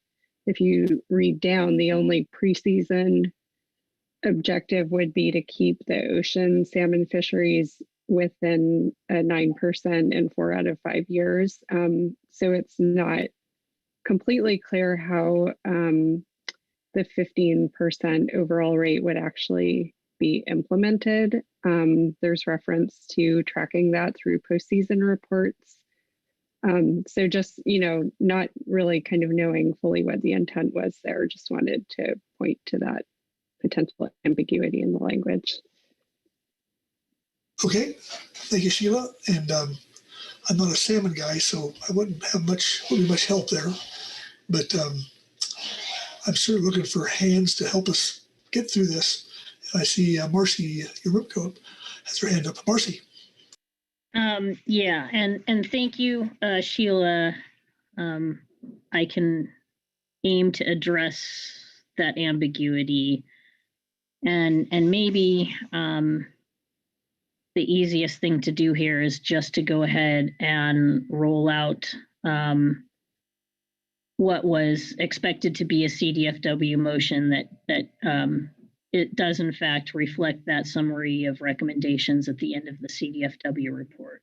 I think it's maybe easiest to talk through it element by element And I will do my best to respond to questions, and I will offer some thoughts along the way about why CDFW believes that this path forward is, I guess, the best of the options that we might have available to us today. So Sandra or Chris, with that?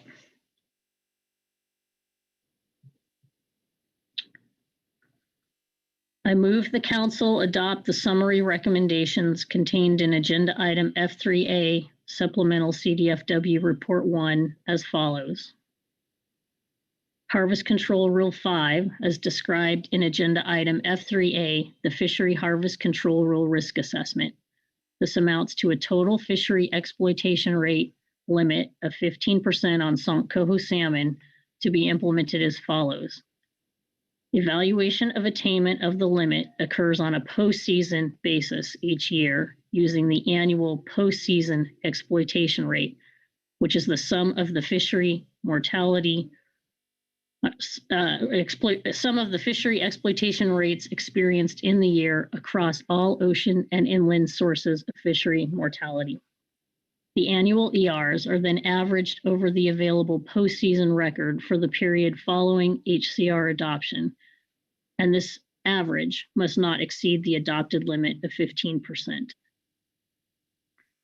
Postseason estimates of the ocean exploitation rate will be generated using the Coho Fishery Regulation Assessment Model, or FRAM, whereas the in-river exploitation rate component will be determined using data provided by co-managing agencies as described in Appendix C and Appendix I of the Risk Assessment Report.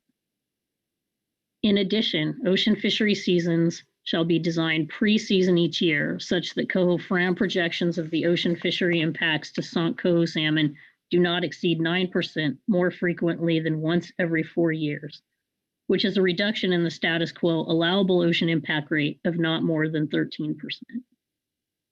And if I get a second, I will walk through each of these elements in detail. Thank you. Hey, Marcy, does the language on the screen accurately reflect your motion? Yes, it does. Thanks. Very good. Look for a second. Seconded by Bob Dooley. Thank you, Bob. Marcy, please go ahead. Yeah. Okay. Thank you, Mr. Chair, Vice Chair Pettinger. Let me start at the top with the Harvest Control Rule 5 recommendation. I am very sensitive to the tribal recommendations that we have before us here today, and that also we received back in September. And in fact, in our technical review of the HCR alternatives, we internally, CDFW, found pretty solid technical merit for an HCR as high as 17%, without causing undue projections of risk to the resource. I'm thinking back to the presentation we received in September, and I'm thinking of the boxes changing from white to pink in the schematic at the rate above 15%. And I recall asking, what makes those boxes pink? Why is this a bright line? What's the bright line? And I think the answer I receive is that, the bright line is above 10% of increased exploitation is not acceptable. But I guess I feel like we still don't have a great answer as to why 15% is acceptable and 16% is not. When we look at what the projections are for the HCR of 16%, I believe the number was 10.4% increased risk. And I know that the kind of the do not cross line is at 10%, but gosh, it's just very difficult to understand why that line is where the line was set. And I do appreciate NIMS's continued offline discussions with us repeatedly, routinely. Susan, Jeremy reaching out to us, regular communications ongoing was very useful to us. But to kind of be, I kind of feel like we weren't really left with an alternative here other than to accept a decision that was made for us that we cannot consider a rate higher than 15%, regardless of what other measures we might be taking to protect and avoid Coho. So I'm kind of feeling like our hands are tied. And again, on a technical basis, I think we would have been comfortable with a number higher than 15%, including for reasons that the tribes identified. But I did not feel like we had an alternative here today in our decision-making process here in November to recommend a number higher than 15, because we were very much given the impression that it just would not be acceptable to National Marine Fisheries Service. So that's kind of what prompted us to go back to, I'm going to say, the drawing board to kind of look at, okay, how can we work within that guidance? Because this is definitely here at the November meeting, this is our one and only opportunity to provide input to National Marine Fisheries Service on the development of the biological opinion. They've been incredibly clear that the timeline is not negotiable. That they've also been incredibly clear that we're not going to have information on the ongoing consultations on the in-river components of the total exploitation rate. And yet the council is in a position here where we're being asked to make a recommendation on a total exploitation rate. And we have really no idea what is being contemplated as an outcome of those discussions that are continuing. I think we had sort of hoped that we'd be able to wrap all this up and have it complete by November and have some clarity on the inland piece so that we could be comfortable with having some certainty on that, what a total ER recommendation might be. But I think we're really not left with any options.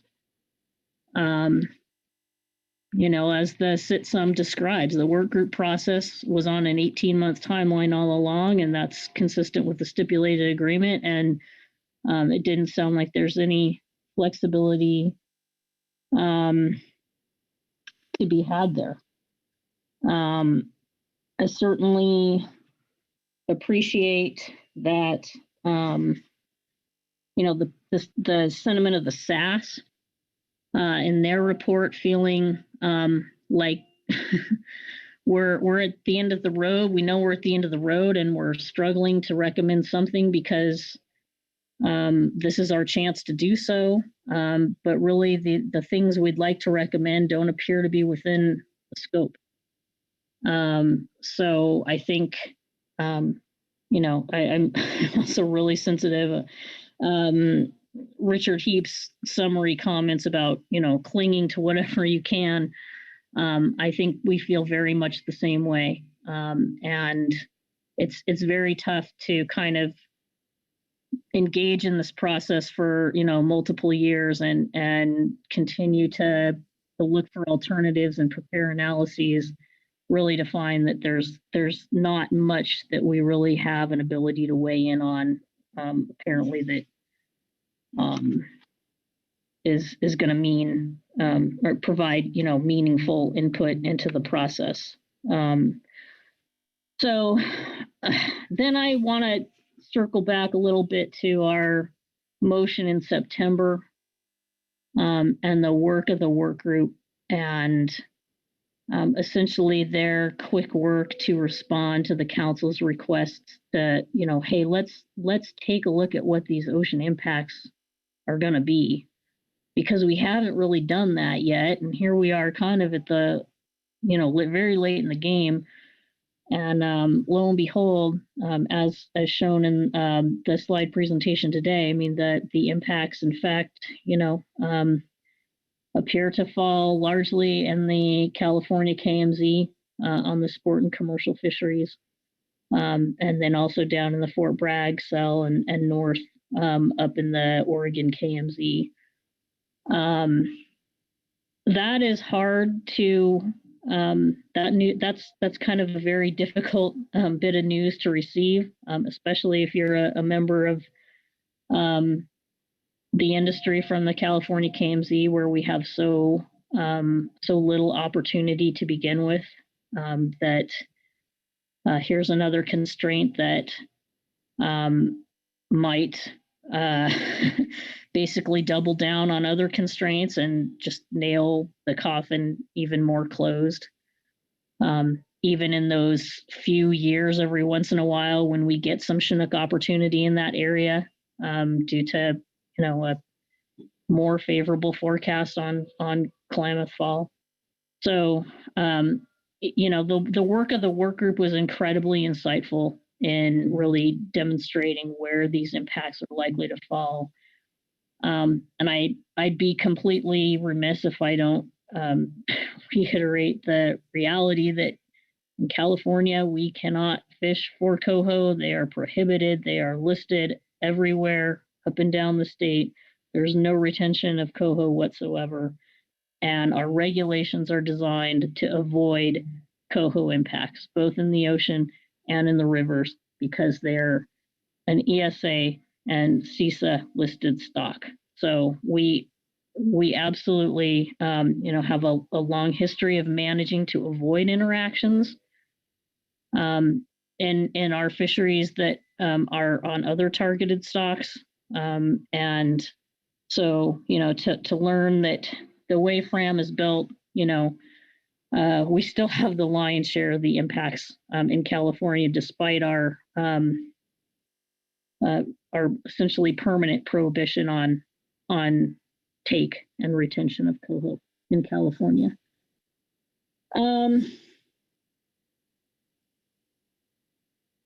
So I think moving to the next bullet in our motion, the evaluation of the limit occurs on a postseason basis each year using the annual postseason exploitation rate. So again, we were back to the drawing board, kind of not seeing any flexibility on the 15%.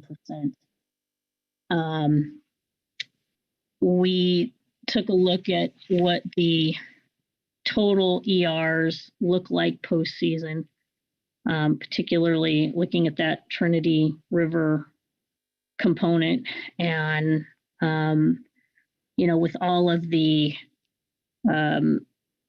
ocean and inland exploitation rates together over the time series, and what limit or how can we work this in a way that does not where are we at right now as of today in terms of a long-term average, and where do we need to be?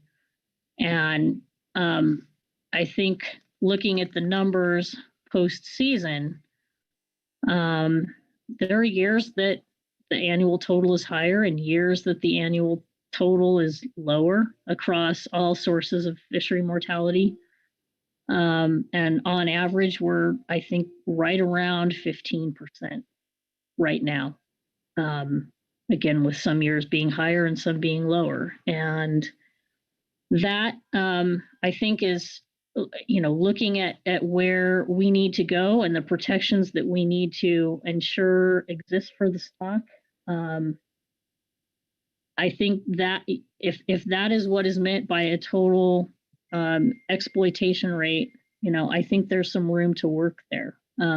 We did not provide here, I guess you'd say, a recommendation on what numbers of years you might average. For example, is this looking at the most recent 6 years that we average, and if you and also, if in fact you exceed that average, I know the question was raised by Sheila, what do you do? I think the reason you're not seeing any content along those lines in this motion here today, we didn't have time. We did not have time to discuss that or how it might be implemented. And we also, really our goal here was to give National Marine Fisheries Service some ideas to start with, and recognizing that, the actual implementation and the terms and conditions in the ITS are, will be up to them. But we really just didn't have time to go further with this concept and how you would actually implement the 15% postseason, or what would you do in the event that you, that you do exceed it. But I would hope that we'd have opportunities to develop that looking forward. There certainly are tools in our toolbox, and again, a commitment, I think, between the co-managers to work collectively. I think if we can agree on this total ER, which is really what, the action was in front of us today, there's time to work out the detail. So that's the reason and the thinking behind that passage. And yes, acknowledging that it's somewhat open-ended, and that, that's by design, because we didn't really have an opportunity to scope the concept further.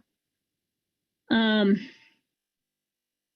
the second bullet about the postseason estimates of the ocean ER being generated by FRAM, which is a different, obviously, that's the tool that we use for the ocean estimates, while the in-river component is determined according to the methods described in the appendix. I just wanted to add that for clarity. So I think that was what we were aiming for with regard to the concept of how we make 15% as an overall total ER work for all parties, was the postseason approach as opposed to a preseason approach. Then I want to get to this last passage, which I appreciate is, I think, causing some consternation. And I'll just do my best here to explain. Our proposal was that ocean fishery seasons still be designed with a preseason cap. That's how we've operated in the ocean for many years, with a 13% allowable ocean impact rate on Coho.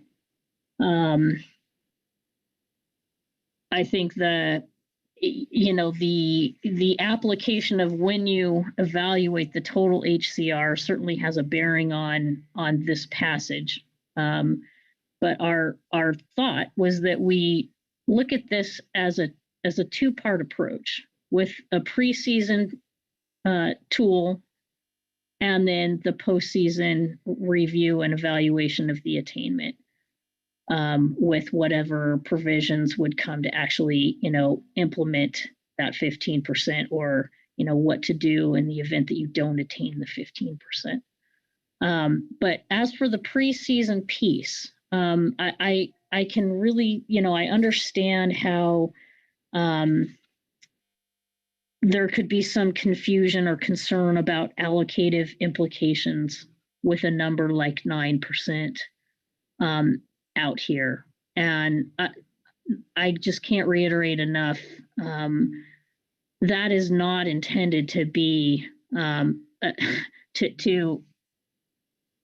suggest any allocative implications. If you'll bear with me a moment to have a look at the figure that is provided, figure 1 in the CDFW report. This is a look at the preseason versus the postseason projected ERs under Coho FRAM. And so if you look along the x-axis, that's the preseason value. And then the resulting postseason value after the season's over. So the actual exploitation is on the y-axis. So taking all of these data points into consideration, you'll see that the fit of these data points is not very good, with the R-squared of 0.1069. There's not much relationship between pre and post. So in some years, you might be using a preseason tool that unduly constrains you, and then in other years, you may have not constrained yourselves enough because the postseason outcome was significantly more impactful. And so this relationship and the poorness of it is of grave concern to CDFW and to our industry, because just the difference of just 1% can mean a whole month of fishing. When you look at those heat maps that the work group provided, significant amount of time on the water, particularly in those hot cells in the California KMZ and Fort Bragg and the Oregon KMZ. So what we were really aiming to do is find a way to avoid the incredibly harsh consequence of applying the preseason FRAM cap in such a way that would essentially prevent us from having any opportunity in those occasional years when there's enough Klamath Fall to prosecute some amount of fishing in these Northern California areas.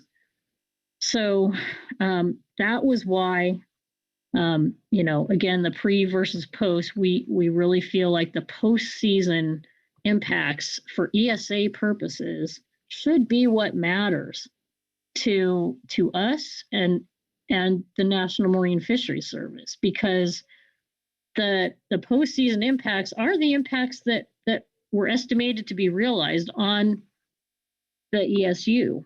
And if the relationship between the pre and the post isn't good, then are you actually achieving your goal with regard to ESA if the pre and post relationship isn't solid? So considering that, we like the postseason tool as the metric to whether we're achieving our ESA objective. But the reason that we offer the 9% preseason constraint as well is because we wanted to avoid an impression that we were not paying attention to the needs of St. Coho, and that this is a fragile ESA listed stock. And if we were to see preseason values that go high, we would need to be concerned with that. It doesn't happen very often. You know, and we've been operating under the 13%. We very easily could just get rid of that whole passage in this motion right now and say nothing about preseason. But our intent was to provide some upper limit that should provide reasonable assurance that on the postseason end, we're not going to see a number that comes out of the ocean that is, you know, dramatically out of whack. You know, recognizing the relationship here between pre and post is so poor.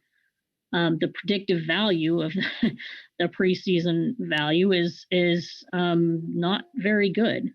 So really, you know, that the intent here was to provide a second measure of precaution, or I guess you'd say comfort, with the approach that, you know, we would not be supporting a preseason structure that was, you know, likely to produce, I guess I'd say, significantly higher impacts from ocean fisheries postseason. So that was the rationale for the 9%. And again, there is no intent that be a carve out or a share of the 15% that is implied. That's in no way what we were aiming at. We see the pre and the post situation here being entirely separate discussions, really, because again, there's such a poor relationship. But that being said, for continuity's sake and the fact that, you know, I think we do need to be cognizant of this stock as we design our fishing seasons. We want to have that awareness that our season structures afford, you know, are adequately protective when we, you know, embark on fishing. You know, we want some assurance that we don't, or we want to expect that we're not going to attain impacts that are out of line with where we've seen them. So that's the rationale.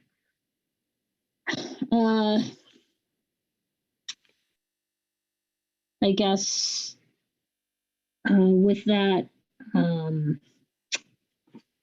see if I have any other things to add.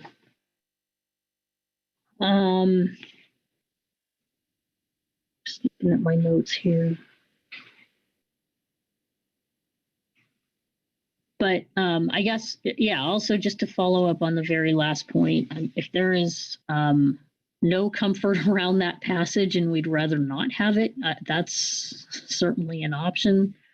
You know, looking at the pre and post relationship, I guess I should also note in figure 1, the red squares, those values are 2018, 2019, and 2020. And as Pete described, you know, there was a change in the FRAM methodology in 2018 that we hope makes FRAM a little better in its pre and post relationship. However, the 3 years of information we do have suggest that, you know, the preseason predicted ER was, you know, 67% higher than what the postseason estimates are. And so we were aiming to do, I think, what Chris is suggesting, which is building in some correction factor or some kind of, you know, well, I guess that's what it would be, is essentially a correction factor to apply to the preseason ER, so that you're not essentially paying a higher bill up front than is necessary. Certainly think that is in concept, very much what we were looking to do. And I think, that is really why the 9% value is there to, attempt to somewhat mitigate those consequences of the fact that at least, with only 3 data points to look at, it still appears that the preseason exploitation forecast is substantially higher than what will be realized postseason. With that concludes my remarks. I'm happy to take any questions. Thank you. Okay. Thank you, Marcy. Questions for Marcy on her motion? Or discussion? Susan Bishop. Susan. Thank you, Mr. Vice Chair. And I'm happy to let anybody, I was probably quick to my hand. I'm happy to let anybody else go first that may have other things to say. Well, they're not lined up behind you, so I think you're good.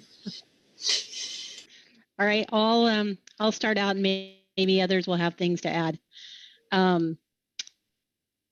I guess I need to start by pushing back on one of the initial points, which was that folks had limited ability for input or substantial input.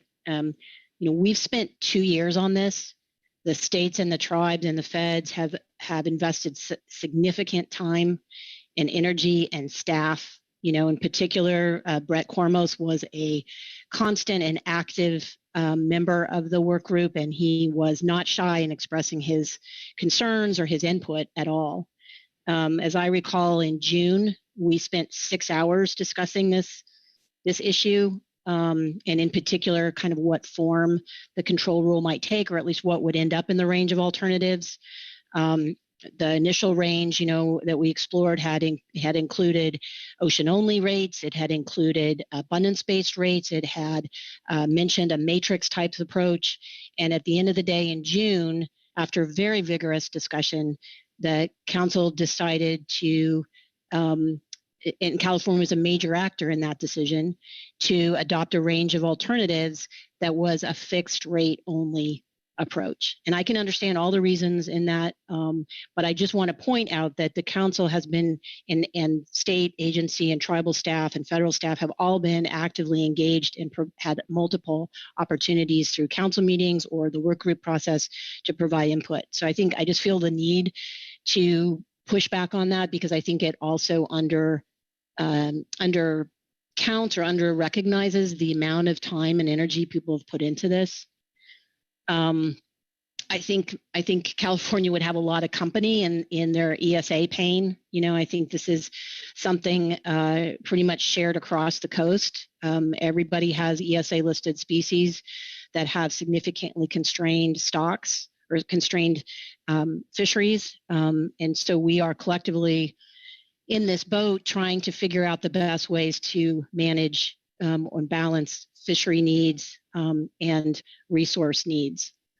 So those are a couple of initial comments, but sort of more to the point here, I think at least NMFS's concern is that this proposal is outside the range of alternatives. It creates, I appreciate, California is really in a problem-solving, solution-oriented mode, what might work, trying to accommodate the information that NOAA has provided, the input from their constituents and tribal concerns. They're trying to do their best to accommodate all these different pieces. But we're down to the 11th hour now. There's a lot of questions about important pieces of this particular proposal. There are important conversations, I think, that need to be had that haven't been had. So, for example, the issue around what is the meaning of the 9%. NOAA, should it decide to do a consultation, would do that on the action that the council proposes, and details are important. So we would not just sort of fill in the blanks in terms of how this would be implemented and how it would work. Unless we ended up putting a reasonable and prudent alternative forward. But those details will be important to nail down. And currently, there's a lot of questions about how this would work, how it would work preseason, how it would work postseason, et cetera. And I just think we're kind of out of time to do that. We have, I think you've seen today the concerns or additional questions about the data set. I notice in the chart that Marcy referenced, there's a cluster of points above that line that indicate an under prediction preseason with regard to exploitation rate and a fairly substantial overage. I don't know the circumstances around those.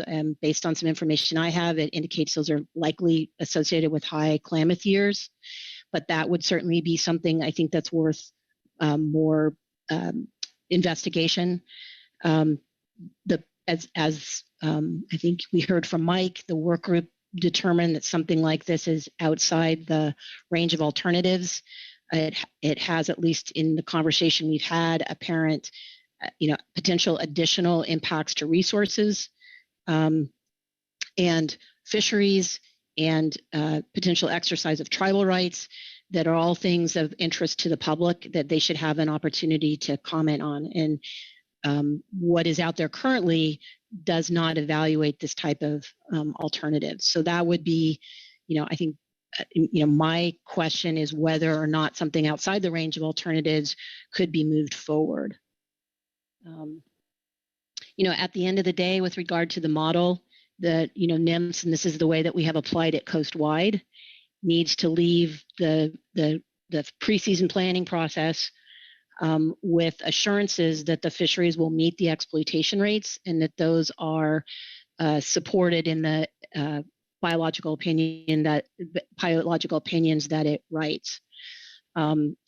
If there's a model problem, and there often is, as we know, then we have protocols and procedures to address that and to make corrections to the model to address those errors. We've done that with Upper Columbia River summers, for example, and the stock composition issue there.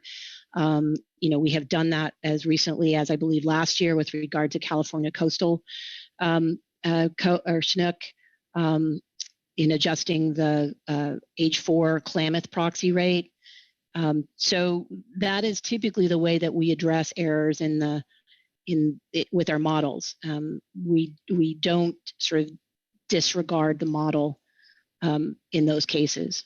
I don't question that this is something new and that some of these changes have been made relatively recently, but at least from NOAA's perspective, that would indicate a little bit more uncertainty than less and would give us more pause to think. We think we agree with some of the sentiments that have been expressed in terms of being appropriate to take the time, if this was of interest, to further explore this, to have the conversations that needed to be had. But I don't think that we have that today.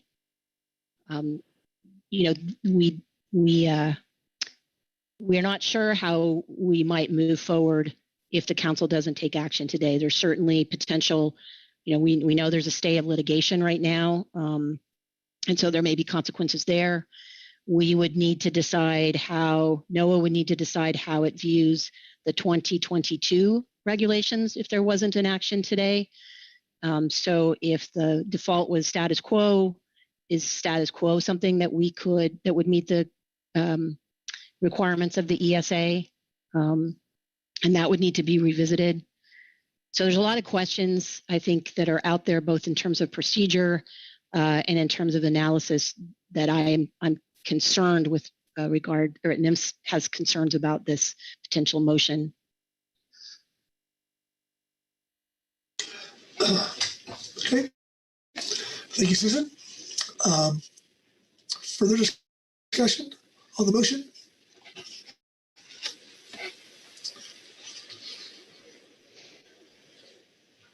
Okay. If I don't see any hands, I'm going to call for the question. Okay. All those in favor signify by saying aye. Aye. Aye. Aye. Opposed? Aye. No. No. Abstentions? Abstain. Okay. I'm not sure if I recognize those voices. Did someone recognize those voices? There was 4, I believe. There's 3, 3 against and 1 abstention. That's what I heard. We can either do a voice vote or a roll call vote, or if the folks would be so kind as to identify themselves, the 3 that voted no. Joe Altman, votes no. Thank you, Joe. So I heard Joe Oatman. I saw Chris Kern. Chris Kern, did you vote no? Correct. Somebody else vote no. Susan Bishop from NIMS voted no. Thank you, Susan. And an abstention?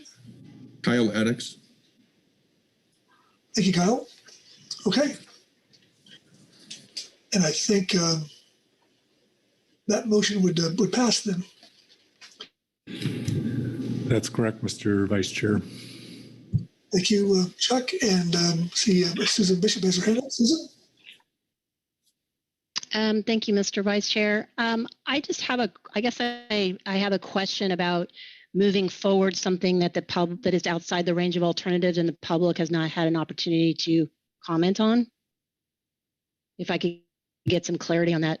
Please. Go ahead. A specific question outside of just what you spoke to?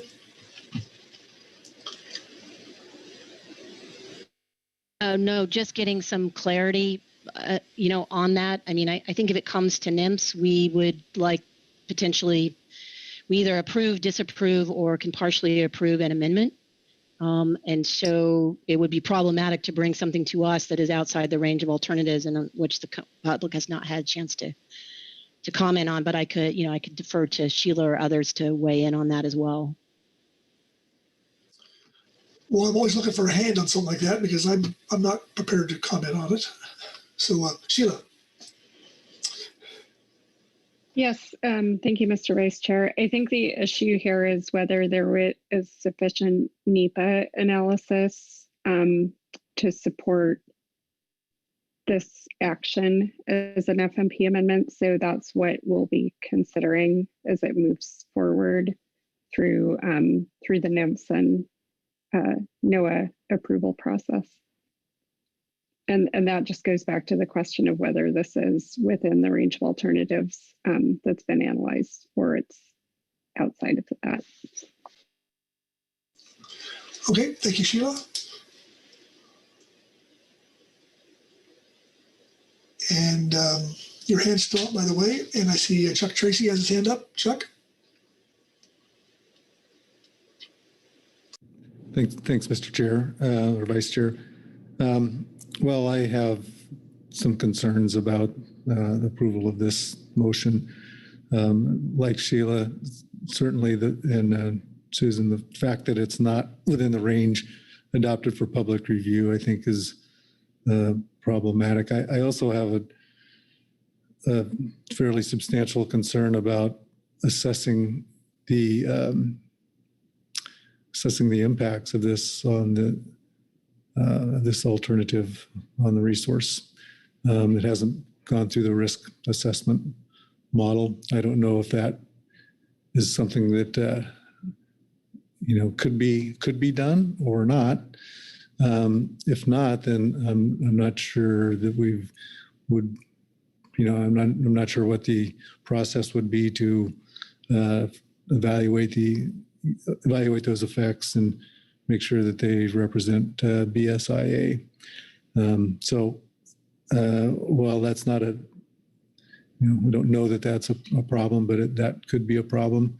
This will be challenging for staff to develop the analysis of and present to National Marine Fisheries Service.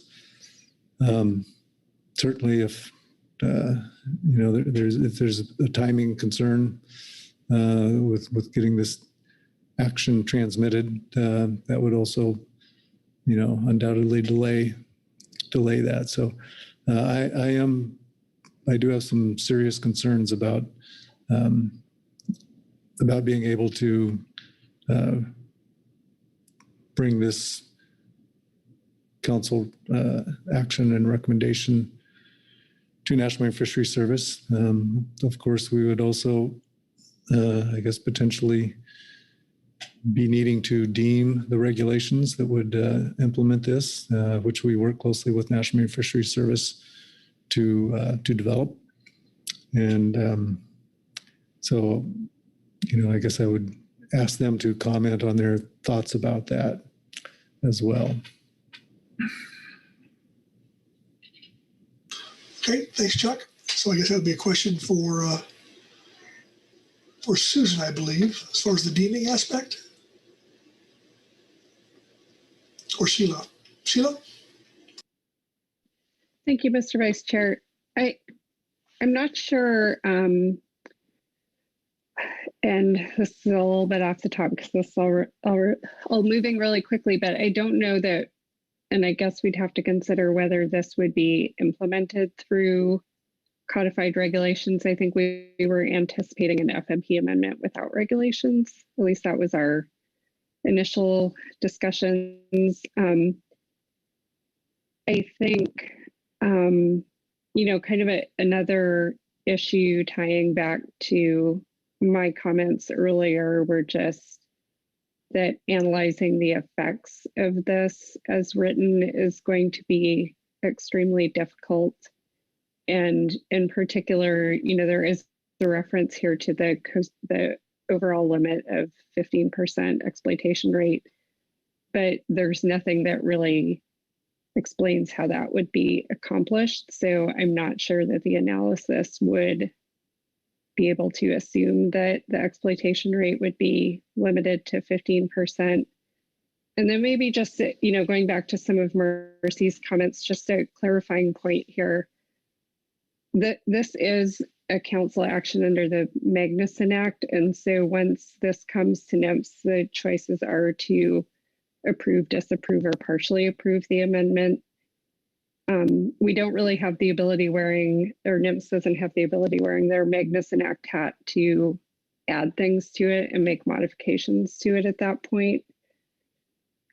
So the only way that NIMS could require additional actions here would be through a reasonable and prudent alternative, assuming that there's a jeopardy buyout. So I just wanted to clarify that to make sure there wasn't thinking that NIMS will be able to add additional pieces to this once it is transmitted. Thank you, Sheila. Okay.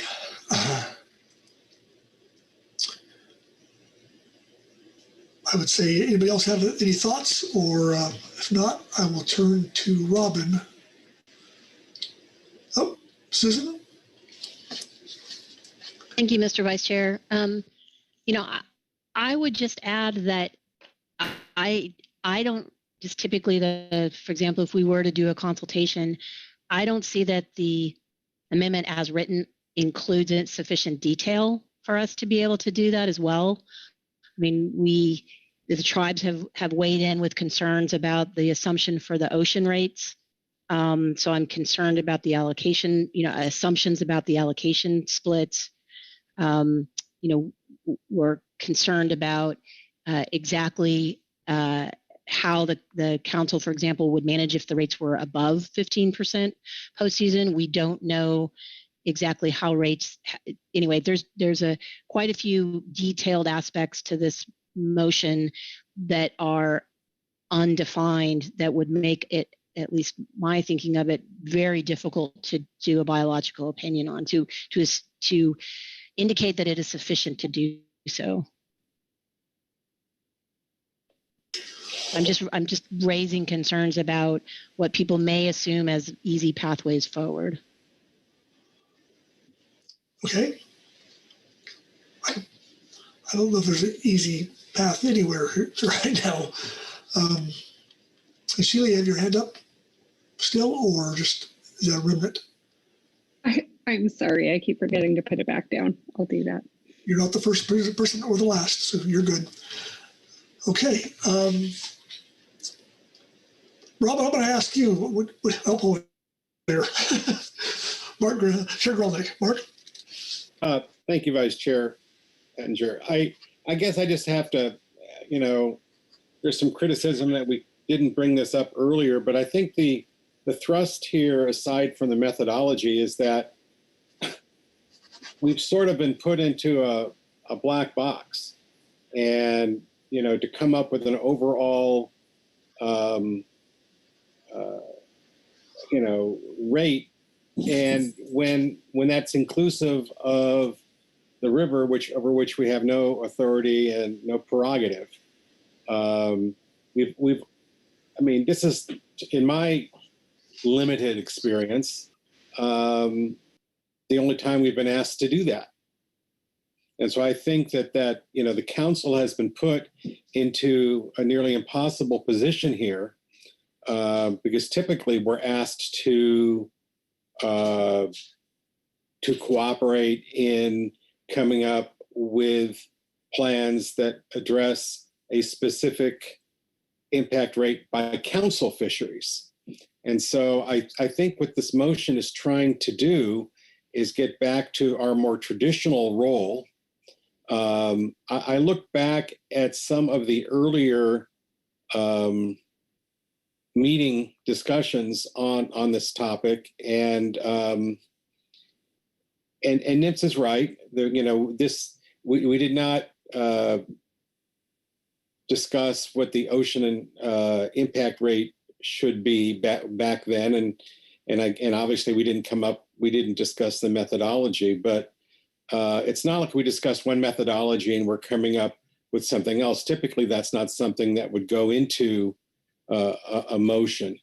So I'm not sure that having a methodology was implicit in any past discussions, not any particular. So I don't think this changes necessarily what the public might have expected. They must have expected that there would be some methodology for doing this calculation. And this isn't different, I don't think. What is different, I think, is the reference to a council area fisheries impact rate here. And again, that's, council's been put in a very difficult position here, because we've been asked to opine on overall impact rate when we're not even a party to the discussions on the inland impact rate. So I think this is, I understand NIMS's objections here, but I think we're just trying to do what we typically do, is come up with something that we can manage on a going forward basis. Yeah, thank you, Chair Grelnick. Chris Kern, Chris? Thanks, and I apologize. I was writing fast, but I didn't get it all. So could I ask Mr. Tracy or Ms. Lynch to repeat the suite of actions that NOAA can take under Magnuson when they take this recommendation in? There were 3 of them. I got 2 of them. You can, and Sheila. Thank you, Mr. Vice Chair. They would be to approve the amendment as adopted, to disapprove it in its entirety, or to partially approve it.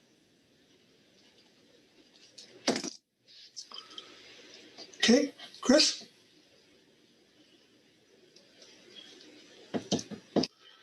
Okay. Mark, your hand's still up. Okay. Anyone else? Okay. Robin, I'm in uncharted territory for myself. Do you want to wrap this up, or at least where we're at?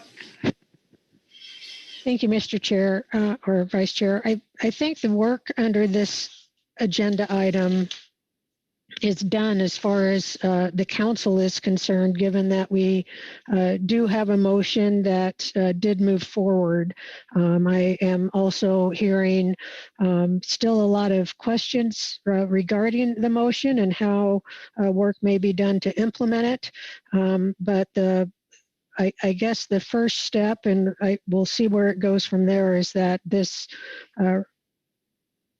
action that was adopted is for recommendation to NIMS. So consistent with the California proposal of 15% harvest control rule with some caveats there. I guess we can only just take it one step at a time, but we'll work to transmit that decision to NIMS and see where we land. Okay. Well, thank you, Robin. And with that, I'm going to hand the gavel back to Chair Grolnick. And even though we've lost a little time, we're still on schedule, barely. So, Mark? Well, thank you very much, Vice Chair Pettinger. So we're going to move straight into our last agenda item for the day, which is marine planning. It's agenda item C2.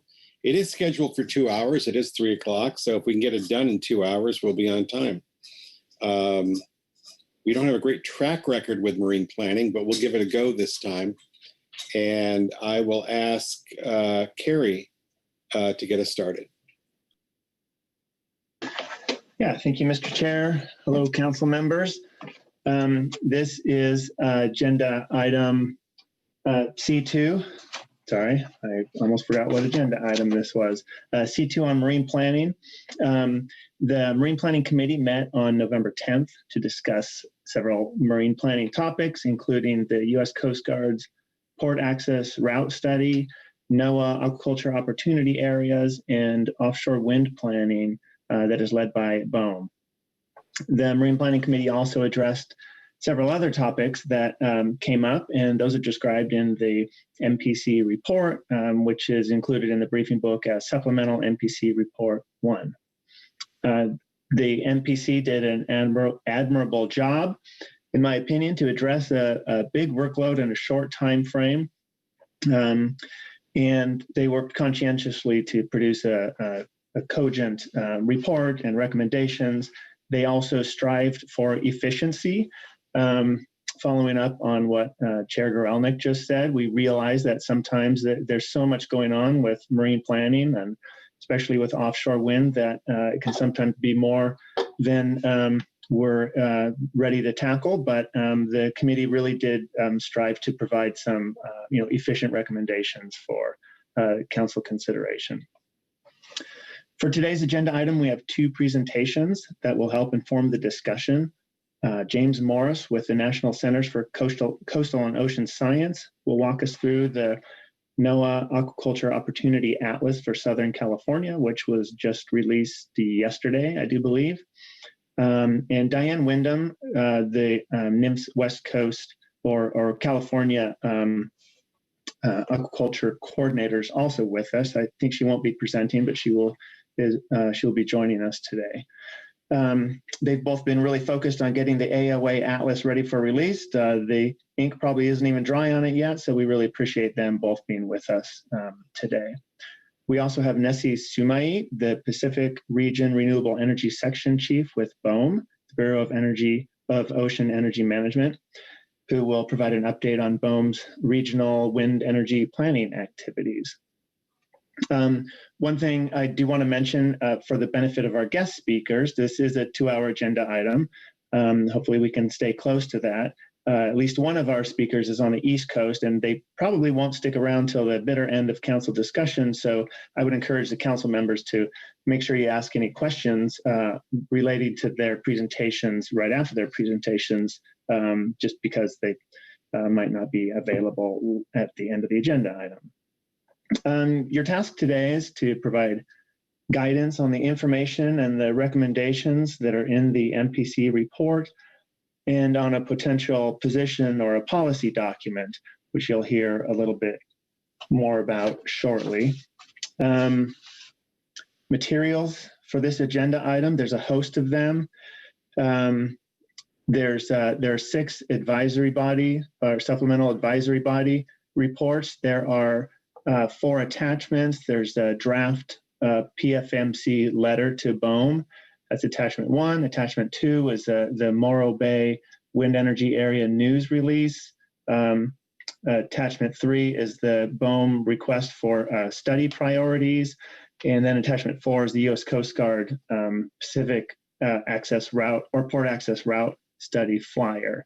Then there are supplemental reports from the GAP, the HMSAS, the SAS, the CPSAS, the CPSMT, and the Habitat Committee.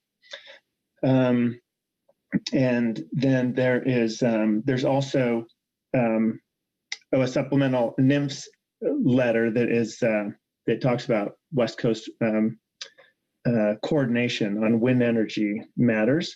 There's also 3 informational reports that are related to this, just to draw your attention to them. Supplemental Informational Report 7 is the request for comments from NOAA on Executive Order 14008, America the Beautiful. SEP IR 9 is an announcement on the Chumash National Marine Sanctuary. That's you won't hear a whole lot about that, but it is related. It's adjacent to the Morro Bay Wind Energy Area, so I want to make sure that you're aware of that. And then SEP IR 11 is the announcement of the NOAA Aquaculture Opportunity Area Atlas for Southern California. So after this overview, we'll move on to reports and comments of management entities and advisory bodies, and then public comment. And then the council action is to review recent activity, approve responses as necessary, and provide guidance on the development of a position statement, terms of reference, and schedule for future council engagement. I do want to just clarify one thing. The Marine Planning Committee didn't end up spending much time on the terms of reference. That was this idea of putting something in writing that would clarify the roles and responsibilities of the Marine Planning Committee, especially in relation to the other advisory bodies and the council, that sort of thing. And they just sort of ran out of time to discuss it. I will say that we've had a lot of good discussion with the council and the committee and the other advisory bodies about trying to be adept and efficient, and that was the point of the terms of reference. So it's not that that's off the table or anything. We just really were a little bit overwhelmed with other items and didn't get to that, but it's certainly something that's on the table. So that concludes my overview. I can take any questions about the process, or we can move on to the reports. Thank you for that, Carrie. Any questions for Carrie? And not seeing any hands, we will go to our reports. We're going to start with a presentation from NOAA. James Morris. Mr. Chair? Yes, sir. I think we were going to see if NIMS wanted to speak to their supplemental NIMS report. And if they don't have to. Okay, well, Ryan, would you like to speak to your supplemental NIMS report? Thank you, Chair, and thanks, Carrie. I can be relatively brief here. I'll speak to supplemental NIMS report 1. You can see in the letter here, and I think I may have mentioned this the previous meeting that NIMS was working on setting up a team that was focused on offshore wind. This kind of explains that in more detail. I wanted to highlight too, though it does reference the 3rd paragraph BOEM's role, and of course the fact there's general requirements under statutes for BOEM to engage with NIMS, but I wanted to highlight that we at a leadership level in the region are ramping up efforts with our BOEM Pacific counterparts to develop those relationships, to have more frequent interactions and the ability to reach out as needed, not just through the normal statutory processes, but of course, whenever we need to as an advocate for anything we would like to raise with them. So that's one key component of this I didn't want to have missed. And then the rest of it really is highlighting this new team. It really is it's not just a regional team. It will be led and chaired by one of the region's senior staff, Miss Lila Ise. She is the chair of that group. And we also have senior staff leads from both the Northwest Fishery Science Center and Southwest Fishery Science Center.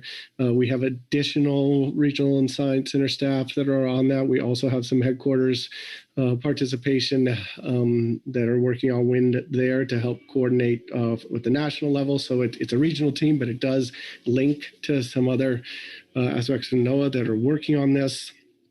You can see a little bit more about our lead's background here. And then finally, just to highlight, Ms. Yvonne Duranier will continue to serve as our representative to the Marine Planning Committee. And you all know Yvonne quite well in her expertise.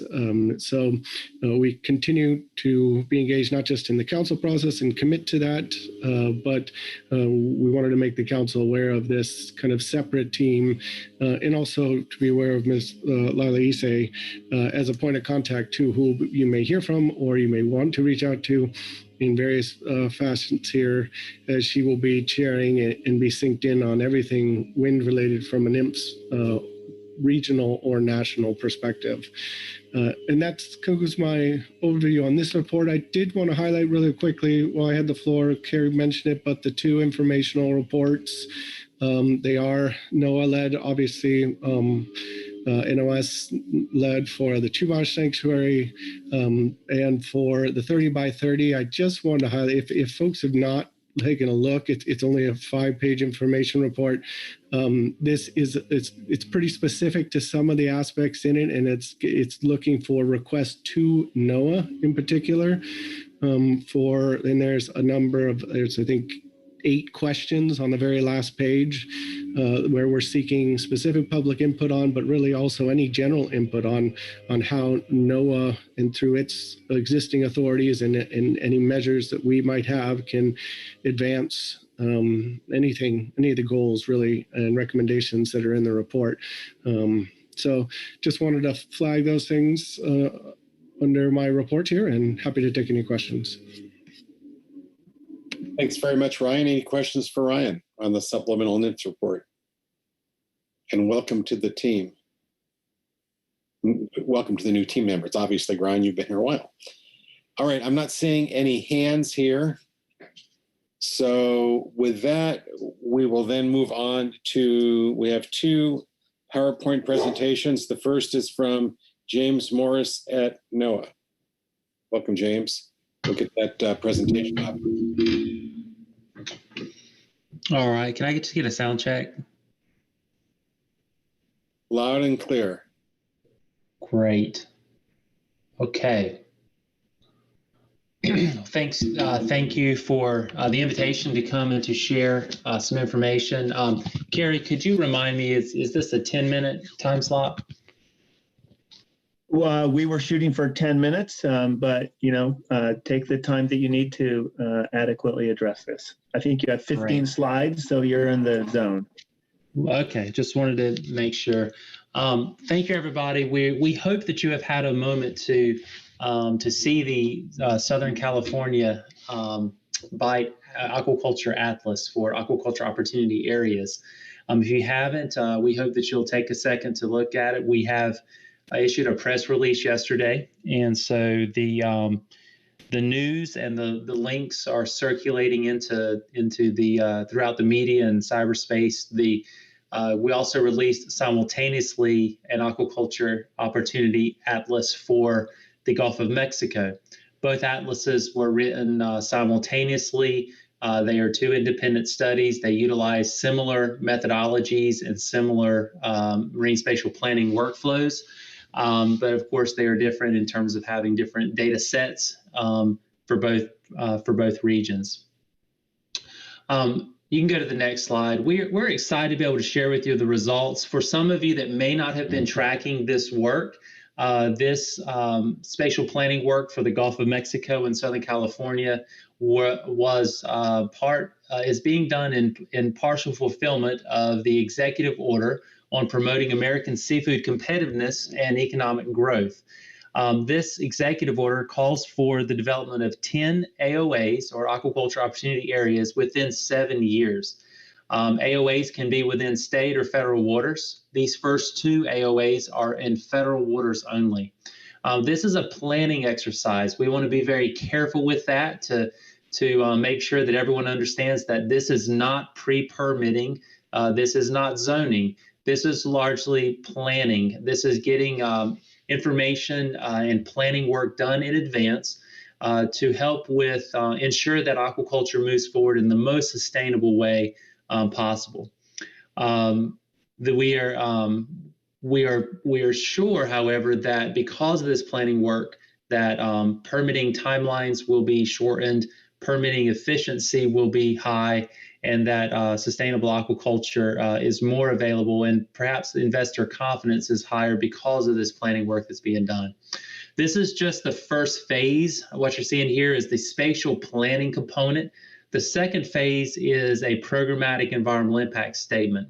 So our charge was to do a spatial analysis, a spatial planning work to identify the options, the physical locations that could be considered during a programmatic environmental impact statement. And it won't be until after that PEIS is complete that the actual opportunity area will be established. Okay, we can go next. So here are the study areas. We met with industry and asked the questions about what kind of environments are needed for aquaculture development. We also have been studying aquaculture, of course, for decades within NOAA and within our team, and we were able to ask informed questions, largely in Southern California. The opportunities are including shellfish aquaculture, finfish aquaculture, and macroalgae aquaculture. This analysis was constrained to federal waters only from Point Conception to San Diego. The depths that industry specified were between 10 and 150 meters, and the farthest distance from shore was 25 nautical miles. That could be considered usable. For this, when we model where those conditions exist, we largely have 4 study areas. An area off of Santa Barbara, area off of Santa Monica, Long Beach, and then San Diego. Next. So we worked to accomplish a significant amount of stakeholder engagement over the last year. We worked with various aspects of stakeholder communities, including military, natural resources, industries, regional planning folks, navigation, governance, social and cultural research communities, environmental NGOs, human health sector, etc. We held about 400 meetings between the 2 regions. We actually believe that COVID helped us do stakeholder engagement, believe it or not, because people were more willing to meet on video. We had easier access to getting meetings for this stakeholder engagement. Everyone became more familiar with video conferencing, where we could show data, we could interact with various stakeholder groups, and we were pleased with the amount of individual and sort of one-on-one stakeholder engagement that we were able to accomplish. We also held public meetings. We had public listening sessions, national, regional. We held multiple ones on and collected written and verbal listening sessions and comments for the AOA exercises in both regions. Next. Here are the results of our data inventory. The breakdown in terms of data categories was national security, natural resources, industry, and fishing and aquaculture. There you see we have the total number of data layers that were considered relevant to this analysis was 204 for Southern California and 220 for the Gulf of Mexico. We found it very interesting that the numbers of data layers were similar between the 2 regions, and it might suggest some type of really asymptote in terms of the types of data layers that are relevant for a regional marine spatial planning analysis like this for federal waters. As we do other regions, it'll be interesting to see if the number sticks around 200 or not. Next. So we built a suitability model. We needed to build a model that helped us essentially build a heat map for the region for each one of those study areas, in which we could identify areas that were the most suitable for AOA aquaculture opportunity development. I want to point out that the goal here was to identify approximately 10 AOA options that could be considered during the programmatic EIS. And so based on that planning goal, we built a model to be able to help us find the 10 areas that would be the most, that would represent the most suitable areas. Now, their planning goal was also to identify areas that were between 500 and 2,000 acres in size. And so to do that, we built a suitability model. And suitability models are really useful because they essentially can produce a heat map. The way that we go about this is we overlay the study area with a grid. In this case, we used a 10-acre hexagon grid. And we then are able to work to calculate the suitability score of each one of those 10-acre grid cells. And then because we have a score for each grid cell, we can compare that score to the other grid cells within the whole study area and assign it a color ramp. And that gives us the ability to create a heat map to visualize where the areas are the most suitable, and to be able to cluster those. And I'm going to walk you through that process next. All right, next. So we compiled categorical data and continuous data, the two data types that we have in our inventory and collected there. Categorical data are data that basically is like presence absence. For example, hard bottom habitat. We would look in the cell, the grid cell, and if there existed hard bottom for example, within that grid cell, we know that hard bottom habitat can be a challenge for aquaculture siting. It can be a challenge because of installing mooring lines, those kind of things. So we made rules, for example, or assigned scores for each data layer based on 3 possible scoring criteria. One is that if the data layer was incompatible with aquaculture, it got a score of 0. If the data layer may not be compatible with aquaculture, it got a score of 0.5. So we went through all those 100 data layers and worked with authoritative data sources. We went into policy. We went into try to understand if aquaculture was compatible with that type of interaction. And we were able to assign a score of 0.5. This is a fairly simple scoring approach, but because we were modeling such large areas, it really helped us understand, how to zero in on the compatibility score for that particular grid cell. The other type of data that we have is, of course, continuous data. These are data that, rather than presence absence, you get some type of value that could be really between 0 or an infinite number. For example, vessel traffic. So within that grid cell, we might get anywhere from 0 vessels transiting that grid cell all the way to hundreds. That's continuous data. So we're able to fit a polynomial function to that data, where our lowest effort or lowest vessel traffic values receive the highest compatibility score, and the highest effort or traffic areas within those areas get the lowest score, so that we're able to use the continuous data to assess suitability for aquaculture. Next. So overall, we built a suitability model that is a 4 submodel model. The 4 submodels are national security, industry and navigation, natural and cultural resources, fishing, and aquaculture. We placed all of our data layers that have constraints, or that are considered to be constraints, or 0 scoring data layers in a separate submodel called our constraint submodel. We did not want that to affect the means or the averages of the other submodels. Those 4 submodels are fed, of course, by by dozens and dozens of data layers that go into those submodels, and total and equal more than 100 data layers for the overall spatial modeling. We had the other 100 data layers is used in characterization, and I'll come back to that in a second. Ultimately, those 4 submodels, along with a constraint submodel, allow us to calculate a final suitability score for each grid cell. Now, I want you to notice that we evenly weighted the 4 submodels. Each of those gets a weight of about 25%. We did not attempt to introduce any kind of bias or weighting system for the various data layers or the submodels. We went with a 4 equally weighted submodel.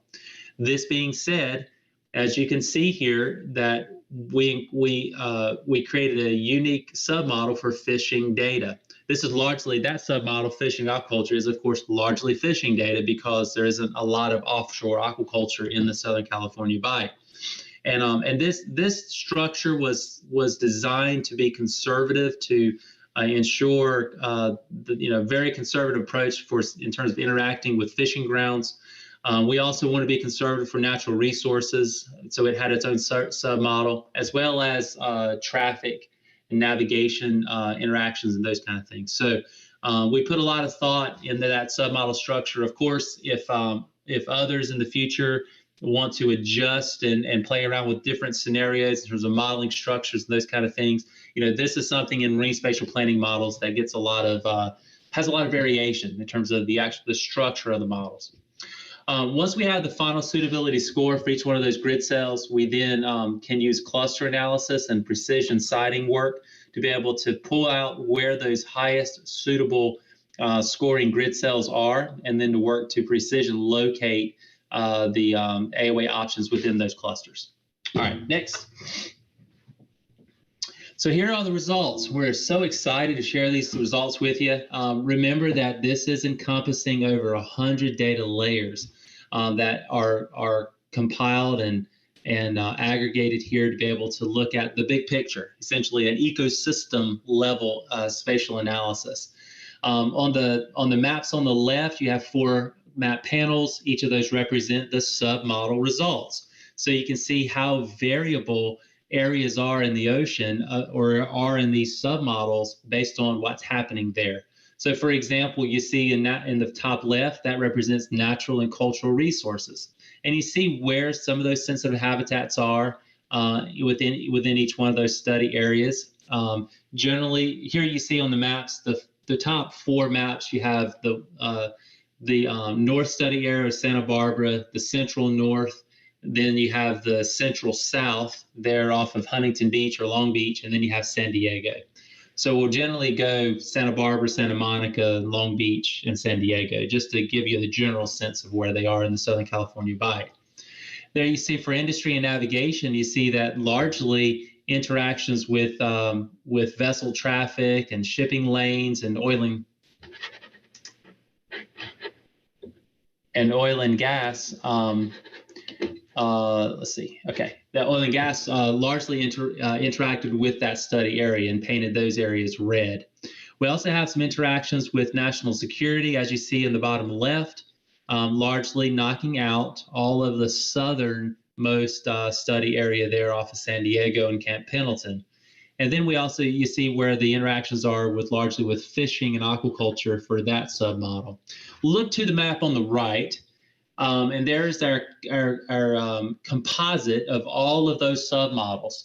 Now, if a grid cell was red in any submodel, it stays red for the final suitability, because if it's not suitable because of natural resources, it doesn't matter if it's not suitable for military, for example. So everything that is red on the left gets red on the right in that final suitability. What we're able to look at with the final suitability maps is areas that are blue, areas that have stayed blue throughout the whole, through all the submodels, and now are blue in the final suitability. And those are areas that we're going to zoom in on. Those represent the highest scoring grid cells. All right, next. So here's the results of pulling out the highest blue areas. We were able to identify essentially a number of clusters. For the Santa Barbara area, we had 7 clusters totaling about 60,000 acres, but only 2 of those clusters were large enough to even consider aquaculture opportunity areas. Remember that we are working to model where we can find 500 to 2,000 acre spaces that could be considered for AOAs. So, and then for the Central North Study area off of Santa Monica, we only had 1 cluster there. It was about 4,000 acres. So total of 3 clusters. And now we're going to look to see how we can position, what our options are for AOA placement within those clusters. All right, next. So we were able to use a precision siting model to model all of the potential configurations of AOA options between 500 and 2,000 acres. We're able to essentially, we're able to approximate about 296 total AOA options were evaluated. So for the North 1 cluster, we had 38 AOA options, and for the N2 cluster, we had 246 AOA options. And I hope you can see on your screen the sort of the various configurations there and the overlapping configurations of AOA options. For the Central North area, which is there off of Santa Monica, we were able to identify 12 AOA options. All right, next. Now, of those options, we want to pick out what are the top scoring options. So that was our next analysis, and we're able to identify 10 of the top non-overlapping AOA options. And we have named them and numbered them and characterized them in the AOA Atlas. And so essentially we have 8 options. We have one that is 2,000 acres, and we have actually a number that are 2,000 acres, and I think 7 that are 2,000 acres, and 1 that is 1,500 acres off the Port of Ventura and south of Santa Barbara. Some of the sites are close to shore, around 4.5 nautical miles, and the one that is the most farthest away is 19 nautical miles. For the area off of Santa Monica, we're able to identify only 2 options there.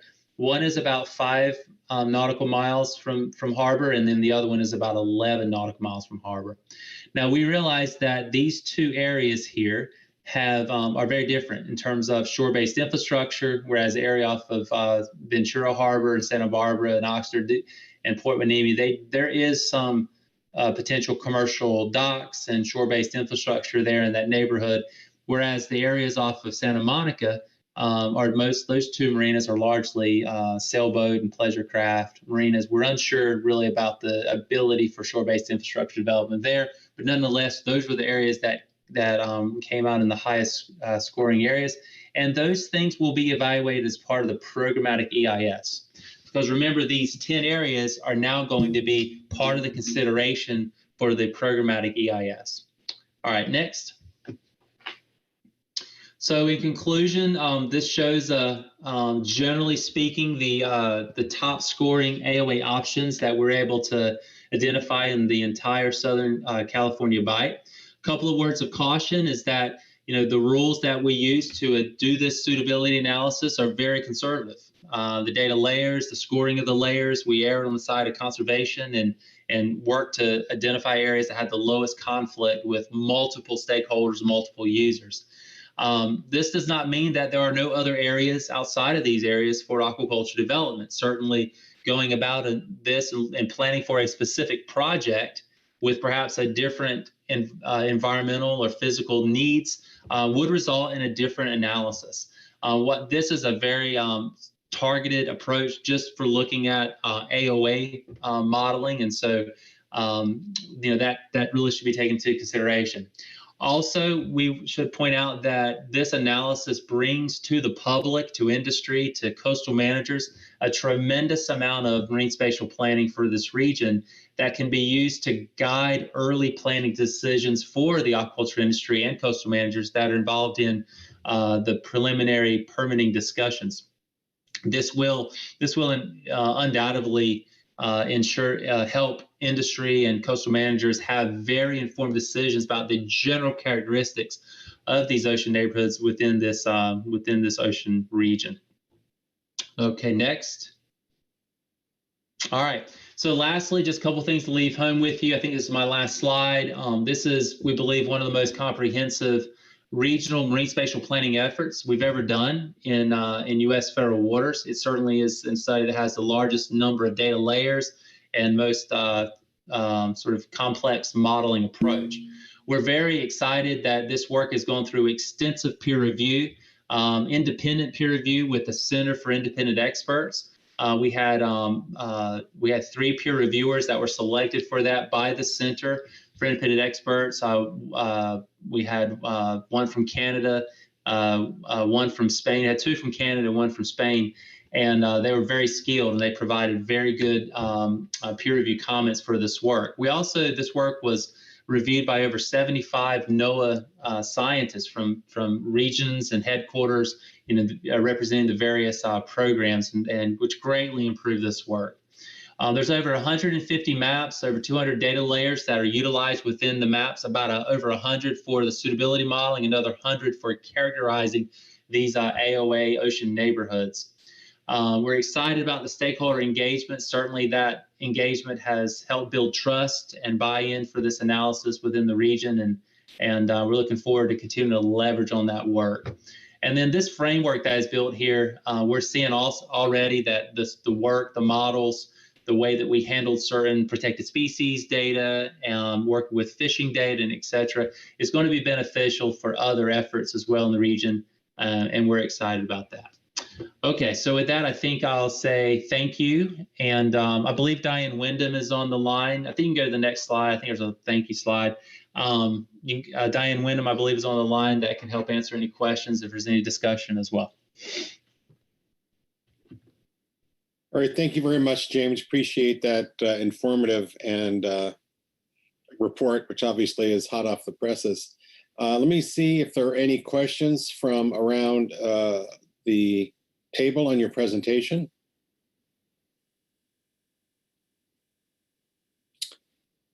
And I am not seeing any hands. So thank you very much.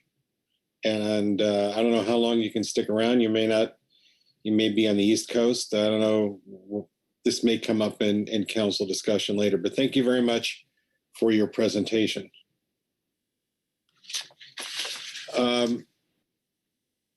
We will hear next from Nacy Smalt from BOEM, who also has a presentation for us. Welcome. Great. Thank you so much for giving us another opportunity to provide an update to the council. My name is Nacy Smalt. I am the Renewable Energy Section Chief here in the BOEM Pacific office. And I also have with me Rick Yard, and so later he will be able to help me try to answer some questions that you might have today. So, again, continuing to thank the council for the time and the effort that you have all put out to try to understand the issues of offshore wind, to coordinate with BOEM, to provide us with opportunities to speak with you at meetings more recent, and then the formation of the ad hoc Marine Spatial Planning Committee, and it's a good way to for us to engage with you all, and just really appreciate all of that work. If we can move to the next slide, please. I think I won't go over the slide. You're all familiar, I hope, with the 4 phases of the BOEM leasing process. In that, there's a planning and analysis, and then we get to the leasing stage, the site assessment, and then finally, when we know what project is being proposed, the construction and operations phase. So we are in the planning and analysis phase for all of the areas here off of the Pacific. And during this process, there are different venues and opportunities for public input and engagement. Primarily there's a task force that's put together at every state. We have task force meetings. We try to have public webinars. There are also federal register notices for specific things, like, for instance, as you've seen, the call for information and nomination. And then when we get to the leasing stage, another federal register notice, which is the proposed sale notice of lease. And I think the next slide I'm ready for. So I thought I'd put this out there. This is a path forward, a roadmap to guide the advancement of the administration's ambitious goals to confront climate change, good paying jobs, and begins the nation's transition to a cleaner energy future through offshore wind. And I think that having a clear path forward, the goal is to provide industry and stakeholders with greater certainty and transparency about future leasing. And this path forward includes, I don't know if you can see it, about 7 new offshore lease sales by 2025, including those in the Gulf of Maine, New York, Bight, Central Atlantic, as well as for areas offshore the Carolinas, California, Oregon, and maybe even the Gulf of Mexico. This is the first time that BOEM has released the roadmap of the regions under consideration for lease, and then also the potential timeframes for auction. We hope that it will provide a clear direction on our path, and we're trying to really remove the guesswork and inspire confidence among industry, the ocean users, and other stakeholders.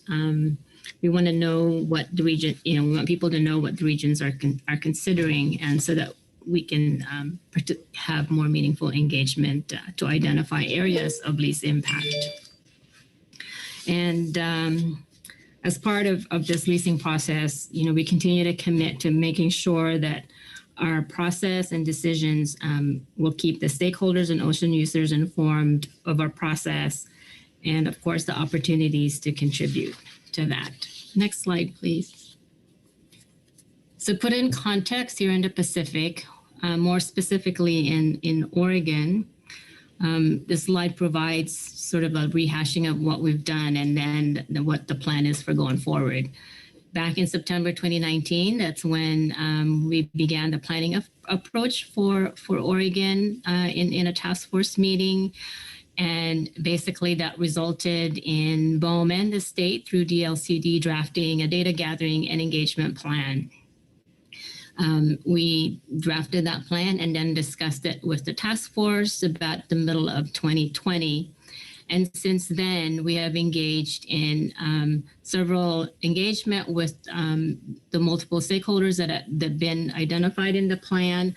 With COVID, everything was virtual, and we presented the results of that outreach effort in the most recent task force meeting that we held for Oregon back in October of this year. So going forward, the plan is to help that data gathering effort inform identification of call areas, and we're hoping to be able to have draft call areas available for discussion with the task force in the late January timeframe. Thereafter, the public register notice for a call for information and nomination would be published, and that call will basically be the formal process to seek comments on specific areas, as well as to try to obtain nominations of interest for leasing from industry. The step after the call is the wind energy area, which I think you're seeing in California. And that is when we look at the call and the call comments, and then identify wind energy areas that will be subjected to an environmental assessment for potential lease issuance. And finally, about a year after that, we're targeting, we think that a lease auction for Oregon will be in the third quarter of 2023. Next slide, please. So in California, where offshore wind leasing planning has started since 2017-ish, BOEM is working on the North Coast as well as the Central Coast. There is the area on Humboldt, on which we've identified a wind energy area, and the environmental review for potential lease issuance is underway there. In the Central Coast, you're aware that we published a new call for information on areas adjacent to the Morro Bay Call area that was identified in 2018. And then most recently, last Friday, BOEM announced the Morro Bay Wind Energy Area offshore Central California. And I have a slide that will follow that we can talk about that. And to that end, for both the California effort, again, thank the PFMC for providing comments on the Humboldt WIA work, as well as on the call for information and nomination on the extensions off of Morro Bay that was published this year. So the plan is to combine the North and the Central California processes into one proposed sale notice for one lease sale. And if all goes well, that lease sale is targeted for the fall of 2022. Next slide, please. So as I mentioned, the Morro Bay Wind Energy Area was just announced last Friday. I believe it's in your background material. And if you haven't already, the decision memo is published on how we arrived at the wind energy area. The wind energy area includes portions of the 2018 Morro Bay Call Area, as well as the West Extension Call Area. We have excluded the East Extension Call Area at this point, and so the total acreage is 240,898 acres and about 376 square miles. This wind energy area is located approximately 20 miles from shore, consistent with how the call areas in the 2018 were determined. So the next step is to have, in the same way we did it for Humboldt, have public scoping meetings. Right now, they're scheduled for December 1st and January 5th. I don't think those notices have gone out. I'm like 90% sure those are the dates, but we'll let you know as soon as the dates and times are available for the public scoping meetings. And basically, that is a time where BOEM will share the information about the environmental review process that we will engage with for the Morro Bay, as well as to solicit public input on what should be considered in the EA for the Morro Bay Wind Energy Area. The public comment period for the EA scoping ends January 11th, 2022. And I think I may have just one slide, next slide, please. This is just to, again, summarize the timeframes for Oregon and California. Oregon potential call, Q1 2022 with the wind energy area, Q3 2022, and a lease sale 2023, third quarter. And in California, a lease sale by the fall of 2022. Again, to remind everyone that the lease does not provide the authority to construct. It simply gives the lessee the right to submit plans to do additional site assessments and site characterization to inform their engineering design so that they can put together a construction and operations plan that will include the details of the project they are proposing, the lease blocks that will be affected, the manner of construction and operation, so that BOEM could then do a comprehensive environmental analysis and object or not object to their construction operations plan. And only then, and there's still a couple reports that they have to submit before they can actually start any construction on the OCS on their lease. And again, to remind everyone, BOEM requires that there be a financial assurance provided by the lessee prior to any construction starting on their lease. And I think I just have a contact slide is the last slide.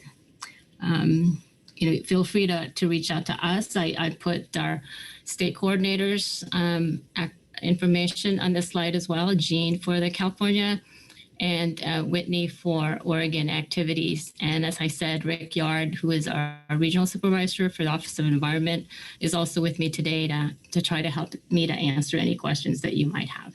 So with that, thank you. And, we'll try to answer any questions that you might have now.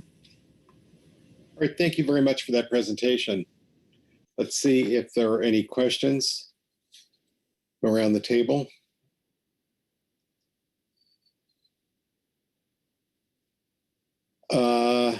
Not seeing any. So thank you very much for your presentation. Let's see, Kerry Griffin has his hand up. Kerry? Thanks. Sorry for the late hand raise. Nessie, can you tell me a little bit about what the public meetings will be like? What's the format for the Morro Bay Wind Energy Area meetings on December 1st and January 5th? Will it be more informational or Q&A or a listening session or what? It would, there'll be a presentation and there'll be an opportunity to ask questions, so, all on a virtual platform. Okay, thank you. Mm-hmm. All right, any other hands? All right, thank you, Nessie. We have now a number of reports. Marine, our MPC is an interdisciplinary committee, but we also have reports from a lot of the individual advisory bodies. So we'll start with MPC Report 1, Susan Chambers and Megan Waters. Good afternoon. Thank you, Chair Gorelnik. Good afternoon, council members. My name is Susan Chambers. I'm co-chair of the Marine Planning Committee, and I'm joined by Megan Waters, colleague on the committee. We have a lengthy report this time, 9 pages, so we will try to get through it as quickly as we can. The Marine Planning Committee met via webinar on November 10th to discuss several issues related to offshore development and marine planning topics. The committee received presentations on 3 primary topics: the NOAA progress on developing an atlas of potential aquaculture opportunity areas off Southern California, the United States Coast Guard process and public comment period opportunity for its Pacific Port Access Route Study, and the Bureau of Ocean Energy Management updates on its nationwide offshore wind development process and on offshore wind planning for waters off Oregon. The committee also discussed several other marine planning related issues described below and offers the following comments and recommendations for consideration by the council, its advisory bodies, and the public.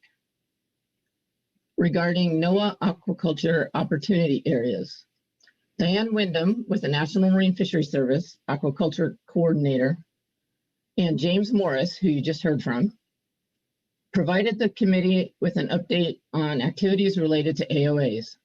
They gave the Pacific Fishery Management Council an update as well. NOAA advised the committee of the impending publication of a technical memorandum entitled Aquaculture Opportunity Atlas for the Southern California Bight.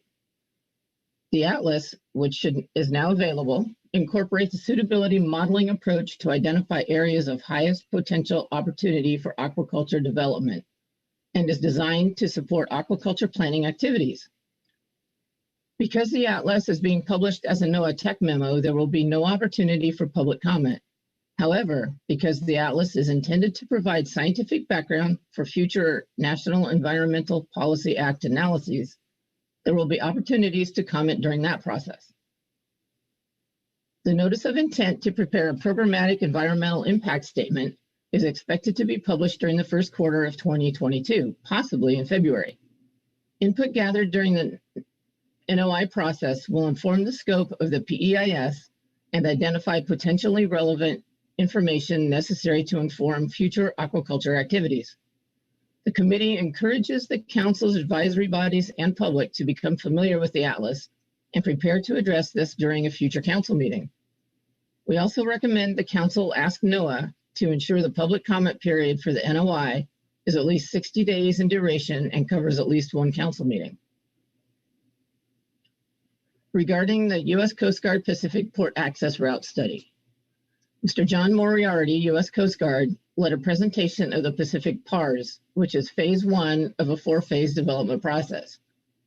The Coast Guard is soliciting initial comments on the study of vessel traffic patterns and other ocean uses in the West Coast Exclusive Economic Zone through January 25th, 2022. The Coast Guard will be assessing vessel traffic and safety and approaches to West Coast ports, studying whether there is a need for vessel traffic lanes or fairways along the length of the coast, and considering whether there are areas of the EEZ where installation of permanent structures could be a safety concern or could inhibit navigation. The committee understands from Mr. Moriarty's presentation that phase 2 of the Pacific PARS will be data gathering, and phase 3 will be for modeling vessel traffic patterns to ensure that physical structures would not be installed in the EEZ in locations that could inhibit navigation. In phase 4, the U.S. Coast Guard would make its study results available for public comments and is aiming to complete the full study by 2025. The MPC notes that the Council's past discussions and letters of comment on marine planning issues such as offshore aquaculture and offshore wind energy development address the issue areas raised by the U.S. Coast Guard in its solicitation for phase 1 comments.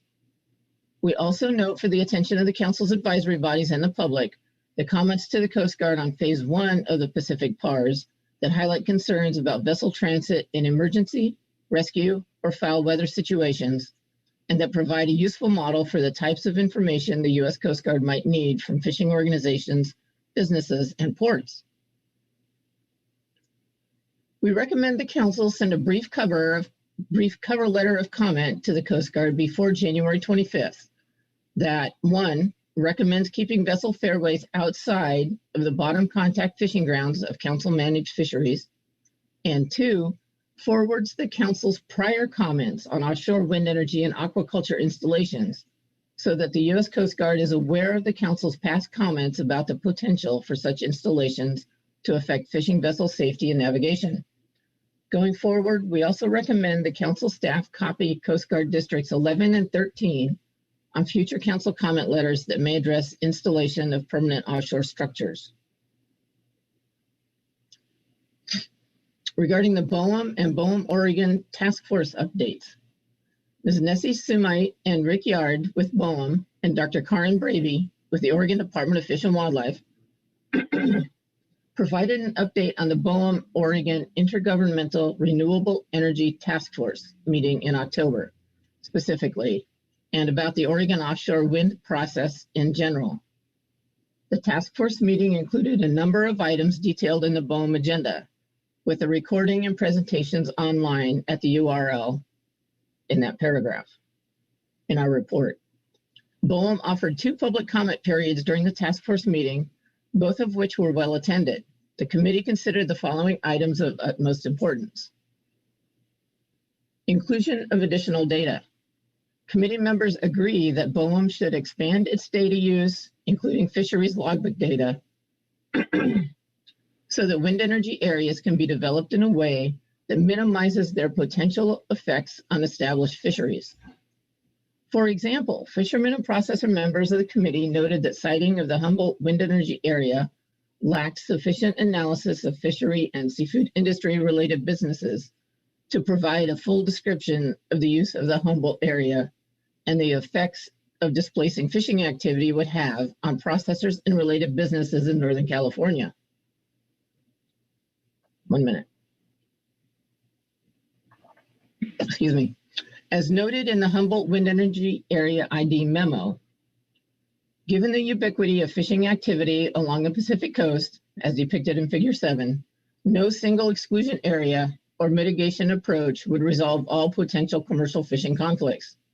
Some areas important to one sector of the industry may not be important to others, and currently no available information indicates fishing grounds within the call area that are either marginal or notably valuable. Moreover, and as discussed further below, fisheries economic productivity declines with depth and distance from shore. The information as presented in the memo oversimplifies the value of fishing resources and the importance of fisheries to coastal communities. The committee supports pausing the siting of a call area off Oregon until BOEM has worked with ODF&W and National Marine Fisheries Service to develop, include, and analyze more complete fisheries location data sets, including logbook data. The committee expects that while these data would not comprehensively address all fisheries data gaps, they would be an improvement over the data currently available in Oro Wind Map and could start being integrated as early as November or December. Stakeholder Engagement Report. BOEM representatives noted in its draft data gathering and engagement summary report is available for review and comment. The original deadline for comments was November 4th. The new deadline is November 18th.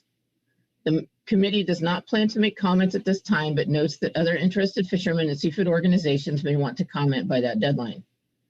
Furthermore, the committee recognizes BOEM plans to issue a draft call area for Oregon for task force consideration in January 2022. The Marine Planning Committee requests any notification of draft call areas be published in the Federal Register only after the task force input has been thoroughly considered and on a schedule that overlaps with the March 2022 council meeting. So the committee and council have time to provide information to BOEM to inform its review and site selection. Technology, wind speeds, and the 1,300-meter limit. Although the committee did not discuss it in detail, the task force received an information briefing on the status of offshore wind technology from the National Renewable Energy Laboratory, noting that floating wind turbine tower height, rotor diameter, and blade speeds are increasing.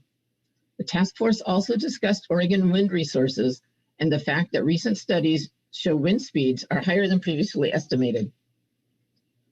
BOEM and NREL representatives told the task force that current 1,300-meter depth limit for placing offshore wind devices is driven by current technology, and that deeper waters increase developers' costs due to steep slopes and greater distances from shore.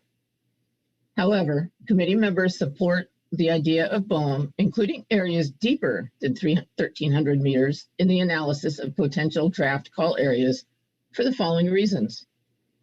Deeper areas would minimize many fishing conflicts, for example, groundfish, salmon, coastal pelagic species, and impact some, for example, highly migratory species like albacore. Deeper areas may result in different ecosystem conflicts, which should be analyzed and included in BOEM's rationale for siting of draft call areas.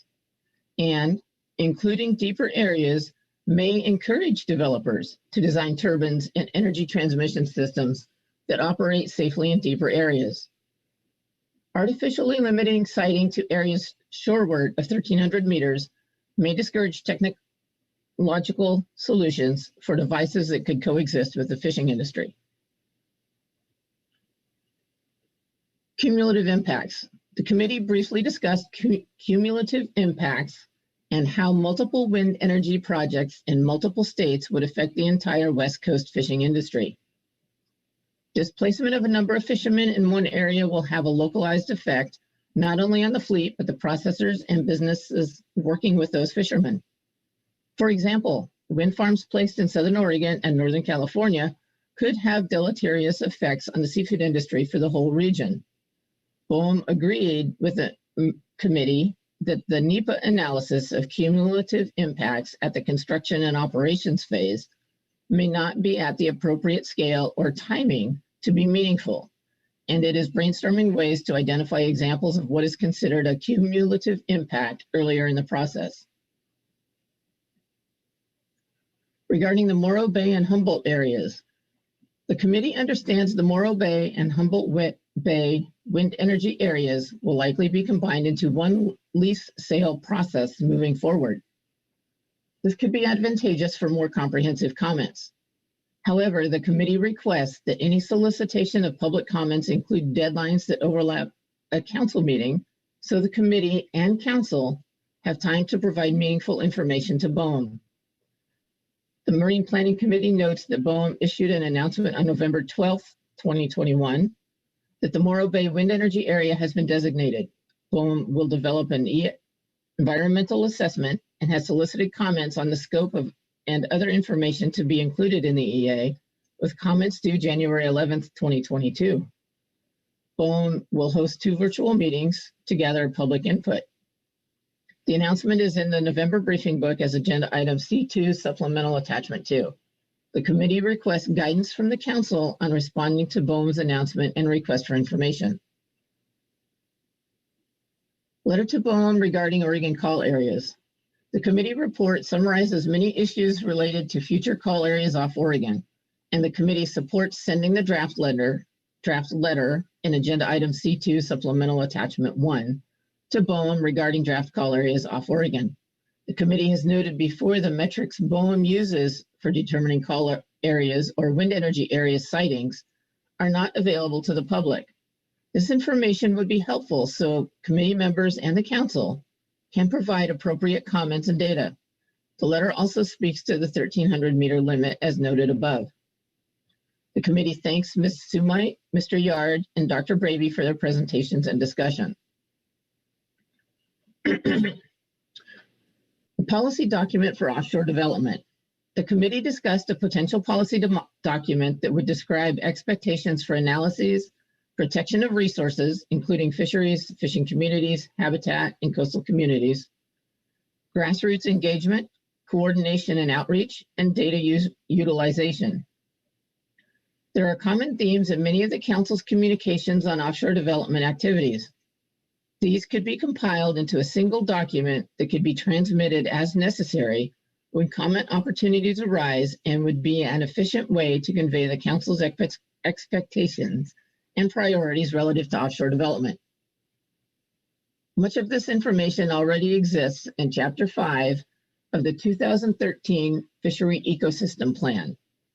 The council is in the process of updating its ecosystem plan, and in March 2022 is tentatively scheduled to both adopt an updated FEP and consider a draft standalone guidance document on offshore non-fishing activities. Should the council choose to move forward with developing such a guidance document, the committee would coordinate with the Ecosystem Work Group and the Habitat Committee, which together house much of the expertise in the realm of resource impacts and vulnerabilities to development. In addition, other regional fishery management organizations have developed similar policy documents that serve as templates. Regarding the Vandenberg pilot projects in state waters. During its October 21st meeting, the California State Lands Commission decided to proceed with the environmental review for 2 proposed offshore wind energy projects in the state waters near Vandenberg Space Force Base in Santa Barbara County. The anticipated timeline for this process is roughly 2 to 3 years. This decision did not approve the projects, but undertaking the environmental review will help inform any future determination whether the proposed projects are in the state's best interest. And since we are about halfway through the Marine Planning Committee report, I will turn it over to Megan Waters. And let me, thanks very much for that, Susan, and thanks, Megan. If there is a way that you could summarize, that would be helpful. Not required, but it would be nice. You know, it is a long report, a lot of great information in there.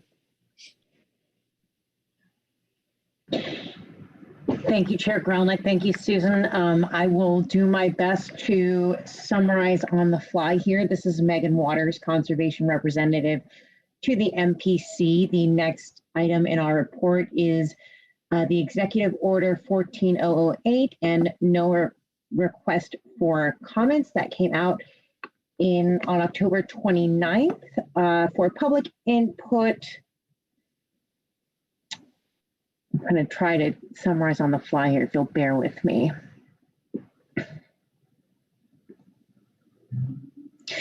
The notice asks for comments on 8 questions addressing topics which the no authorities are most appropriate to use, the criteria that can be used to identify conservation areas and how NOAA can track and monitor these conservation actions, as well as how NOAA can facilitate board participation in conservation activities. Comments are due on December 28th of this year. There has not been sufficient time to develop responses for each of the 8 questions at the meeting, but several of the questions have been addressed in prior communications from the Council and the Council Coordination Committee. We have previously sent letters on April 15th and March 12th to the Secretary of Commerce and Secretary of Interior, highlighting the Magnuson-Stevens Act's habitat protection authorities, highlighting these, and the council letter was included in the April 2021 briefing book. The Council Coordinating Committee's area-based subcommittee has also been working to develop a working definition of conservation and to identify conservation areas, recognizing there is a gradation of conservation actions that can be used effectively by the regional fishery management councils. This work will support and inform the administration's development of the American Conservation and Stewardship Atlas to compile baseline information, track progress about how much land and water are currently conserved and restored in the United States. And there are additional details about the Council Coordinating Committee's work in agenda item C1.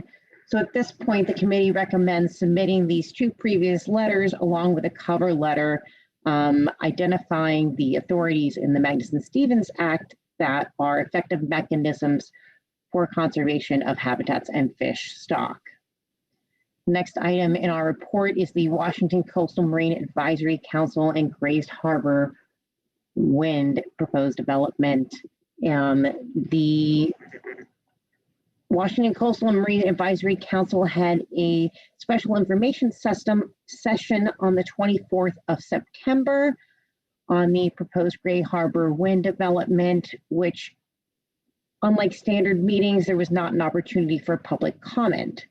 Recordings of the meeting are available online. There were 4 presentations. Trying to summarize this. The Coho Indian Nation is pursuing an informed decision on why the project is being considered and how it fits with the tribe's objectives.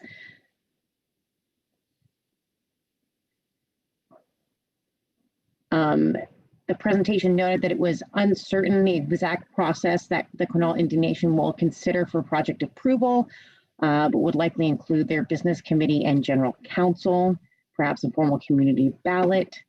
Alan Weinstein, CEO of Grays Harbor Wind, spoke also on the project during the information session, which was similar to the content she presented to the Marine Planning Committee at our September 1 meeting. The major new development is that they have begun an informal evaluation with the Department of Defense to achieve the required DoD statement of compatibility for the project.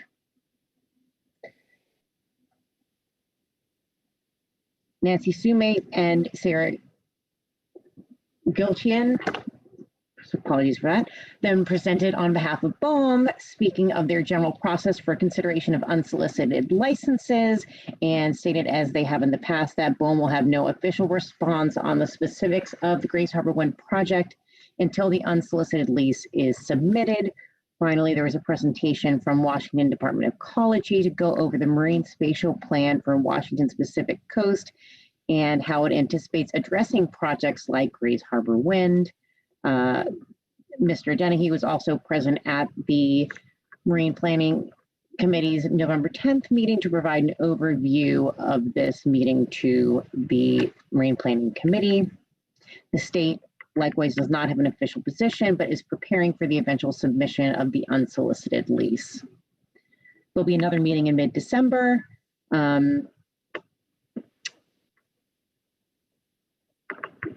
The MPC had a short discussion and offers the following comments. First, any developments in Washington should follow BOEM's own guidelines and protocols in their engagement plan per the BOEM competitive leasing process. They speak specifically to a multi-layered environmental review, including NEPA, that are inclusive of fishery and community impacts.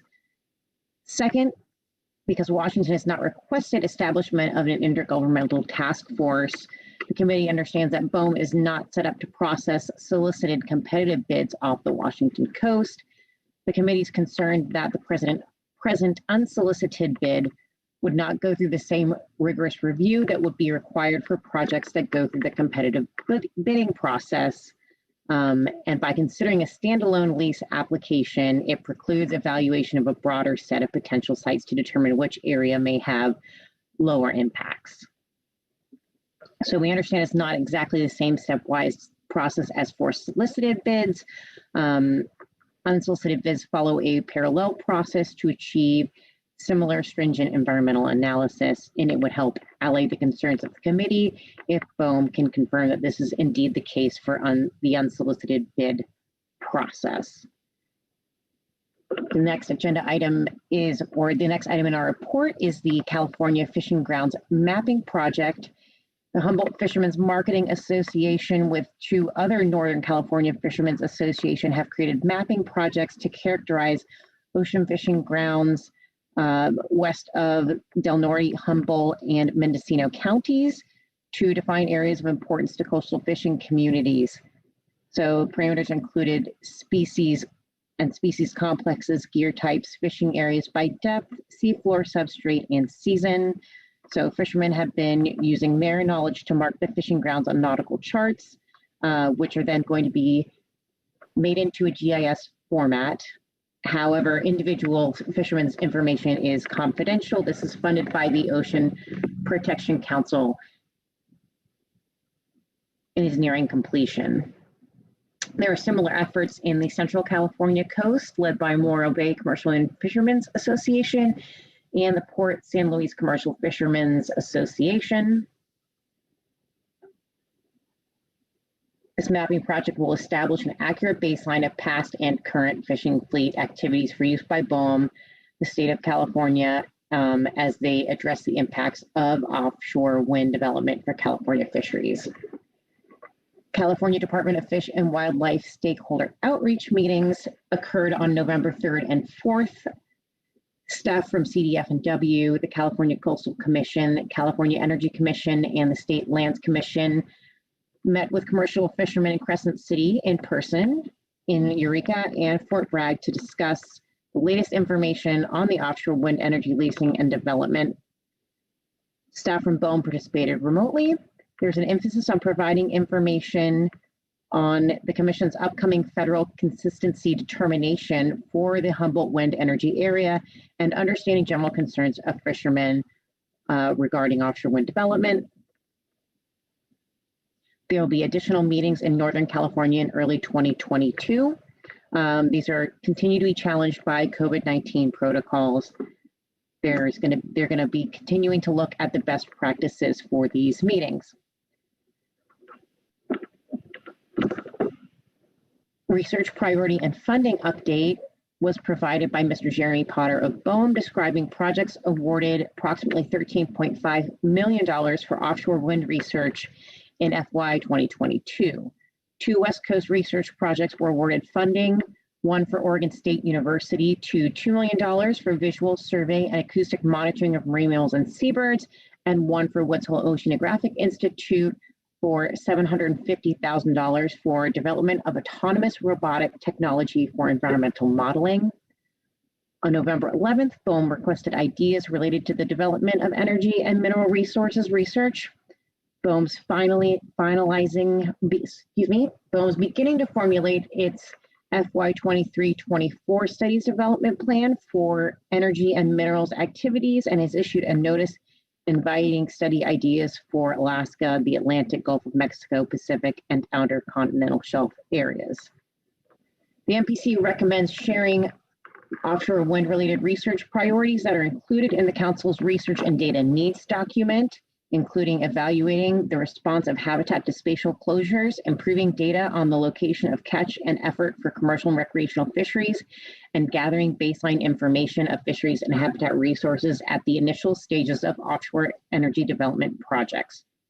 The MPC also recommends that BOEM consider potential impacts to habitat and fisheries that are identified in 3 recent council letters: an October 14th, 2021 letter to BOEM on oil and gas decommissioning, a September 13th, 2021 letter to BOEM on Morro Bay Call area, and a September 13th letter on the Humboldt Bay wind energy area.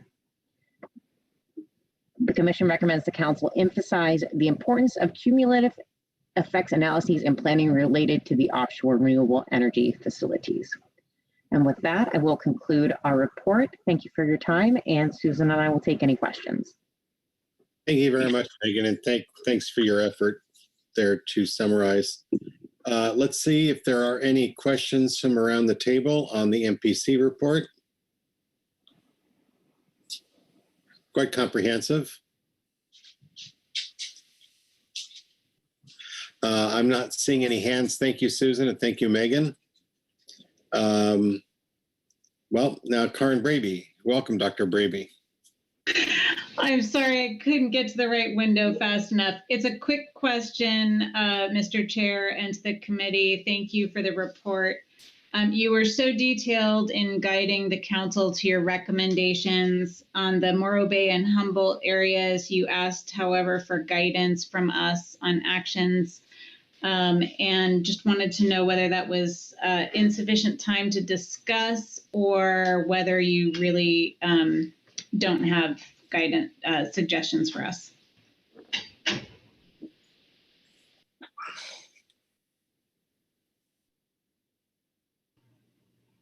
I guess that's for Megan or Susan, whomever wants to respond. Thank you. I was trying to figure out how to raise my hand and at the same time. Dr. Braby, Mr. Gorelnik, thank you for the question. I'm trying to look in the report and remember where that was. It is the middle of page 4 through the chair. There we go. Yes. So the question the committee had was the comment period does not overlap a council meeting. So we were wondering what the council would like us, the committee, to do. We can, hold another meeting, put together a letter for the quick response process, but that is what we were looking for.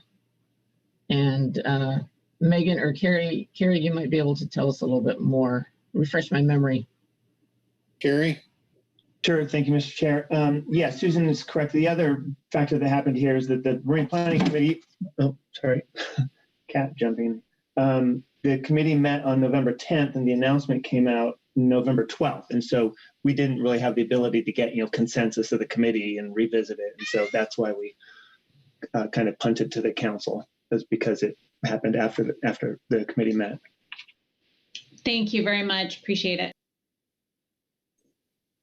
Any further questions? All right. Thank you very much for that comprehensive report. We have quite a number of other reports to get to. Carrie, you had your hand up. Did you have something more? It's down now. It's down. All right. But we've been at this a while. We need a break. So I have 4:22. In the interest of time, let's try to be back around 4:32 or so. A 10-minute break, and then we'll take up the rest of the reports and the balance of this agenda item.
Okay, welcome back.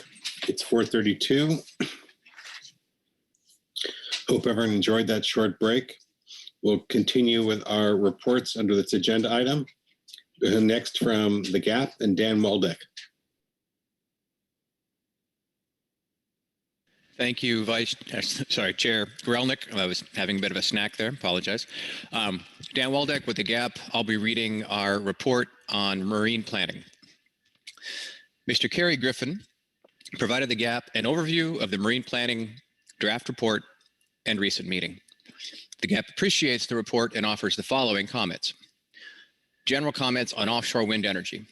While the committee covered several issues, the GAP's primary concern remains the potential for offshore wind to displace fisheries and potentially disrupt fishing grounds. In addition to the direct impact of lost grounds, offshore wind also could disrupt shoreside support systems when transmission cables are laid and limited port area is devoted to wind components or support vessels. GAP members also voiced continued frustration with the BOEM outreach and engagement plans that, as the GAP has noted before, seem more like check-the-box exercises with no real consideration of the seafood industry concerns. Specific to activities in California, fishermen also noted that it appears a limited number of fisheries groups have been contacted in advance of important meetings related to sighting in their areas. For example, it was noted that trawlers were not aware of nor attended a recent meeting about the Humboldt Call area. The exclusion of some members of the fishing community, though likely unintentional, has been frustrating. There is broad interest about this important topic across multiple fishing and processing interests. Coordinated outreach is critical to ensure offshore energy development efforts engage with recreational and commercial fishery participants. The GAP understands California state agencies and BOEM will continue to hold port meetings and do more outreach to the fishing industry. The GAP encourages the Council, Marine Planning Committee, and fishery participants to stay engaged. The MPC also noted the apparent lack of communication regarding the Humboldt wind energy area. Again, BOEM does not appear to understand the gravity of the seafood industry's concerns. The Humboldt area contains significant amounts of fishing grounds that would be lost. Loss of fishing opportunities in this area would cause processors to lose a large volume of fish that is currently delivered to Eureka. GAP members also noted that in port meetings, BOEM said it has no jurisdiction over whether cables between the turbines or the transmission cables to shore would be buried or just laid on the bottom. The footprint of a wind energy area itself is enough of an issue, but not addressing the transmission lines between the offshore wind devices and to shore adds to the potential lost fishing opportunity as well as potential hazards to the environment. It is clear that better engagement with fishery participants is needed. Therefore, the GAP suggests that the Marine Planning Committee develop a list of fishery groups that could be provided to BOEM and offshore wind developers. The GAP stands ready to support development of a contact list. The Marine Planning Committee could also be tasked to work with BOEM on ways to improve BOEM outreach and contact with the fishing community. For example, while BOEM maintains email distribution lists, it appears these tend to be used for generic process updates and not to announce specific sighting-related meetings. Development of a BOEM Pacific Council listserv could provide for coordinated distribution of important information to fishery stakeholders. Related to NIMS Report 1, the GAP supports the formation of a team to coordinate NIMS engagement in offshore energy. The GAP hopes this team will encourage and facilitate proactive interagency work between the Council, NIMS, and BOEM to protect our fisheries, habitat, and fishing grounds. The GAP envisions that this NIMS engagement process will enable the science centers and region to be more fully involved in the BOEM Department of Interior offshore wind siting and environmental review processes in a more comprehensive manner. Regarding the 1,300-meter outer depth limit for wind energy device placement, the GAP, like the Marine Planning Committee, supports the analysis of areas deeper than 1,300 meters for inclusion in call areas or wind energy areas. Depth limitations should not be held to current technology only. Offshore wind technology development is proceeding rapidly. These artificial limits could serve to deter interest in developing new ways to place devices in deeper waters that could avoid interactions with most of the managed fisheries off the West Coast. Similarly, as the committee states in its report, the GAP believes it's imperative to study the cumulative impacts of multiple projects and appreciates BOEM's looking for solutions to do this earlier in the review process. The GAP also fully supports the Council's draft letter to BOEM, that is attachment 1 under this agenda item, regarding potential Oregon call areas. U.S. Coast Guard Pacific Port Access Route Study. The Coast Guard has requested comments about its port access route study for the Pacific Coast. especially in light of the increasing interest in offshore development. The GAP supports the Marine Planning Committee's suggestion of sending a brief letter to the Coast Guard, which could include prior council letters related to navigation offshore and potential wind energy projects. In addition, the GAP suggests the letter note the following: that offshore energy devices placed directly in front of ports could make it difficult for fishermen to circumvent those devices and safely enter port. For example, based on the current offshore wind, citing proposed vessels entering Fort Bragg, California from the northwest would be unable to make the turn safely in bad weather. Secondly, any shipping lanes between offshore energy projects and shore, noting any anchorages, should be included in the study. Policy document for offshore wind. The GAP supports the development of a policy document as outlined in the Marine Planning Committee report. This could be very helpful as a number of projects are competing for offshore development or changes that could affect council-managed fisheries. For example, since the committee met, the proposed Chumash National Marine Sanctuary designation and Morro Bay Wind Energy Area have been announced. Often these announcements have comment deadlines that do not encompass council meetings. A policy document would enable the council to have detailed, pertinent information that could be included in communications via the council quick response process. This council action would also be responsive to the requests made by ROTA and its West Coast members. In the ROTA public comment letter, the GAP fully supports the thoughtful comments and recommendations made by the GAP fully supports the thoughtful comments and recommendations made by ROTA. Given their experience in other fishery management regions, ROTA has proven to be a strong partner with the fishing industry and effective advocate for responsible offshore development. The GAP recommends the council carefully consider the information and recommendations in the ROTA letter and act accordingly. That ends our report. I'll answer questions to the best of my ability. Thank you, sir. Thank you very much, Dan. Are there any questions of GAP on the report?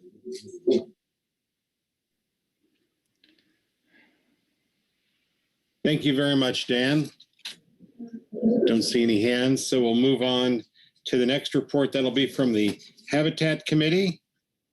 Corey Green.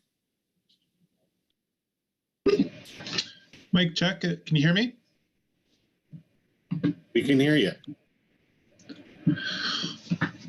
Thank you, Chair and members of the council. I'm reading the supplemental HC report for agenda item C.2A, report on marine planning.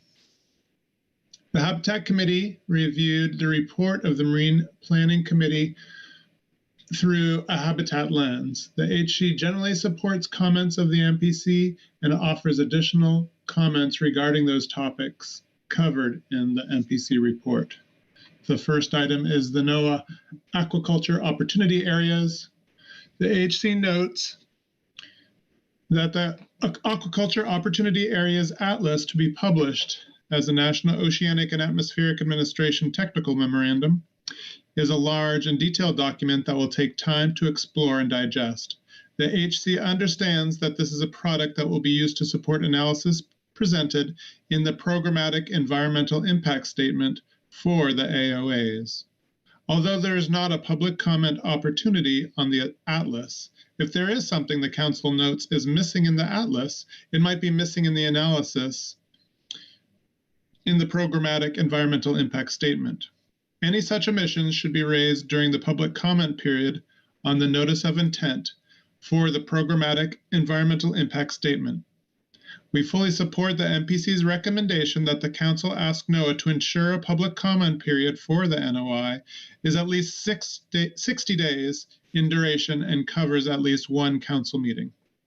The HC recommends that the MPC take the lead on any comments from the Council regarding this topic, with collaboration between the HC for topics relating to habitat. Next item is the policy document on offshore development. The HC supports a unified policy document regarding offshore development, coordinated between the MPC, the HC, and the Ecosystem Work Group. This policy document should set out expectations about what processes should be followed, for example, to solicit fishing effort information, what data analyses should be conducted, and the like. This policy document should be supplemented with specific comments for individual actions or projects under consideration as necessary. The third item is the Morro Bay Wind Energy Area. The HC supports a quick response process letter to Bureau of Ocean Energy Management in response to its request for comments on the scope and other information to be included in the environmental assessment regarding the Morro Bay and Humboldt wind energy areas. The HC recommends that this letter include habitat-related comments from prior HC comment letters on this subject. Thank you. Thank you very much, Corey. Are there any questions of Corey on the Habitat Committee report?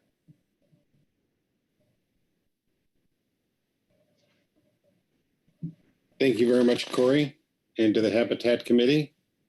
Next here from the SAS, Megan Waters. Welcome back.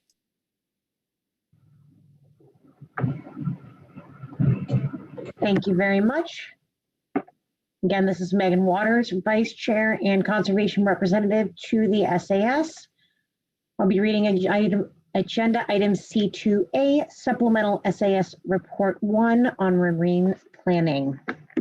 The SAS heard a report about the Marine Planning Committee on the United States Coast Guard Port Access Route Study, NOAA's Aquaculture Opportunity Areas Programmatic Environmental Impact Statement, offshore wind planning activities, and other items.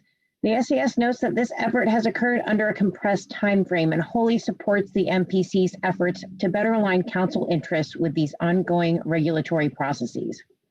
The SAS has reviewed the draft MPC report as well as the draft Pacific Fishery Management Council letter to BOEM.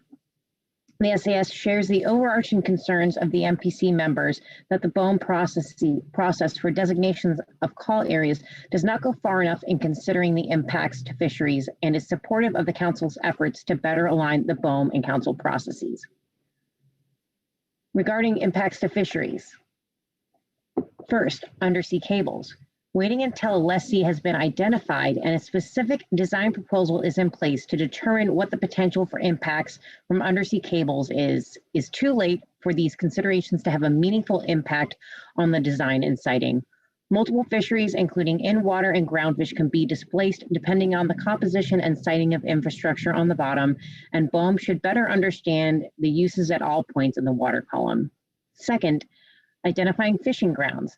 The SAS is also concerned about the use of automatic identification systems data to extrapolate impacts to fisheries. Many commercial vessels are not required to use AIS, and many commercial and recreational fisheries who do not use AIS do not broadcast while fishing to protect the location of the most productive grounds. BOEM needs to seek out additional sources of information so that entire fishing sectors are not excluded from consideration. An example is the mapping exercise conducted in the Humboldt Call area by California Fishing Interests and the Ocean Protection Council, which accounted for both historic and current fishery practices. Similar maps have also been developed in Oregon, which BOEM should investigate. Regarding ecological impacts, the SAS is concerned that the call area process fails to take into account the potential for fish aggregation by in-water structures and exclusion areas immediately surrounding them. While the SAS understands that specific exclusion areas would depend upon the final lessee and design of the wind farm, we are concerned that the current process provides no opportunity to comment on these issues until it would be too late to be meaningful or provide any protection to fishing opportunities. With that, I'll conclude my report and take any questions. Thank you. Megan, thank you very much. Any questions for Megan on the SAS report? Thank you very much, Megan.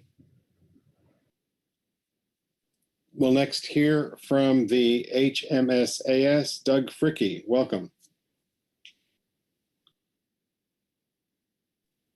Yeah, audio check. Yeah, it works. And if we don't hear you, we'll let you know. Just assume you heard. Okay. For better or for worse, ours is a little bit duplicate of one of the other reports on the U.S. Coast Guard Pacific Access Route Study section. But anyway, my name's Doug Fricke. I'll be reading the supplemental HMSAS Report 1, Highly Migratory Species Advisory Subpanel Report on Marine Planning.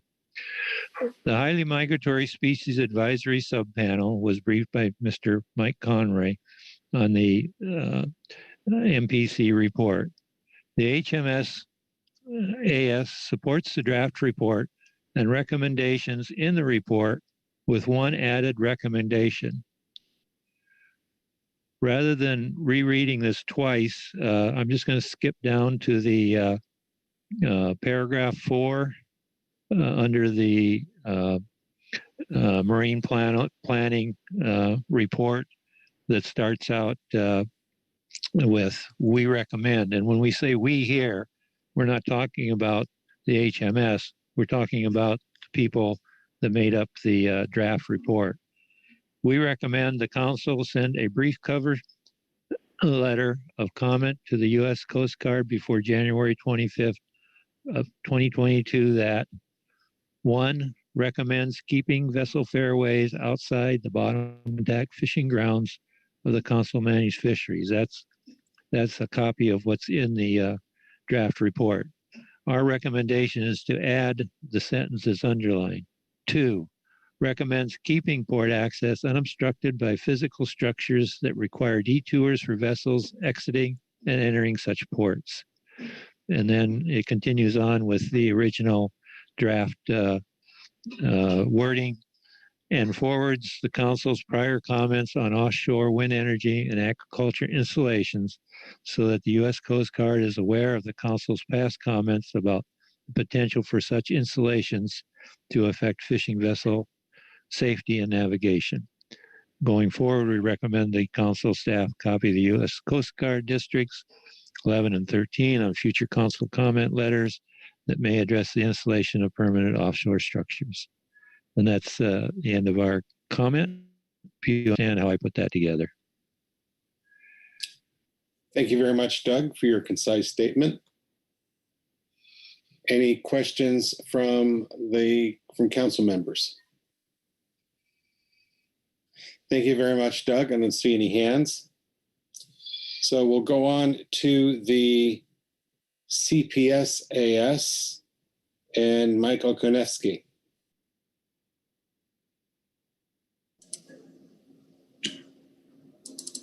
Just 1 second, please. Can you hear me okay? I'm asking because We can hear you. Okay, sorry. I know how much you love to tell us that. I'll be reading from agenda item 2C or C2A and Coastal Pelagic Species Advisory Subpanel Report on Marine Planning. The CPSAS and the CPSMT listened to a presentation by Carrie Griffin on the report put forward by the MPC. This report, Supplemental MPC Report 1, included sections on offshore aquaculture, development plans from the National Marine Fisheries Service, port access route study by the United States Coast Guard, community outreach by the CDFW, updates on offshore wind energy development by ODFW and BOEM, and lastly by the Washington Department of Fish and Wildlife. We'd like to thank and commend the MPC and all the support agencies for their contributions. These contributions led to the MPC report, which is a comprehensive document that covers many topics and lists carefully thought out recommendations that could ameliorate future difficulties with new ocean economies and offshore development. If left unchecked, we believe these difficulties will impact our fisheries, our habitat, and our marine ecosystems. The CPSAS supports the entire suite of recommendations made in the MPC report. We highlight and strongly support the need to establish a council policy document on offshore development and to authorize and send the MPC draft letter to BOEM as written and recommended by the MPC. We intend to review NOAA's Aquaculture Opportunity Atlas for the Southern California Bight, as well as provide input on the NOI to prepare a programmatic environmental impact statement expected to be published in early 2022. We are at an important crossroads with the advent of the development of huge areas of the ocean for renewable energy and for aquaculture. There is no doubt there will be major and irreversible impacts to fisheries and potentially our marine environment if there are no changes to present plans. The formation of the MPC and the recent council actions are a step in the right direction, but we need to stay fully engaged in order to protect our fisheries, our heritage, and our ocean ecosystems. This is more important than ever, given the present disruptions in overseas supply chains and issues surrounding our nation's food security. Thank you for consideration of these comments, and I'll be happy to take any questions. Thank you very much, Mike, for the AES's report. Are there any questions of Mike on the CPS-AS report? Thank you very much, Mike. Thank you. And last, certainly not least, is the CPS-MT report. Alan Sarich. Yes, well, hopefully our report is the least. We tried to be CPS-centric on here. So the CPS management team and the advisory subpanel met jointly to review the materials in the November briefing book for this agenda item, focusing primarily on the Marine Planning Committee report. The management team agrees with the recommendations in the MPC report and thanks them for their excellent work. The MT appreciates that fisheries data from the Oregon Department of Fish and Wildlife and additional data from the National Marine Fisheries Service on ecosystem, protected species, and essential fish habitat mentioned in both the MPC report and the draft letter, attachment 1, will be included before call areas are designated. The MT would like to let both the Council and Bureau of Ocean Energy Management know that those data will not include all CPS fisheries data off Oregon. Additional CPS fishery spatial data work is currently underway, and data from the sardine fishery is anticipated to be available before the end of 2022 and should be ready in time to be considered if and when leasing actually occurs and the EIS for those leases is prepared. Thank you, Alan. Are there any questions of Alan on the management team report?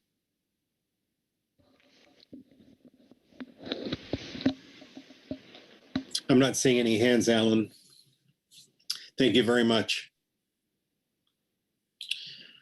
Now we'll see if there are any public comment cards. We do have one from Larry Thievik. I hope I pronounced that correctly. Larry, are you with us? Yes, and you pronounced it exactly right. Welcome.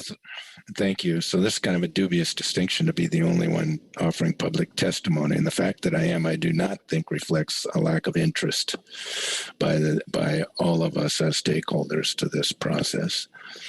My name is Larry Thievik. And thank you, Mr. Chairman, and Council for giving me the opportunity to speak. My name is Larry Thievik. I am the president of the Washington Dungeness Crab Fishermen's Association. I am also a member of the Washington Coastal Marine Advisory Council.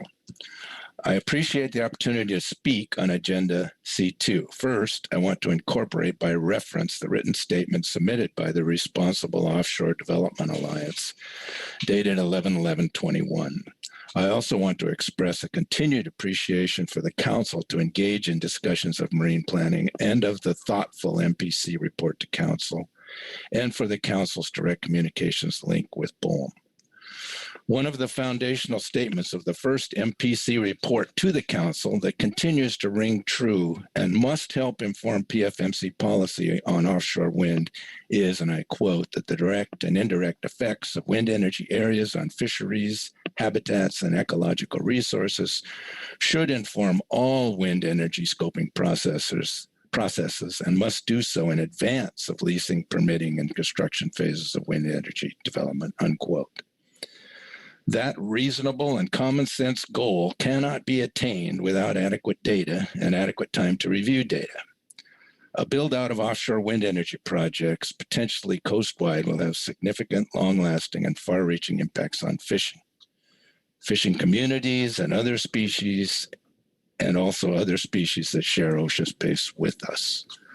The long-term site-specific and coastal effects of offshore wind off our shores is not yet known, nor are the effects of potential takes of avian species, marine mammals, and impact on ecologically important areas for marine life. And although it is necessary to review each project separately, it is also incumbent to understand and identify the cumulative impacts and unintended consequences of multiple projects, and that those impacts must be weighed against expected need of and benefit from offshore wind projects. It is acknowledged by BOEM that data gaps on ocean uses and marine and avian species presently exist. It is also acknowledged and supported that BOEM continues to gather data to fill those gaps. It is encouraging that additional data collection on fishing areas, fishing dynamics, and on potentially impacted avian species and marine mammals, including ESA-listed species, have been expanded and are ongoing. While closer scrutiny is necessary and welcome, it is hard for me to reconcile or appreciate the justification of identifying call areas without first filling the known data gaps or to have data lag decisions. I support the MPC recommendation to delay the identification of call areas off of Oregon until more data that can lead to better understanding of impacts is in hand. Under CFR 585.102, BOEM's responsibilities when permitting offshore wind on the OCS include, among other responsibilities, to provide for safety, for protection of the environment, for protection of the rights of other authorized users of the OCS, and for prevention of interference with reasonable uses. It seems impossible to me to meet those responsibilities without adequate information. The MPC points out in its report that one of the descriptions which seems to guide BOEM's consideration of areas for offshore wind, which will displace fishing areas, is based on an oversimplification of fishing dynamics along our west coast. I agree. The perceived indifference by BOEM to the diversity, sensitivity, and high value of a fishing area, which may be deemed acceptable to be displaced, rests on the false notion that fishing resources and activities are ubiquitous along the Pacific coast. I have actively fished for 45 years for many different species from California to Alaska. I have navigated many miles and many hours and many times from port to find a specific spot with specific characteristics to catch a specific species.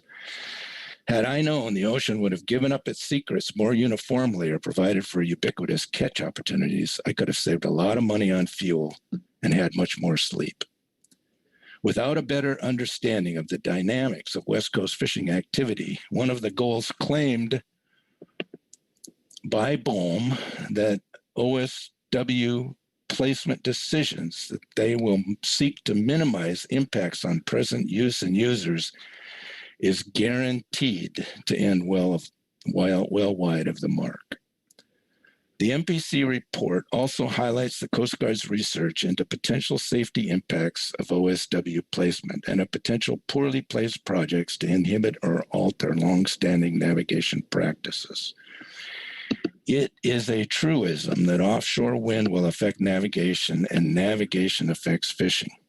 It is appreciated that the MPC recommends that the Council recognize the connection between the Coast Guard PAR study and other navigation research and share information on potential safety and navigation impacts of OSW on fisheries. The MPC report well captures industry concern over the need of an upfront impact review process and direct stakeholder involvement in OSW project placement decisions. Whether the area of use displacement originates through a call area solicited lease process or an unsolicited lease process, stakeholder concerns are fundamentally the same. From an industry perspective, there is a deep and well-founded concern by many of us over the displacement of existing uses and denial of access to ocean space. The economic disruption from dislocation can be severe and cause fishers, fishing communities, and fishing support industries to fail. If we are to be displaced, we expect and deserve a thorough vetting of impacts, not only site-specific, but cumulative of OSW on the West Coast. We expect a meaningful and direct opportunity for stakeholder input on data and impacts. We expect and deserve a demonstration of need and potential alternatives to projects and a thorough data gathering process. We deserve a catalog of negative impact markers that, when met, provide a process to say no when a proposed project presents significant negative and unmitigable impacts. And if a project moves forward despite indications of significant negative impacts, affected industries and communities deserve direct compensation for losses from displacement. My testimony has only spoken to a partial list of what the MPC report contains.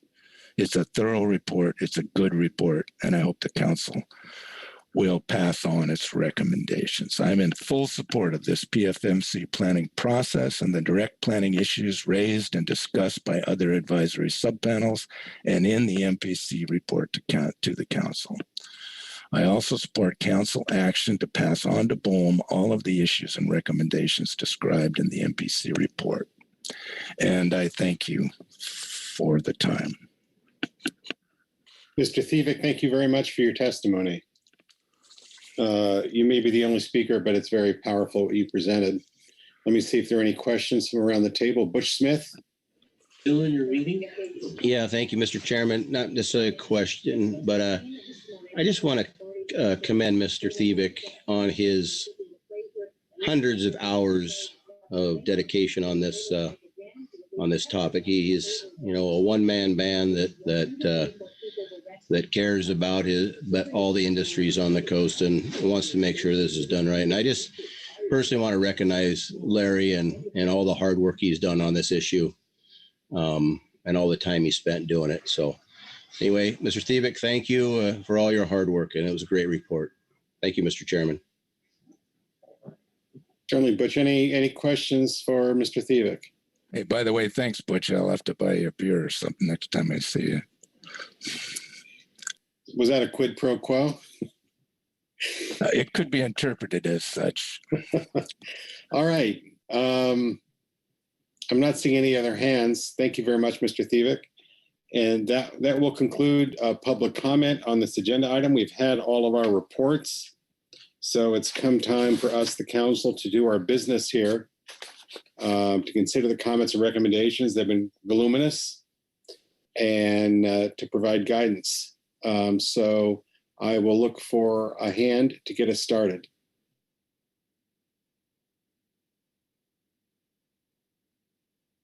Brad Pettinger, followed by Dr. Braby.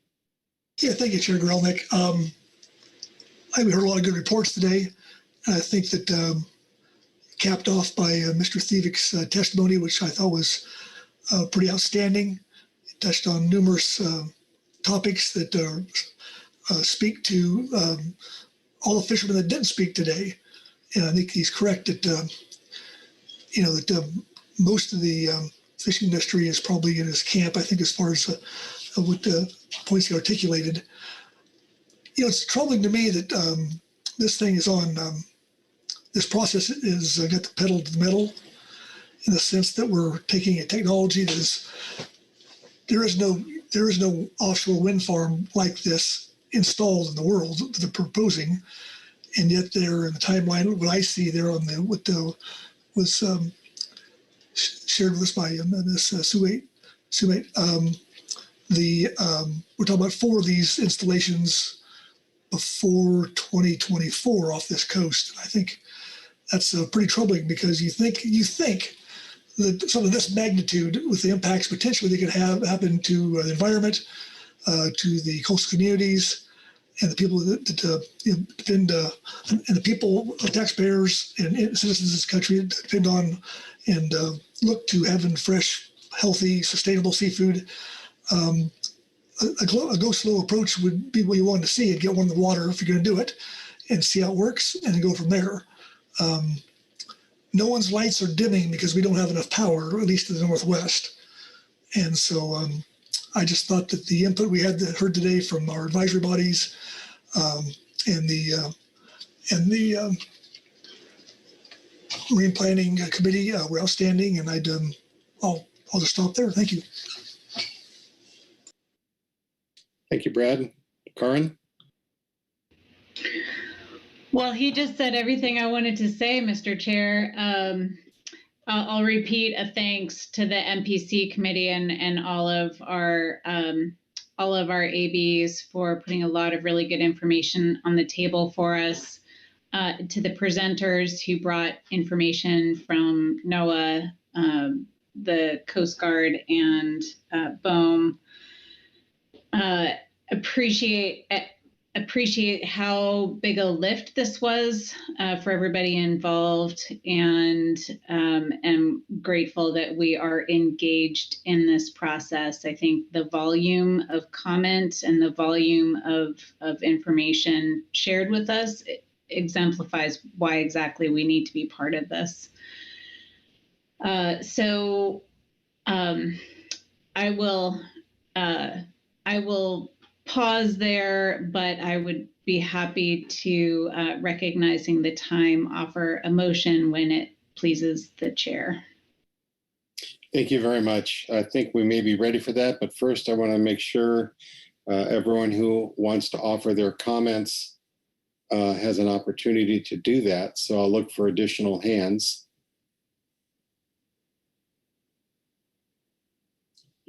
And I'm not seeing any. So Karin, if you proceed. Oh, Phil Anderson, maybe? Yeah, thanks, Mr. Chair. I don't, I would hesitated to chime in because I would be repetitive, but I have long felt that this represents one of maybe the single most and greatest risks to the future of our fisheries and our ability, frankly, to manage the fisheries resources. I'm super impressed by the work of the MPC. It's a huge undertaking, but one that we must do.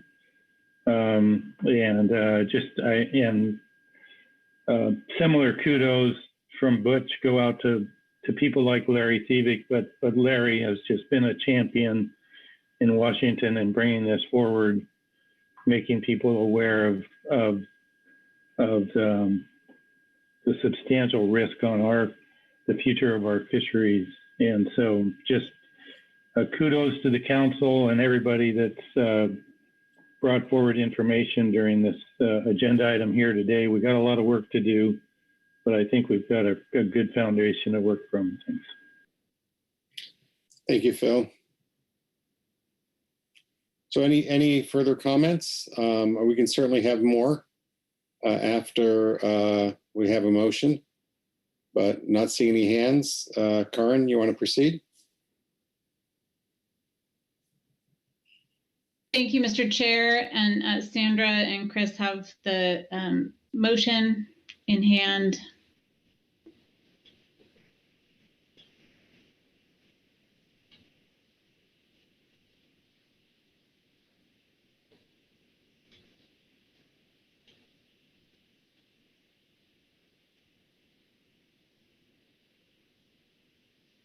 I'm not seeing anything, so I'm just confirming I haven't frozen my system.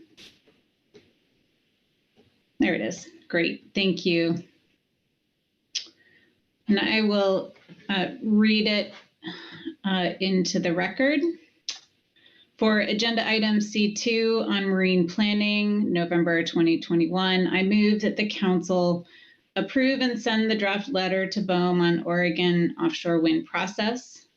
Supplemental attachment 1, after staff finalization to address streamline editing to remove redundancy in paragraphs 3 and 6 and minor copy edits.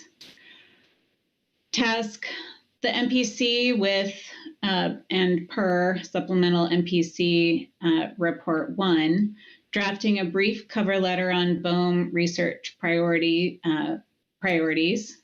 as asked for in supplemental attachment 3, and send that cover letter with suggested attachments from the MPC report, 3 letters and research needs. Also drafting a brief cover letter on Executive Order 14008, Supplemental Information Report 7, and submit with suggested attachments, including the CCC and PFMC letters from earlier this year. Drafting a brief cover letter on the U.S. Coast Guard PARS, Supplemental Attachment 4, and submit with suggested attachments, including letters on offshore wind that have been sent by the council. And include in that communication the suggested language from our advisory body reports as described in supplemental HMAS Report 1 and supplemental GAP Report 2, or Report 1. Initiating a quick response letter to BOEM on the environmental assessment comment opportunity for Morro Bay and Humboldt WIA's wind energy areas as described in supplemental attachment 2. Also, task the MPC, the Ecosystem Working Group, and the Habitat Committee to develop a draft policy document on offshore development activities for council consideration in March of 2022. The document should include considerations including both fisheries impacts and ecosystem impacts, including EFH. The motion on this screen does reflect my intent. All right. Thank you very much for the motion, Karin. Let me see if there is a, well, Carrie, you have your hand up. Do you have a question on the motion? Yeah, and I do. It's a clarification. This is my fault probably for not picking up on this earlier, but in the fourth sub-bullet where it says initiate a QR letter on Morro Bay and Humboldt Bay WIAs, just to clarify, we already sent a letter on the Humboldt Bay wind energy areas. So I just wanted to confirm that Dr. Braby didn't mean to resend that she was focusing on the Morro Bay notice for a comment and not the Humboldt Bay, because we already said that. Yes, thank you for the correction.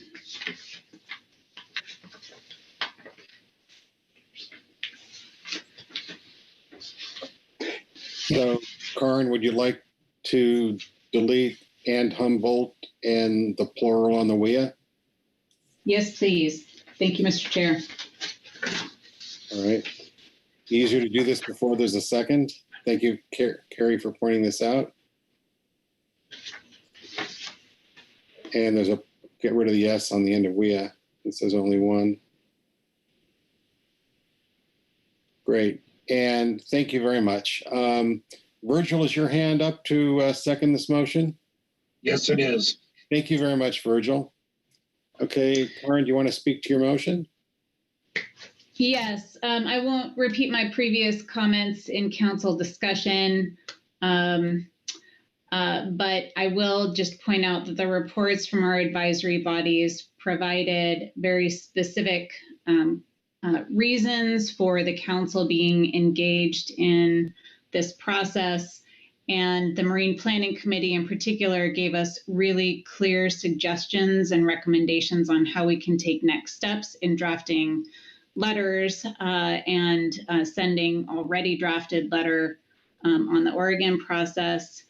And so this motion confirms what the MPC recommended in finalizing those letters, in some cases drafting them, initiating them, they're all at different stages, and getting those put on the public records for these various processes, including for aquaculture opportunity areas, the port access route study, and offshore wind. So I think this meets that stated interest across the board of the PFMC family. The motion also asks to move forward with the development of a policy document. And just in this meeting and the September meeting alone, we have initiated a slew of letters, and we have had discussions that have really gotten us into really valuable but difficult conversations to have on the council floor about our policy directions to our advisory bodies as we're pushing these letters and documents out on offshore development. And so a policy document that could clarify some of those foundational principles and policies for the council would help focus those discussions and focus the letters and our comments to our federal and other partners who we're providing comment letters to. So I wanted to make sure and have that analysis done and have those groups come together and suggest to the council what that might look like and what might be included, including both the fisheries impacts components as well as the ecosystem impacts that have been part of our recent letters. One additional comment in somewhat rationale or support of this motion is I do want to acknowledge that there was a request for NOAA to have public comment opportunities that span council meetings, particularly for AOA EIS, which we anticipate early next year. I just want to encourage staff through this motion that this kind of proactive approach applies to that upcoming opportunity and hope that we can engage in that as well.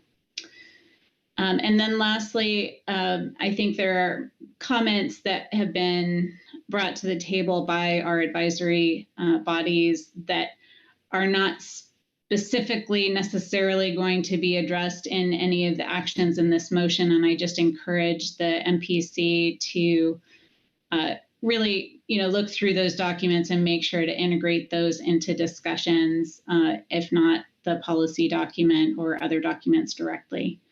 And with that, thank you.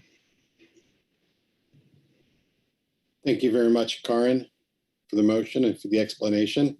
Let's see if there are any questions for Karin or discussion on this motion. Chuck Tracy.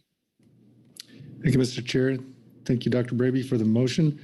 Just a clarification, I guess, the first three open bullets there are under task the Marine Planning Committee with drafting letters and sending them. So am I to take it that that means that these letters, unlike the fourth open bullet, would not require a quick response process in order to gain approval for the full council, that that would be delegated to the committee and staff to send those out without further process?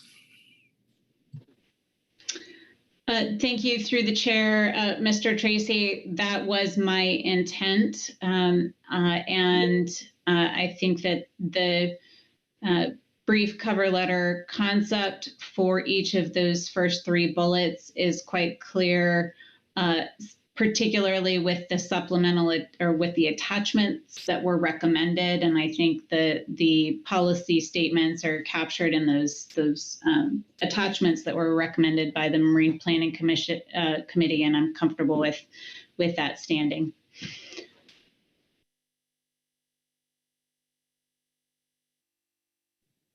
Further questions?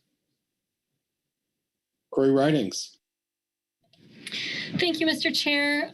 This isn't so much a question, but just thanking Karin for an excellent motion. Also the Marine Planning Committee and the other ABs who obviously very thoughtfully weighed in on this incredibly important issue. I'd like to specifically call out Karin's third bullet here. I think this is a great next move to develop this policy document and work with the EWG and the HC to do so, and look forward to seeing that draft in March of 2022. Also wanted to echo Karin's thoughts on the AOAs and making sure that the council has an opportunity to weigh in on that, and we can track and make sure those timelines line up. So yeah, thanks again to the MPC and everyone else, and thanks, Karin. Thank you, Corey. Any further discussion on this motion? Bob Dooley. Yes, thank you, Mr. Chairman.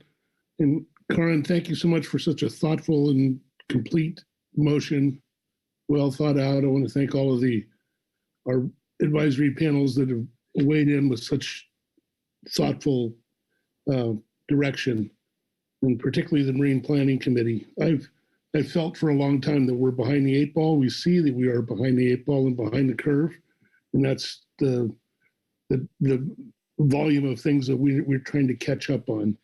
There was concern about how much this committee was taking up in time, but I think it's all well worth it, and I think I'm really pleased that we're making progress. Oh, you'll remember it's been almost 3 years ago that I visited James Morris back in North Carolina to see what he had to offer, and I was pretty excited at the time and talked to the council about it. And I think I'm glad we are moving in that direction, and we're catching up on all of these issues that have the potential to be so detrimental to our fishing livelihoods. Also, I'd like to acknowledge Rhoda for the letter that they put in the briefing book. All of this, it's like in the context that I feel like we're inundated right now with a lot of information.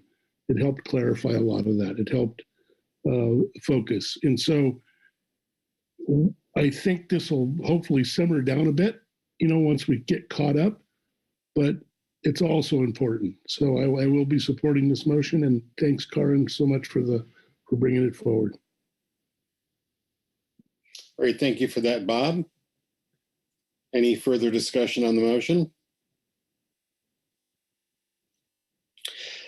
Not seeing any other hands other than Bob's. I will call the question. All those in favor say aye. Aye. Aye. Opposed, no. Abstentions? The motion passes unanimously. Karin, thanks so much for your motion. Let me ask council members if there is further business, further discussion on this agenda item, marine planning.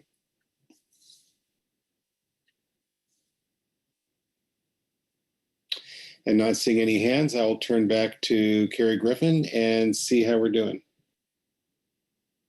Thank you, Mr. Chair, and thank you, Dr. Braby and council members. I think that motion was really clear, and it addressed the elements that were in the Marine Planning Committee report.